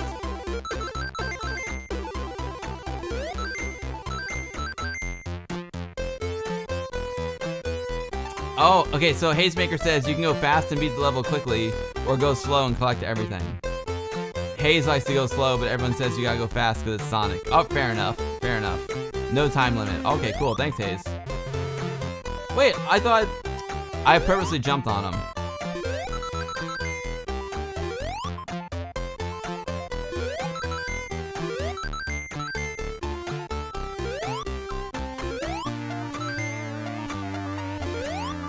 I can't get that little rascal. Gotcha.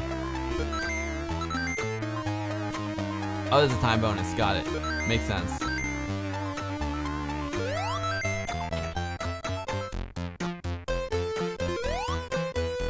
It plays really, folks, it plays really, really well.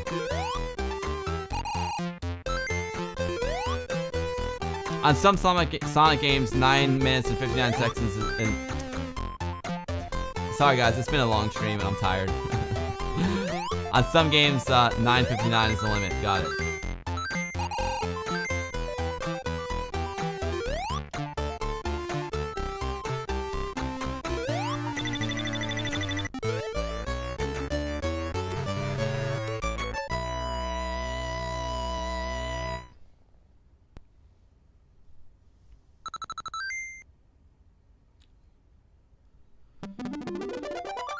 Expiry PL, you know, I got a load of Polish beers yesterday from my neighbor. I got some Żywiec. I got a 6-pack of Żywiec and a 6-pack of, I don't know how to pronounce it properly. Okoyem? I gotta ask the wife device. She'll set me straight.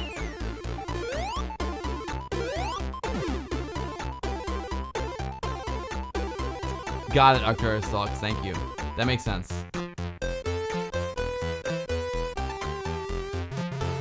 I thought I had the bubble. I got robbed.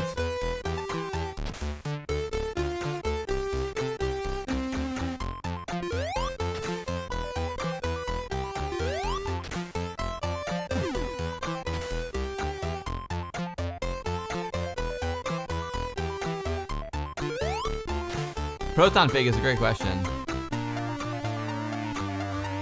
Purple Haze, silly. No, we had good stuff on the Amiga, let me tell you.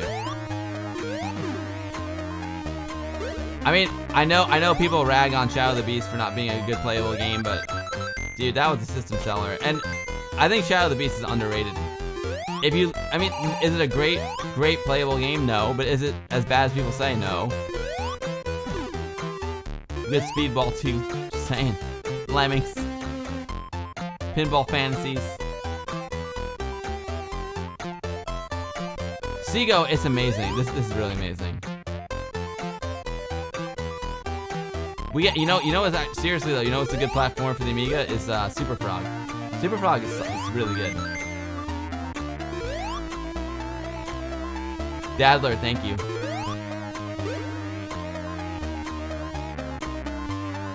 I have good neighbors. I do have good neighbors. Yeah, you think of Super Frog or Zool if the Amiga's got a mascot? I like Super Frog more, but Zool's a good one too. I mean, to me, the Amiga mascot's the bowling ball.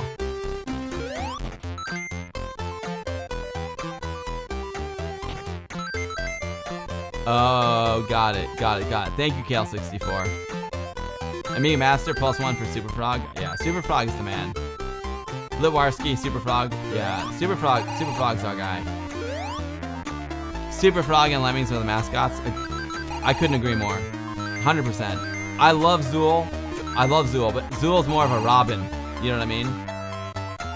And I mean, I have to be honest, like, I know Zool's supposed to be like a Sonic. I don't love Zool. I like Zool. I don't love Zool. Poor Steg.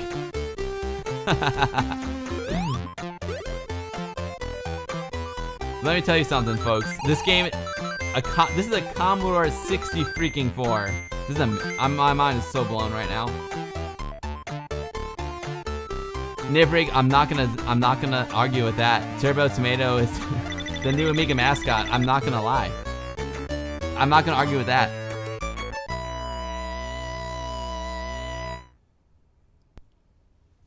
What time we got?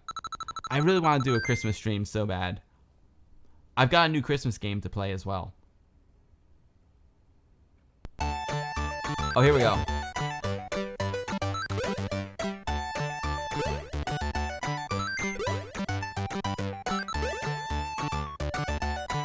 Yo, Huff, they sell Chupa Chups in the Polish store where I live. It's pretty rad. That whole. I like the Zool. Oh, Zulu? You mean like Ghostbusters? Rough and Tumble. I cannot wait to go see The Matrix Reloaded. I'm going to see it in laser IMAX. Oh, baby. Oh, I can't wait. I am going to be so freaking fired up for some laser IMAX. Matrix Reloaded. Oh, baby. Oh, you have to exit the stage in order to get the rings? Okay. Alright, here we go. Here we go. Hold on. Settle down, Sonic. Settle down, buddy.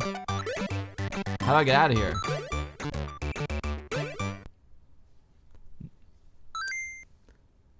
I got no bonus.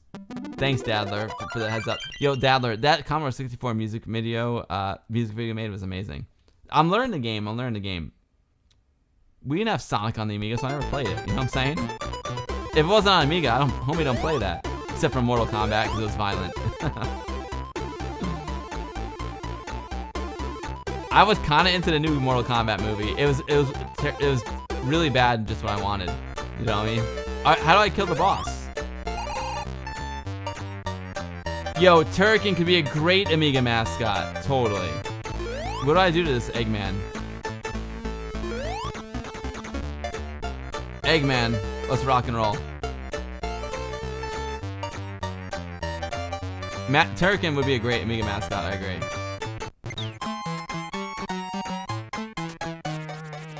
I was reading the chat and Eggman snuck up and got me.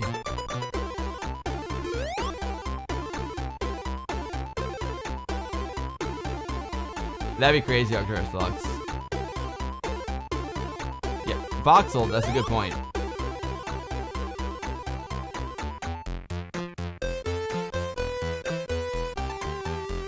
Jump on him when he goes low? Okay, here we go. I kinda wanna play for real. Let's go. I wanna beat the Eggman. Here we go. Let's go, Eggman. Let's go, Jim Carrey. Going low. I'm waiting for you to come low, Eggman.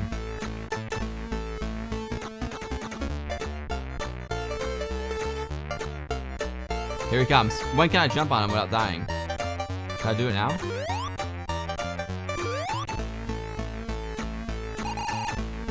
Where'd he go? Is it just when he's like all the way down at the bottom? Red Eye?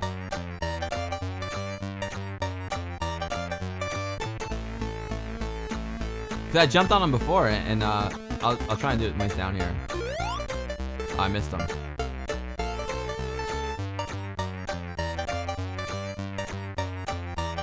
Captain John Archer, have a great night, my man. It was great to see you as always. Give Amiga Sons my best. Dude, how awesome is Reshoot Proxima 3? Captain, I mean, it's amazing. There we go. There we go. Oh, I can hit him while it's going down? Thanks, Dadler. Okay, we'll get this guy. Oh, he turned white.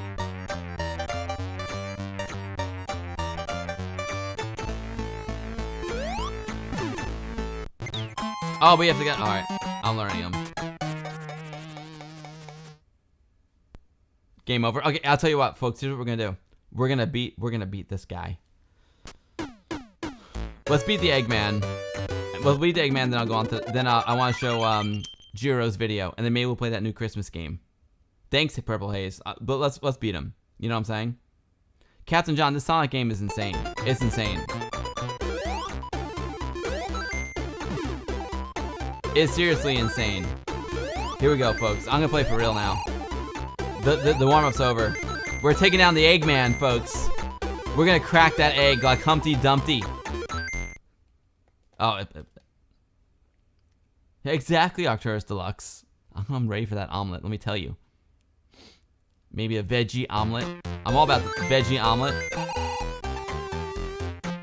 With vegan cheese.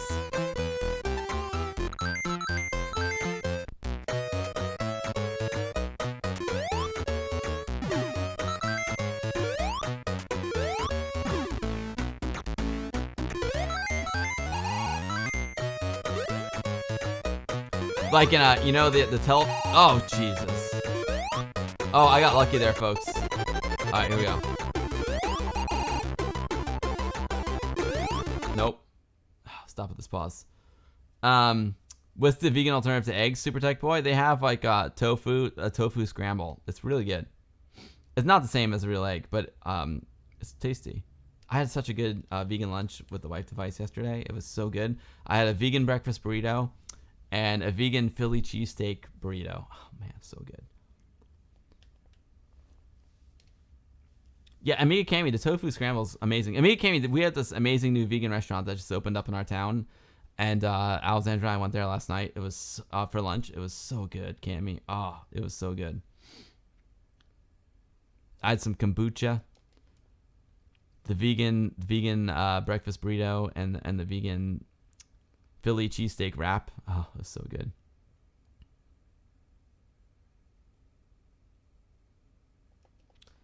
I'm waiting. It will come back. It just takes a minute here.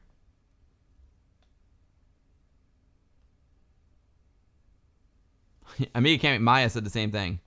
Yeah, I am lucky. We got some really good vegan restaurants here. Even in my little town just north of New York City, we got some good stuff. Yeah, finally. Trying to break my flow there, Commodore 64 forever.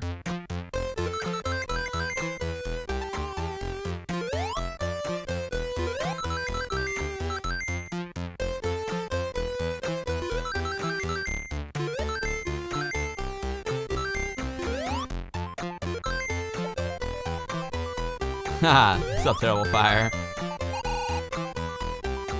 My 1260. Terrible Fire, how hard is it to update? Oh, Jesus. The firmware. Proton Fig, I think it has to do with the emulator.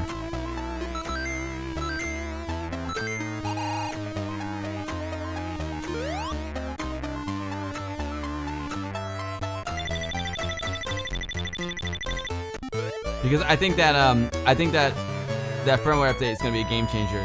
Terrible Fire. Alan PPC will do it for me. Alan, should I send it back to him?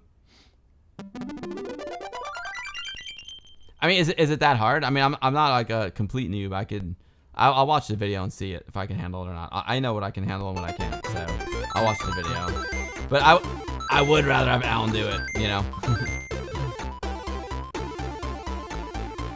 I need a Rev 4 or Rev 6 to get the max. I'll just get one then.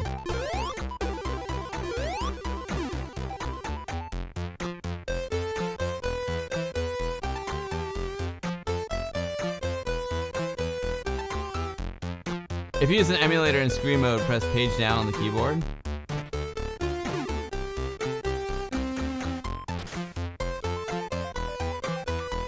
I hit page down.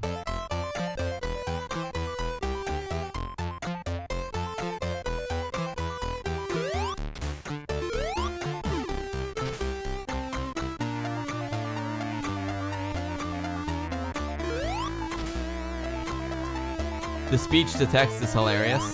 I wonder what it's saying. I have nothing too dirty.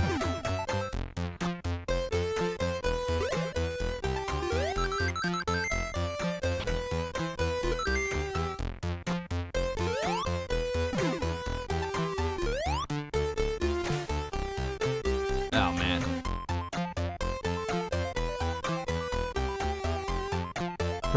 It says Proton Pig. That is hilarious. Oh, that sucked. That sucked even more. Jesus.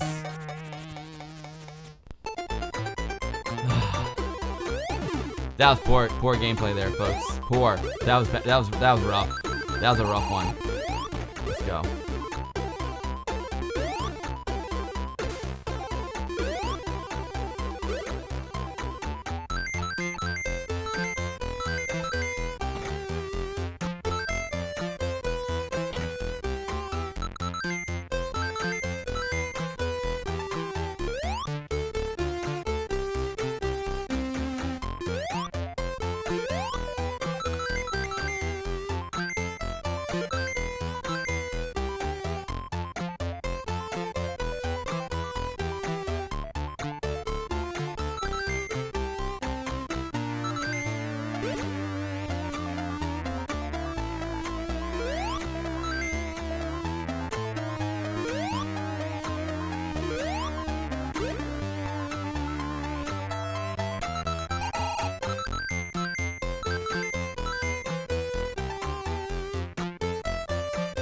Hayes, I want to kill this Eggman so bad.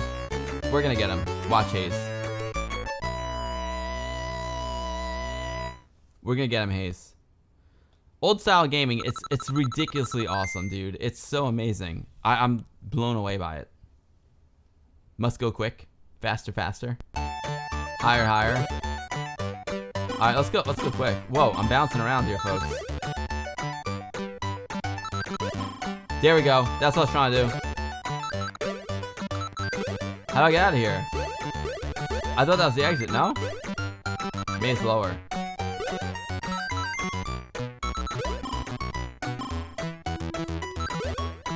Jump! Let's go, baby! Oh! Let's go, Sonic! There we go. There we go.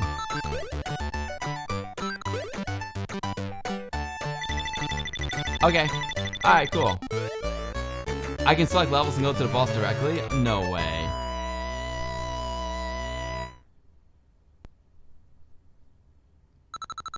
Oh, I didn't understand you, Pirio. Sorry.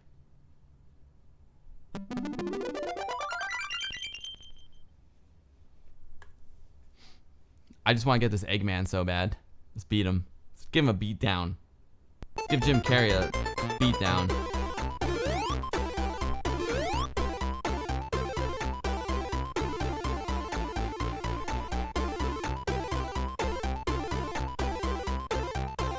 Here we go. Boss fight. I already killed one boss today. Let's kill two.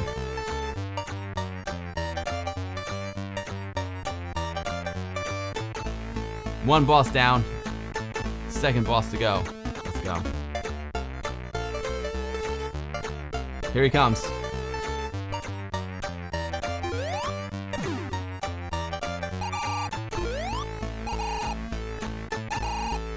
I hope there's not a time limit on this boss fight. I hope I can just like wear him out. You know what I'm saying?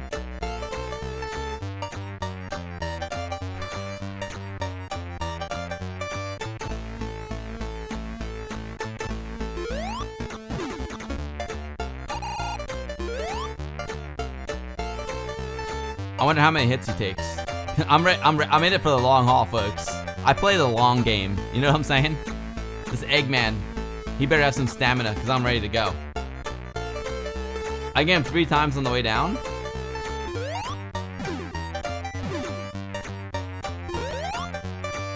Whew. 3 times and he's done? Oh, I have to hit him 3 times in a row? Because I'm already past. I already hit him 3 times. I have to get him 3 times in a row? Is that what it is? Oh. 3 times in a row.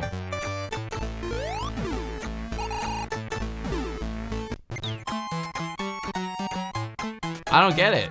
I got him 3 times in a row. That was 3 right there. I had him beat so bad. I beat that Eggman. I don't understand how I died.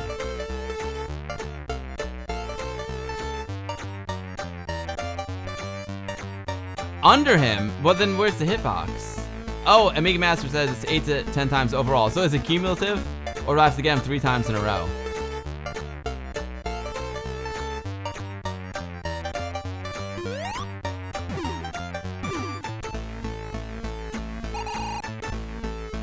Just beat him 1 time. I'll get him, Amiga Master.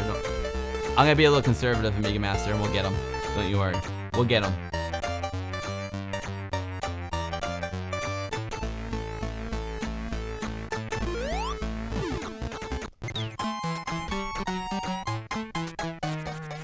How do I jump to the boss?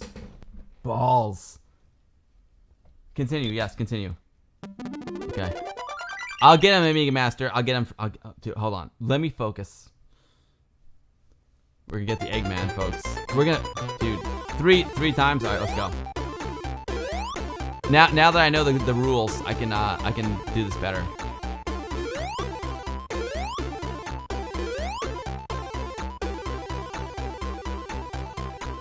No problem, Kel64. I'm just gonna keep whacking him. I'm in it for the long haul, Kale. Let's go. Here he comes.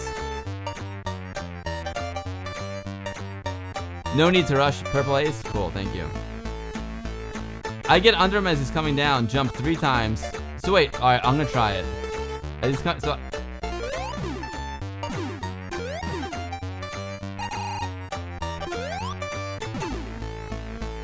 Oh, I like it. Old style gaming. That was a good tip right there. Old style. I didn't know. I thought I had to jump on top of them. I like it old style.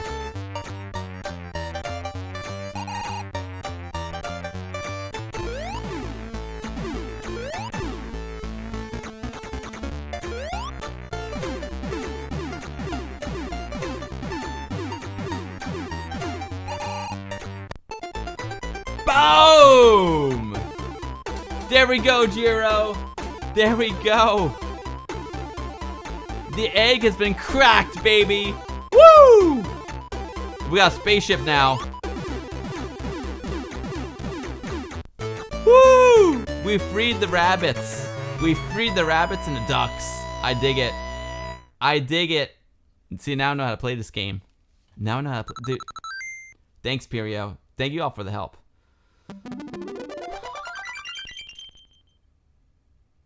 Thanks, Brother Bill. Brother Bill, if it wasn't for you, I wouldn't have gotten this for going. Thank you, sir. Thanks, Lowarski. Thanks, Ash. Ash, this is ridiculous.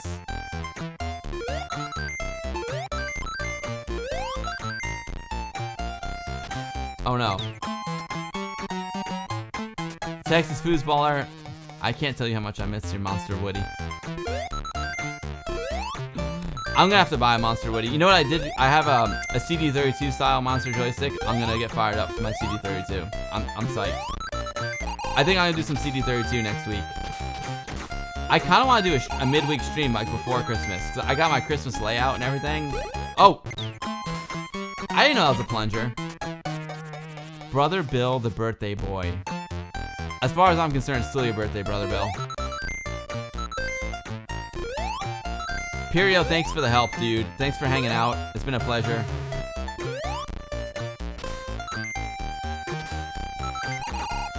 I'm gonna check out Jiro's video, and as soon as I die here, there I'm dead. I'm exhausted, folks. I'm exhausted. I'm exhausted. It's hot. It's like 1,000 degrees in here. I'm sweating.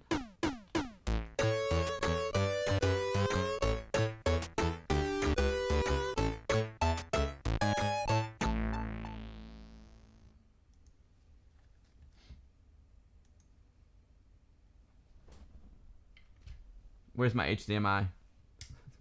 You know what I need? I need some Reshoot Proxima 3 music. That's what I need. Let's do this. I'm gonna disconnect this. Exit. That was awesome, guys. That was, I mean,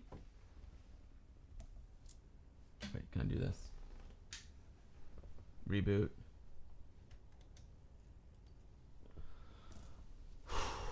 Amiga Cam, wake up, Amiga Cam. I know we're doing 64. It was a good 64 stuff, you know. It was good stuff. Oh man, Purple Haze. That's some good stuff right there. Let me tell you. I know you know. I know you know. I got a lot of whispers. I'll check them after. A Proton Fig. I do. Yes, Proton Fig. If you're still here, I do have interest in testing it. I'll test anything. I know, Invent. I know. Good morning. She's been. You know what? She was just like, yo, stream your heart away. It said roll. Oh, dude, I told. Yes. Let me. Yes, please. Yes, please. Yes. Oh, I'm just tripping out because I'm here in this thing. Switch over here. Dashboard. Close the dashboard.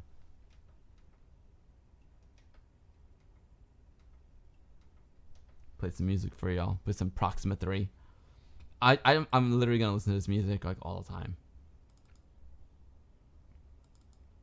Yo, Invent 71. It's so, I cannot wait for Boss Machine either. But I mean, this Proxima 3 is just amazing, dude. It's so good.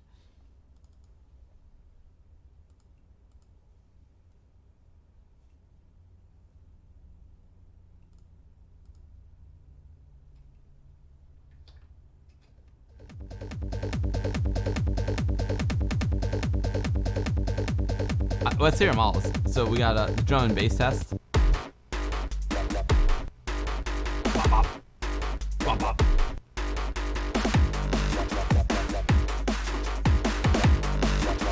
Jiro, I need to unzip your file. Let me unzip your file. That's all I'm gonna unzip. Oh, that's amazing news, Kev. That's amazing.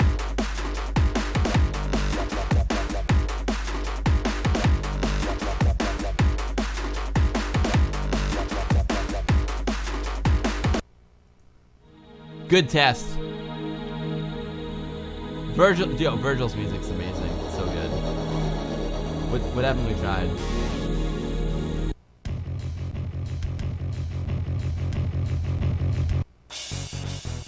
Yo, Ms. DK, thank you for the Merry Christmas. I'm about to check out a Christmas video right now by Jiro Loves Amiga. Oh. Oh.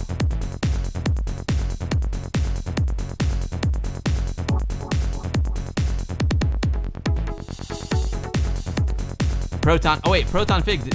Oh well, cancel. Seago 1200. Thank you for hanging out. Wait, Proton Fig was it? Yeah. Proton Fig. I would. Yes, I would. Wait. Drag and drop a device. The image is above. Drag and drop a device. Hey, let's do it. Hey, let's do it. Yo, Proton Fig just sent me something. Sent me a game. I'll boot it up. I'm exhausted. I'm exhausted, but I will give it. I'll boot it up since you're in the stream. I'm sure it's gonna be great. I'm just exhausted. Oh, I'm beat. I am beat. Games. Rogue 64.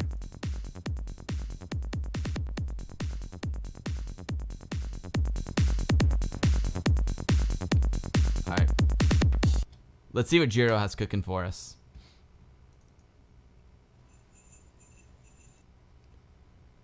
Jiro made this. Desktop.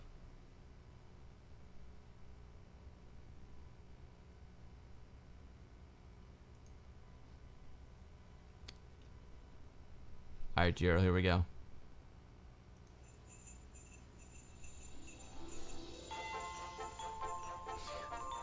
Hold on, can I get more volume here?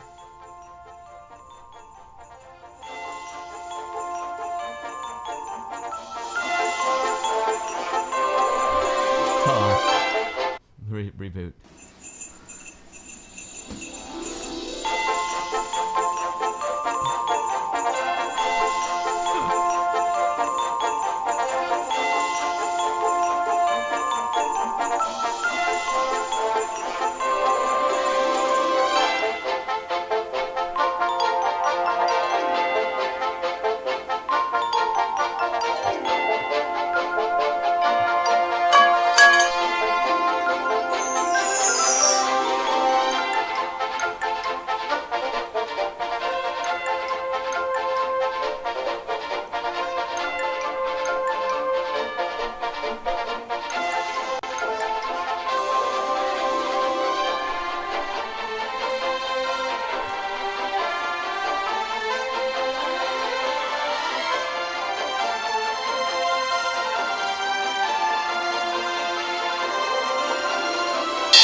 Jiro, dude, that was Jiro, that was amazing.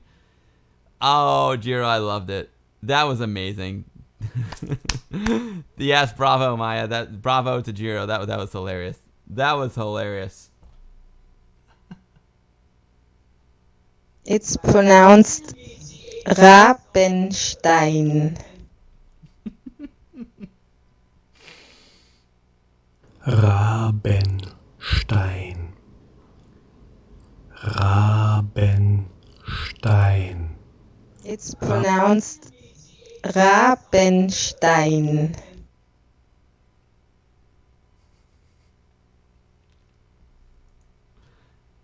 Jiro, that was amazing.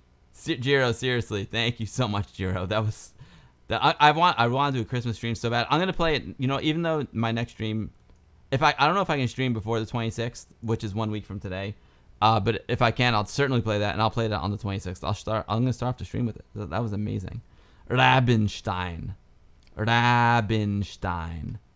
Rabenstein. I haven't forgot about Professor Sepp and Professor Maya. Yeah, I forgot.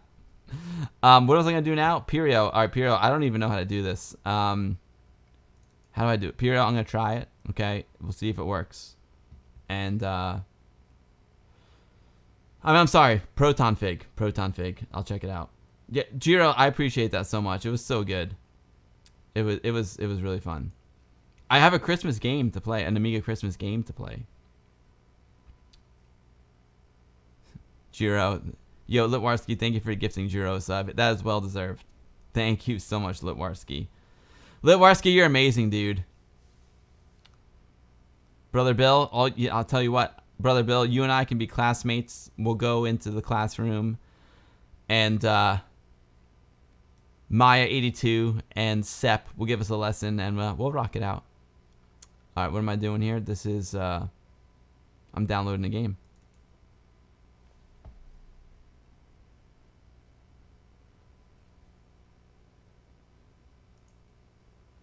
Go to my whispers. Download the sucker right here.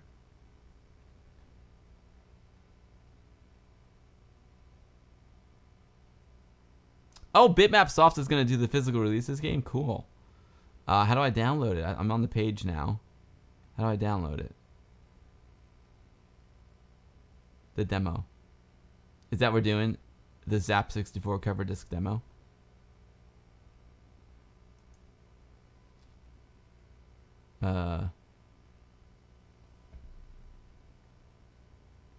I'm not. I see it's. It looks like an awesome game. I'm just not going to be able to play a lot of it. But let me. I can boot it up for sure. I can figure out how to download it.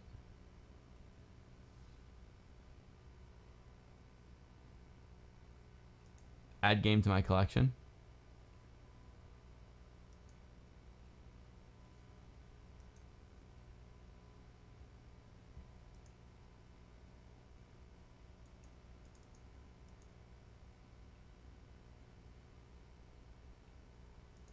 I don't see how I can download it. It looks cool. How do I download it? Maya, you need to. I need an audio pronunciation there. Controls. What is it?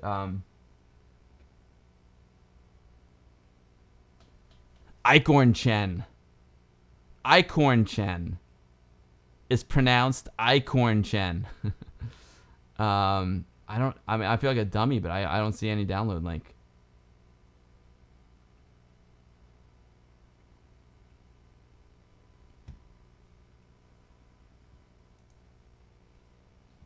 I'm sorry.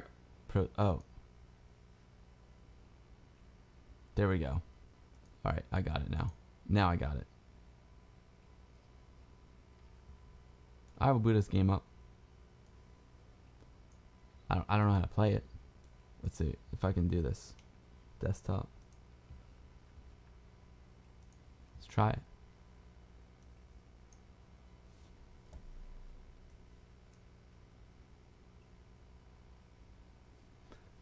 I got an audio. Oh wait. The Amiga Master. That's crazy.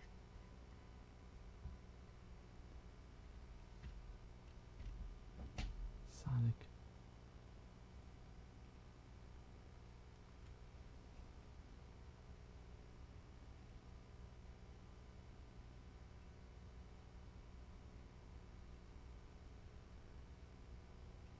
I didn't get anything. Oh, I didn't get it. Yeah, I don't see it. I don't see it.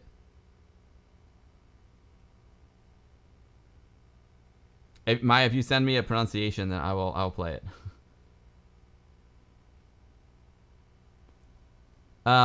It means double clutch cooler box. Oh, interesting. Doppelklappenstreib. Doppelklappenstreib. Send me the pronunciation on the. I don't know how to. I don't know how to. Oh, the CRT. Let's see if I go. Can I just do this?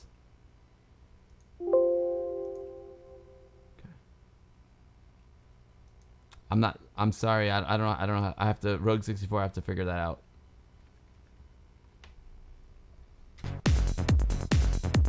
I'm exhausted. I'm exhausted. Let me see. Proton Fig, I'm exhausted. I'm trying. I'm exhausted.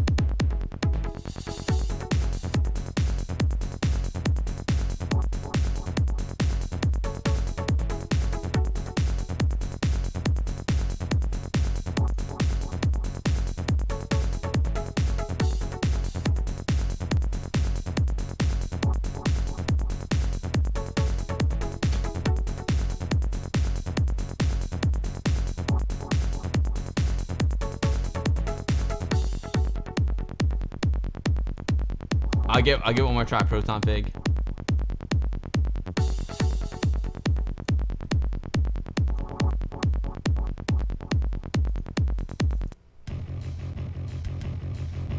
Ooh.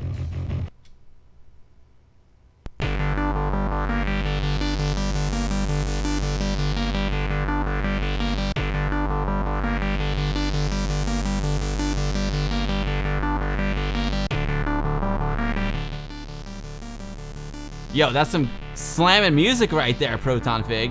This is gonna be published by Bitmapsoft. Yo, so Jamie from Bitmapsoft is coming to New York in January, and we're going to a Rangers game together. I can't wait. I definitely need some instructions. Oh, hold on. I need settings. I need joystick settings. Joystick settings. Boom. We're gonna go right here. Boom. Joystick 1, none. All right, cool. I think we're good. Jiro, we're in OT now, baby. Joystick and port 2 controls movement. To attack monsters, walk towards them. To pick up items, walk over them. To use items in the inventory, hold the button down. Select the item and then release the button. Red and blue potions change each time you start a new game. Green potion is always healing. Gems are reward for killing monsters. Get to the last level and defeat the end boss. Oh wow. Richard the train engineer, let me tell you something. My friend is a musician. She's actually Dark Horse Observatory, who's got his sticker right there. It's his daughter. She plays at Carnegie Hall, and she plays for the New York City, the Radio City Music Hall Christmas Spectacular, and they shut it down today. It's sad because someone on the crew got the Rona. It sucks, dude. It sucks. So, if things are still open, like a few things like that closed, you know what I mean? So hopefully the Rangers game will still be on. Hopefully we'll still be able to go to MSG. But the plan is to go to a Rangers game with Jamie from Bitmapsoft. Yeah, Radio City. I don't know that Radio City got closed down, but the Christmas show got closed down because one of the Rockettes got the Rona. So I'm supposed to go see Kraftwerk at Radio City in the spring. It might be fine because it's not the Christmas Spectacular. I got a potion.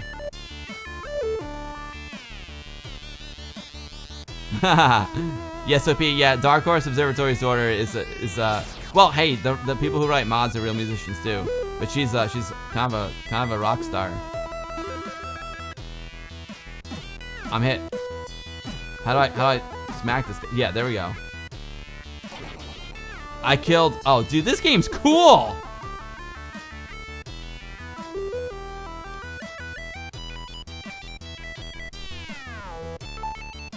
It's been a while since you heard of Kraftwerk. They're so good. I didn't even know they were still touring, to be honest with you. How do I pick up the key? Proton Fig, how do I pick up the key?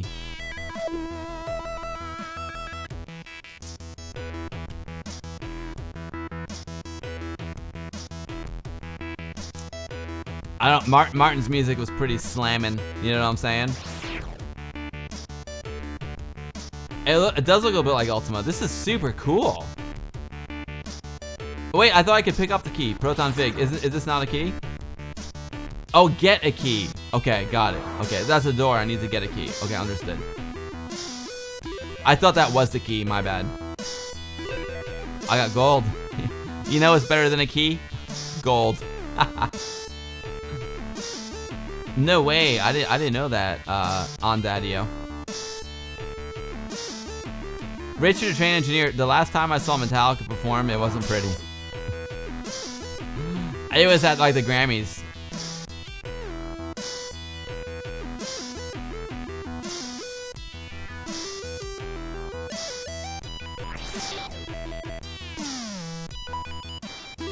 I got more gold.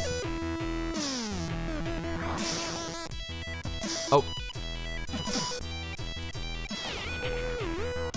I killed Goltaruku. Killed him dead.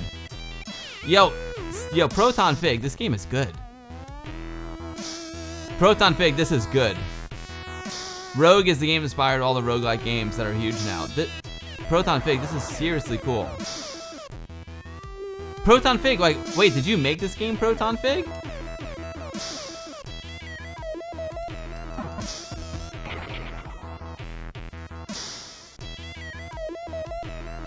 This is rad, Proton Fig. This is really good. I love the map. Oh, it's building a map too? That's so cool. Oh man, this is really good. Proton Fig did the music and sound effects. The music is slapping, Proton Fig.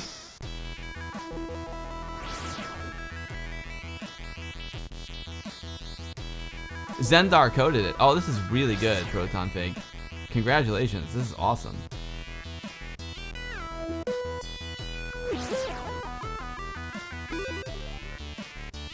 The music is so good. Let's turn it up.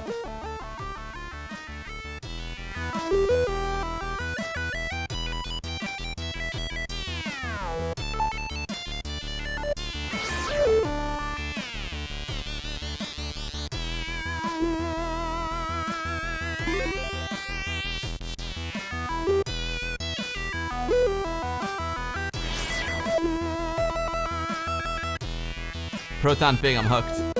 You got me hooked now. Damn it, Proton Fig, I was all tired. Now I want to play this game. Oh, Proton Fig.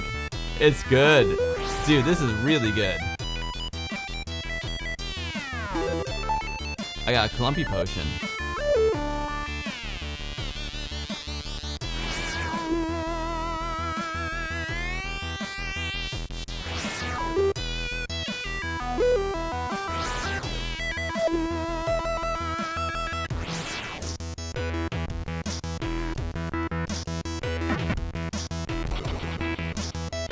I got the key. Oh, wait, let me get the gold.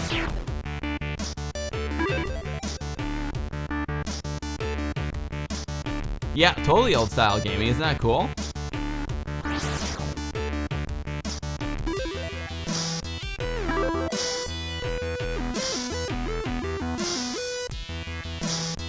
Brother Bill, thanks for dropping that link, Brother Bill. Brother Bill, you're a legend, dude.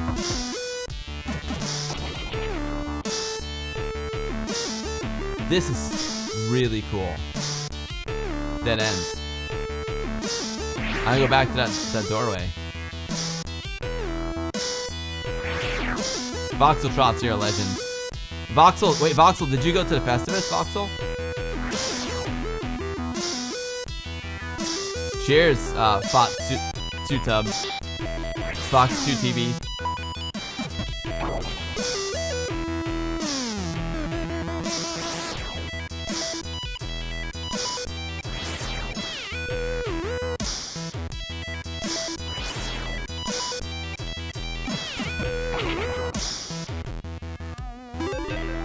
My health is not too good here, folks, too. I'm feeling a little weak. Yeah, Voxel, I was in San Fran. I wish I could have went. But you know what? Nice to have a gig, you know what I'm saying?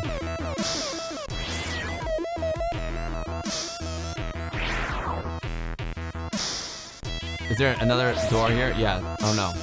I'm gonna go through. Next level. Proton Fig says this game will be released in 2 weeks. Oh man, this is good. Proton Fig, I really appreciate this. This is awesome, dude. Thank you for... if I had known, man, I would have hyped it up beforehand, you know what I mean?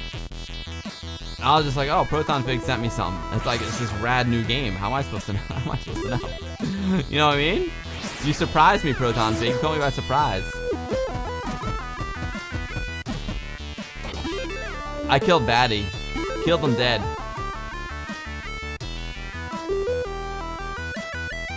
Of course, it's gonna be published by Bitmapsoft, my favorite dudes. Besides double-sided games, both my favorites. Coffee Cup Arcade, I miss you. Coffee Cup, I might be hitting you up soon, you know what I mean? I might be getting that machine soon. Like real soon. Coffee Cup, I need to come to Vegas, baby. I need some Vegas in my life. I'm loving this. I'm so hooked, and the music is phenomenal.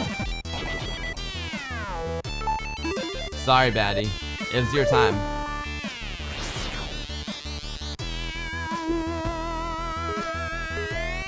Reveal everything.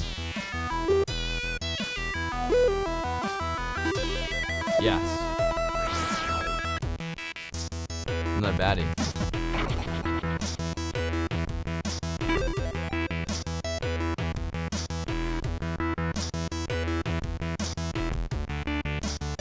Proton Fig just dropped something nice in the chat for y'all.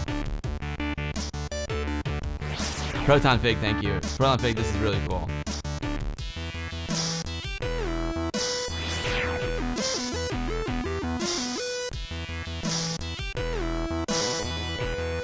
Oh man, I skipped ahead.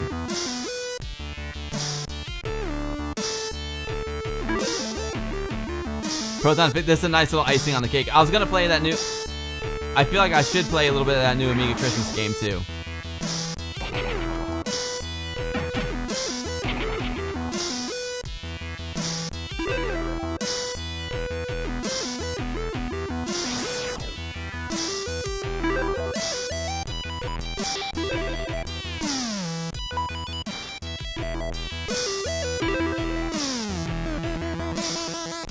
Yeah, Jiro, it sounds really good, right?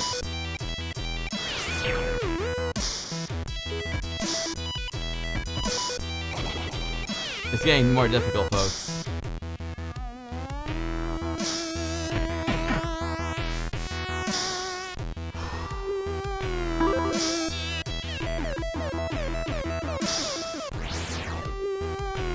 Goat Tracker 2, says Proton. Proton Fig, where do you live, Proton Fig? I'm curious. You don't have to tell me exactly, but like, what country are you in?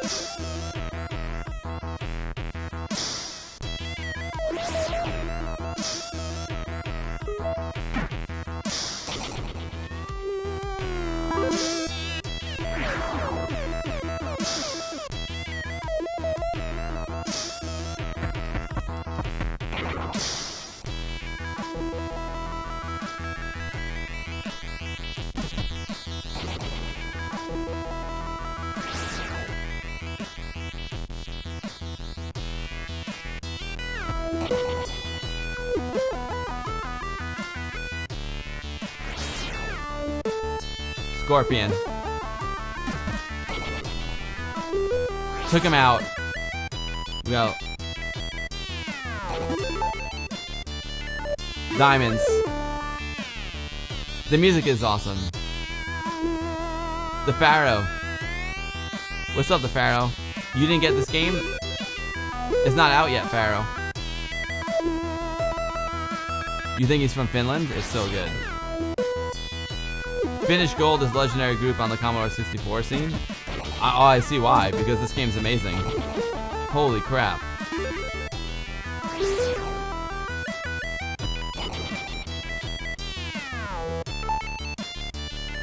Fig released Future Composer for Commodore 64 3 years ago. Wow. Wow, Proton Fig, that is cool. You're working on a new Future Composer? Yo, Proton Fig, the music's amazing in this game.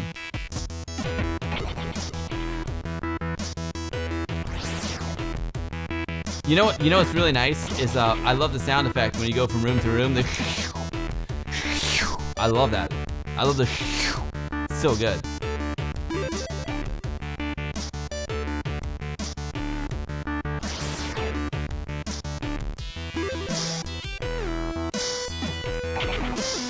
I was thinking about fighting him first and then getting the heart. That would have been wise gameplay.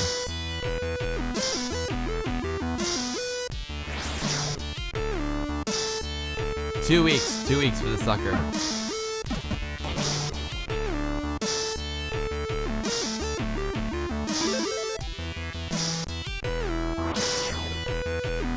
Bitmap Soft rules, by the way.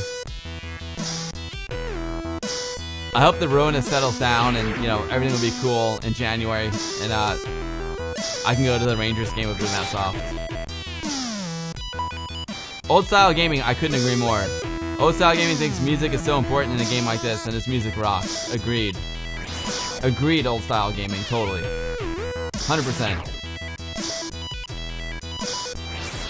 We've had so much good music on the stream today.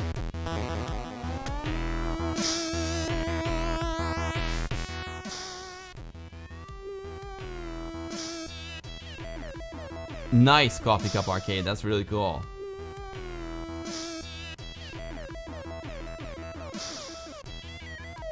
Huh.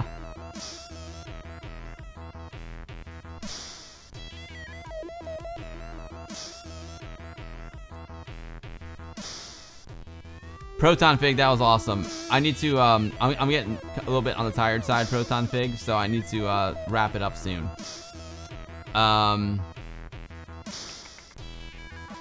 I'm just gonna see if I can find that Christmas game really quick. Maybe I'll just fire it up and see how it goes. If I go here, Proton Fig, thank you for that. I really appreciate that, Proton Fig. That was really special. Congratulations on your game. The sound and the music are amazing. Brother Bill, I don't want to fight you. I like you too much. Brother Bill, seriously though, the new Islanders arena looks amazing. I pass it when I come home from JFK. It's right where it's right there in Queens where the horse racing track is. It looks amazing.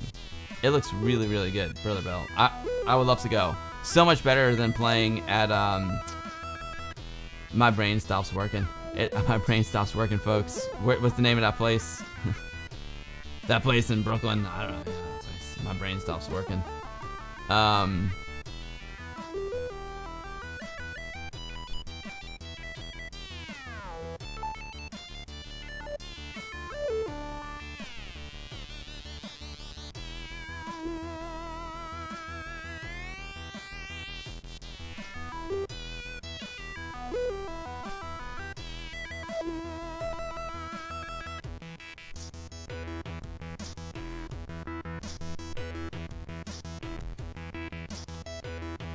Whichever one's right next to JFK, Brother Bill, I can't remember. Yeah, Richard the train engineer. I was trying to think of Barclays. Barclays wasn't good for the Islanders. Good for the Nets, not good for the Islanders. It's designed for basketball. You know what I'm saying? So guys, let's just do this really quick. We're gonna play Super Delivery Boy: The Holiday Shift. I might play this more next week for a Christmas stream, but let's check it out. I haven't been streaming much, so I'm trying to go into overtime. Yo, Retro Red Rum, seriously, dude, thank you so much for the raid. You're amazing, Jeremy. I miss you, man. Thank you so much for the raid. Double-sided games rules. I thank you, Jeremy. It's so great to see you again. That was such a nice raid. I appreciate you. The Holiday Shift. Jeremy, you rock. Jeremy, you should check out the beginning of the stream because the Reshoot Proxima 3 is freaking amazing. USB drive, paste it in there. Let's check it out. The Holiday Shift, baby. I'm just gonna play this one real quick. Proton Fig, that'd be amazing. Super Delivery Boy, this is a Christmas edition, Jiro. Proton Fig, thank you so much for sending me that. That was really, really cool. A very nice, unexpected surprise. That was cool.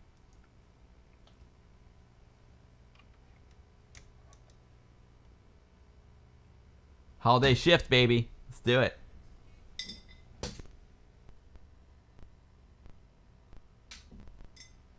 Belmont is the one next to JFK, Brother Bell. Yeah, it's really cool. I mean, the stadium looked amazing from the highway. Yo, Old Style Gaming, thank you for hanging out. It's a pleasure having you here, man. Enjoy. Have a great Christmas to you. Maybe I can try and stream before Christmas. It may be a long shot, but if not, I'll definitely be here next Sunday, the 26th. And I still go see Matrix on either 27th or 28th.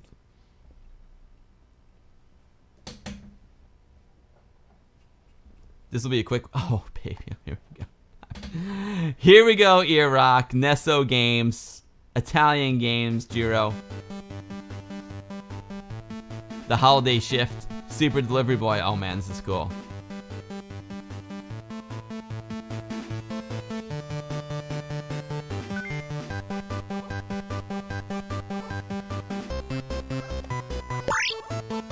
Oh, let's open that present.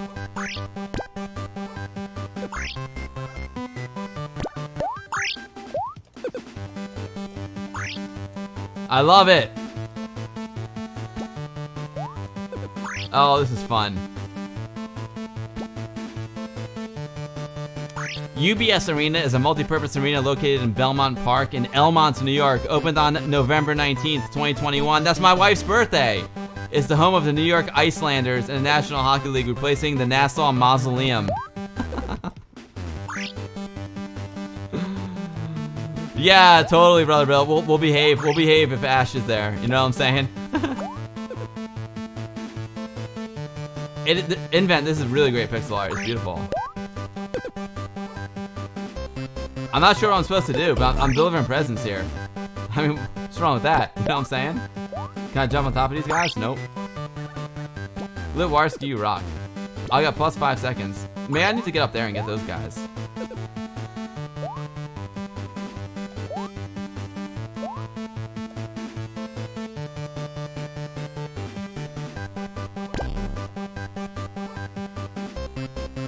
It's so pretty, Mixel's Lab. I'm not sure what I'm supposed to do. KL64, November 19th was your birthday? No way! Yeah, that's my wife's birthday. That's awesome. There we go.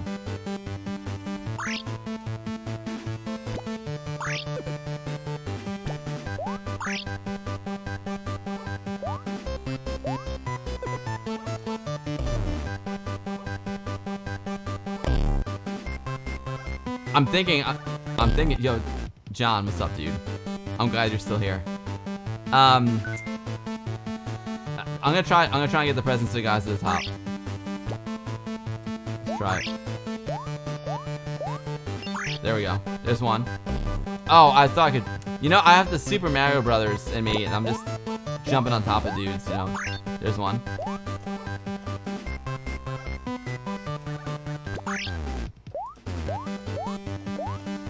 I gave you one already. You're getting greedy there, kid. You want more presents, kid?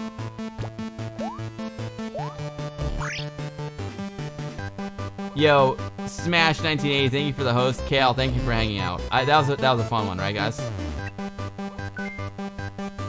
Thanks for hanging out. Wait, I'm supposed to go right. Okay. Let's see. Or maybe he's just saying right, like right. I agree. It's possible. Oh, blue present. May a blue present. Blue present. We have to deliver the proper color present, you know? 5, green. We'll go green. Green guy wants his green present. Okay. Red present to this guy. Alright, I'm getting it. Maybe red present to this dude. Does that make sense? Red present. Got another red present situation here.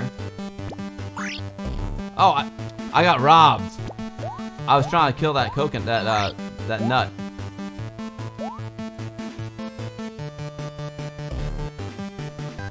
Coffee Cup Arcade, this is super fun. I wish I knew what I was supposed to do. Gotta read the directions.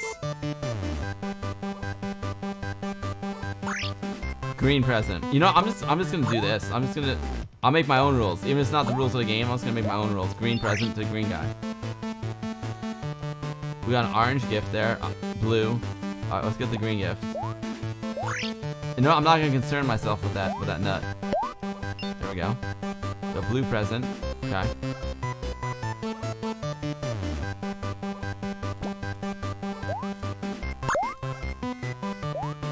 Oh, jeez.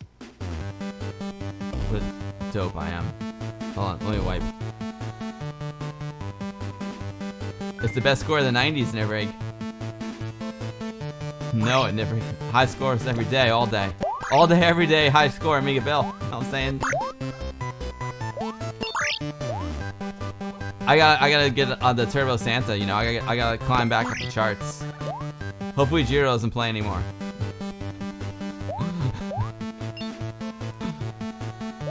That dude's got skills. Orange present. I mean, I don't know. I'm just guessing. Just going out on a whim here, folks. Going out.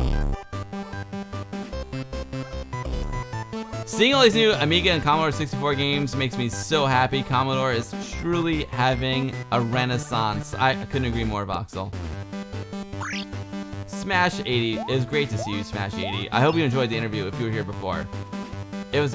I had a blast with that interview. Man, I had a real blast. I'm running on fumes right now, folks. I'm 7th place now. Oh, Nivrig. I gotta climb the ladder there. You know what I'm saying? But you know what? I've only played the game once. That, not bad. Not bad to 2nd place it on my first playthrough. You know what I'm saying? Live on stream. Just saying. Bonus points for that.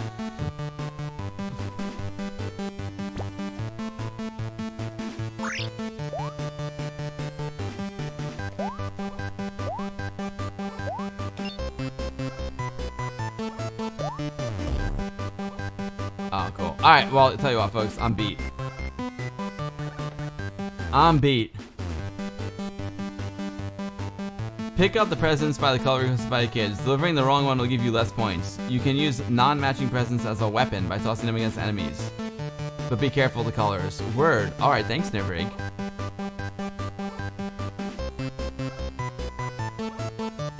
That's a cool game.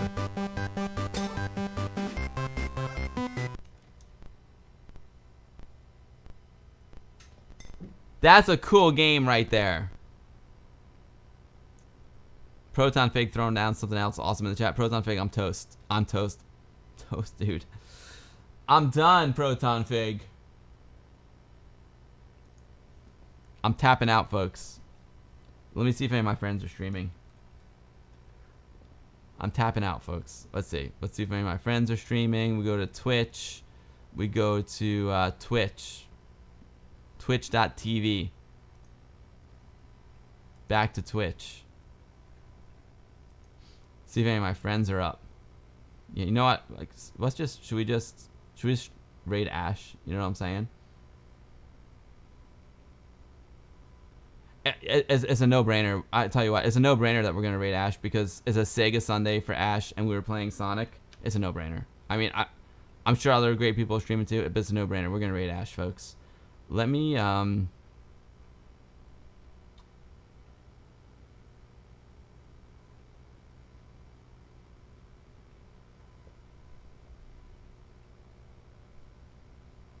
Nivrig, thank you so much. Invent71, thank you for coming on. Thank you so much for coming on. I appreciate you very, very much. I think it just makes sense. I feel bad because I see Tonda is also streaming, and I kind of want to raid Tonda. He's playing Lionheart on the Amiga. I don't know, what should we do, folks?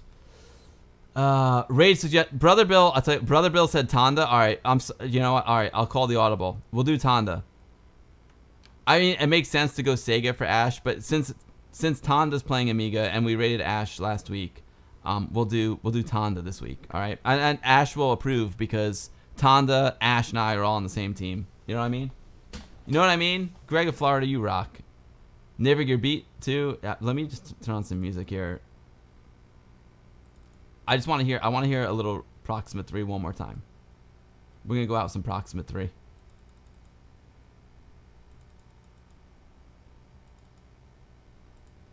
Which one is the? Let's see. Which one is it? Is it this one? 5? Oh, I think maybe the exit.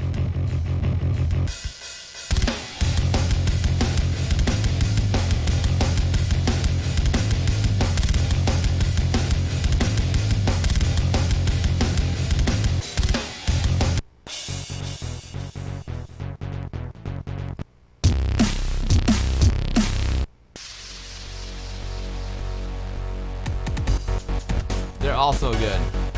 There's one that was good for good exit music. Like really mellow.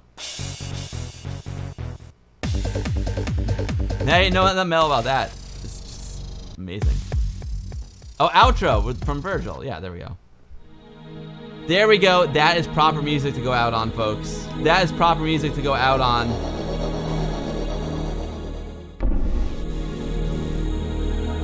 This has been an epic one. What can I tell you? Thank you all for hanging out today.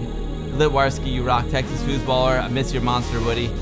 Coffee Cup, you rock. We'll be in touch. Brother Bill, MVP. MVP, Brother Bill, right there. D Mackey, 828. D Mackey, dude, it's awesome having you at the WOG meeting. More Amiga? Yeah, Nivrig, we're going with Tonda, folks. Acme Finn, thank you for hanging out.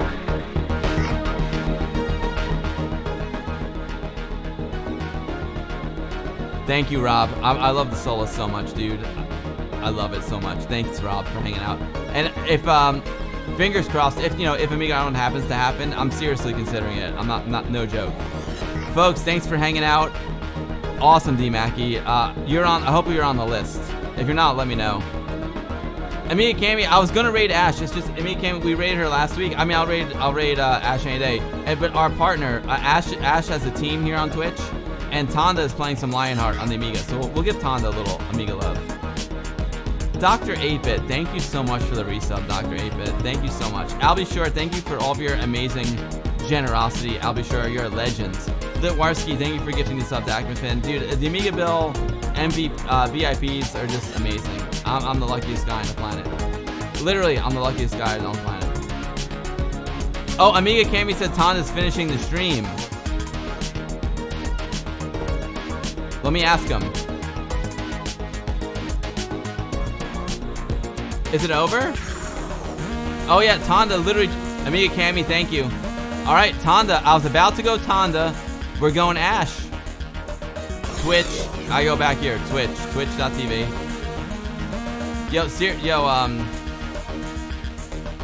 Amiga Cami, thank you for the heads up. Thank you, Amiga Cami. Amiga Cami saves the day. We'll raid Ash then. All right, there you go. It was meant to be, folks. It was meant to be. Everyone, please give Ash said hi an amazing welcome. Love Ash, one of my best buds. She's amazing. Amiga Cami, you do rule. Amiga Cami, thank you so much.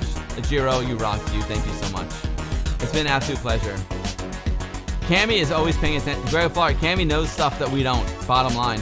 All right, folks. I'll be back next Sunday, December 26th.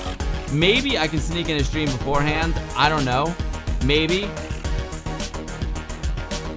You can follow me on the social media and the Discord, and I can, if I do stream, I'll post it up there. But if not, I'll definitely be back next Sunday, the 26th. If anyone, I wish y'all, if you all celebrate Christmas, I hope you all have a great Christmas. If you don't celebrate Christmas, I hope you have an awesome week anyway. It's gonna be amazing. Yeah, dude, how lucky are we? What a stream. That was amazing. All right, folks, we are taking it to the hot tub. We're gonna stream Ash. I'm totally out of gas. That was epic. Thank you all so much for hanging out today. You all rule. Red Eye, thank you. Have a good one. Happy Christmas, Coffee Cup. Thank you, Coffee Cup. Texas Foosballer, you rock. VIP, baby. Let's take it to the tub. Yuri, take it away, baby. Let's go.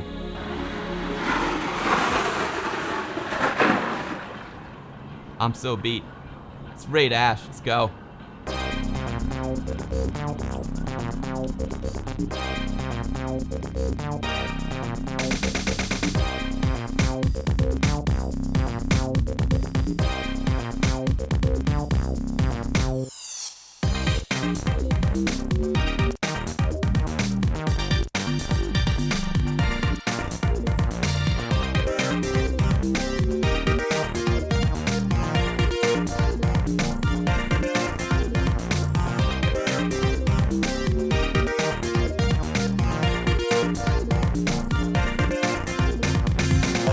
Just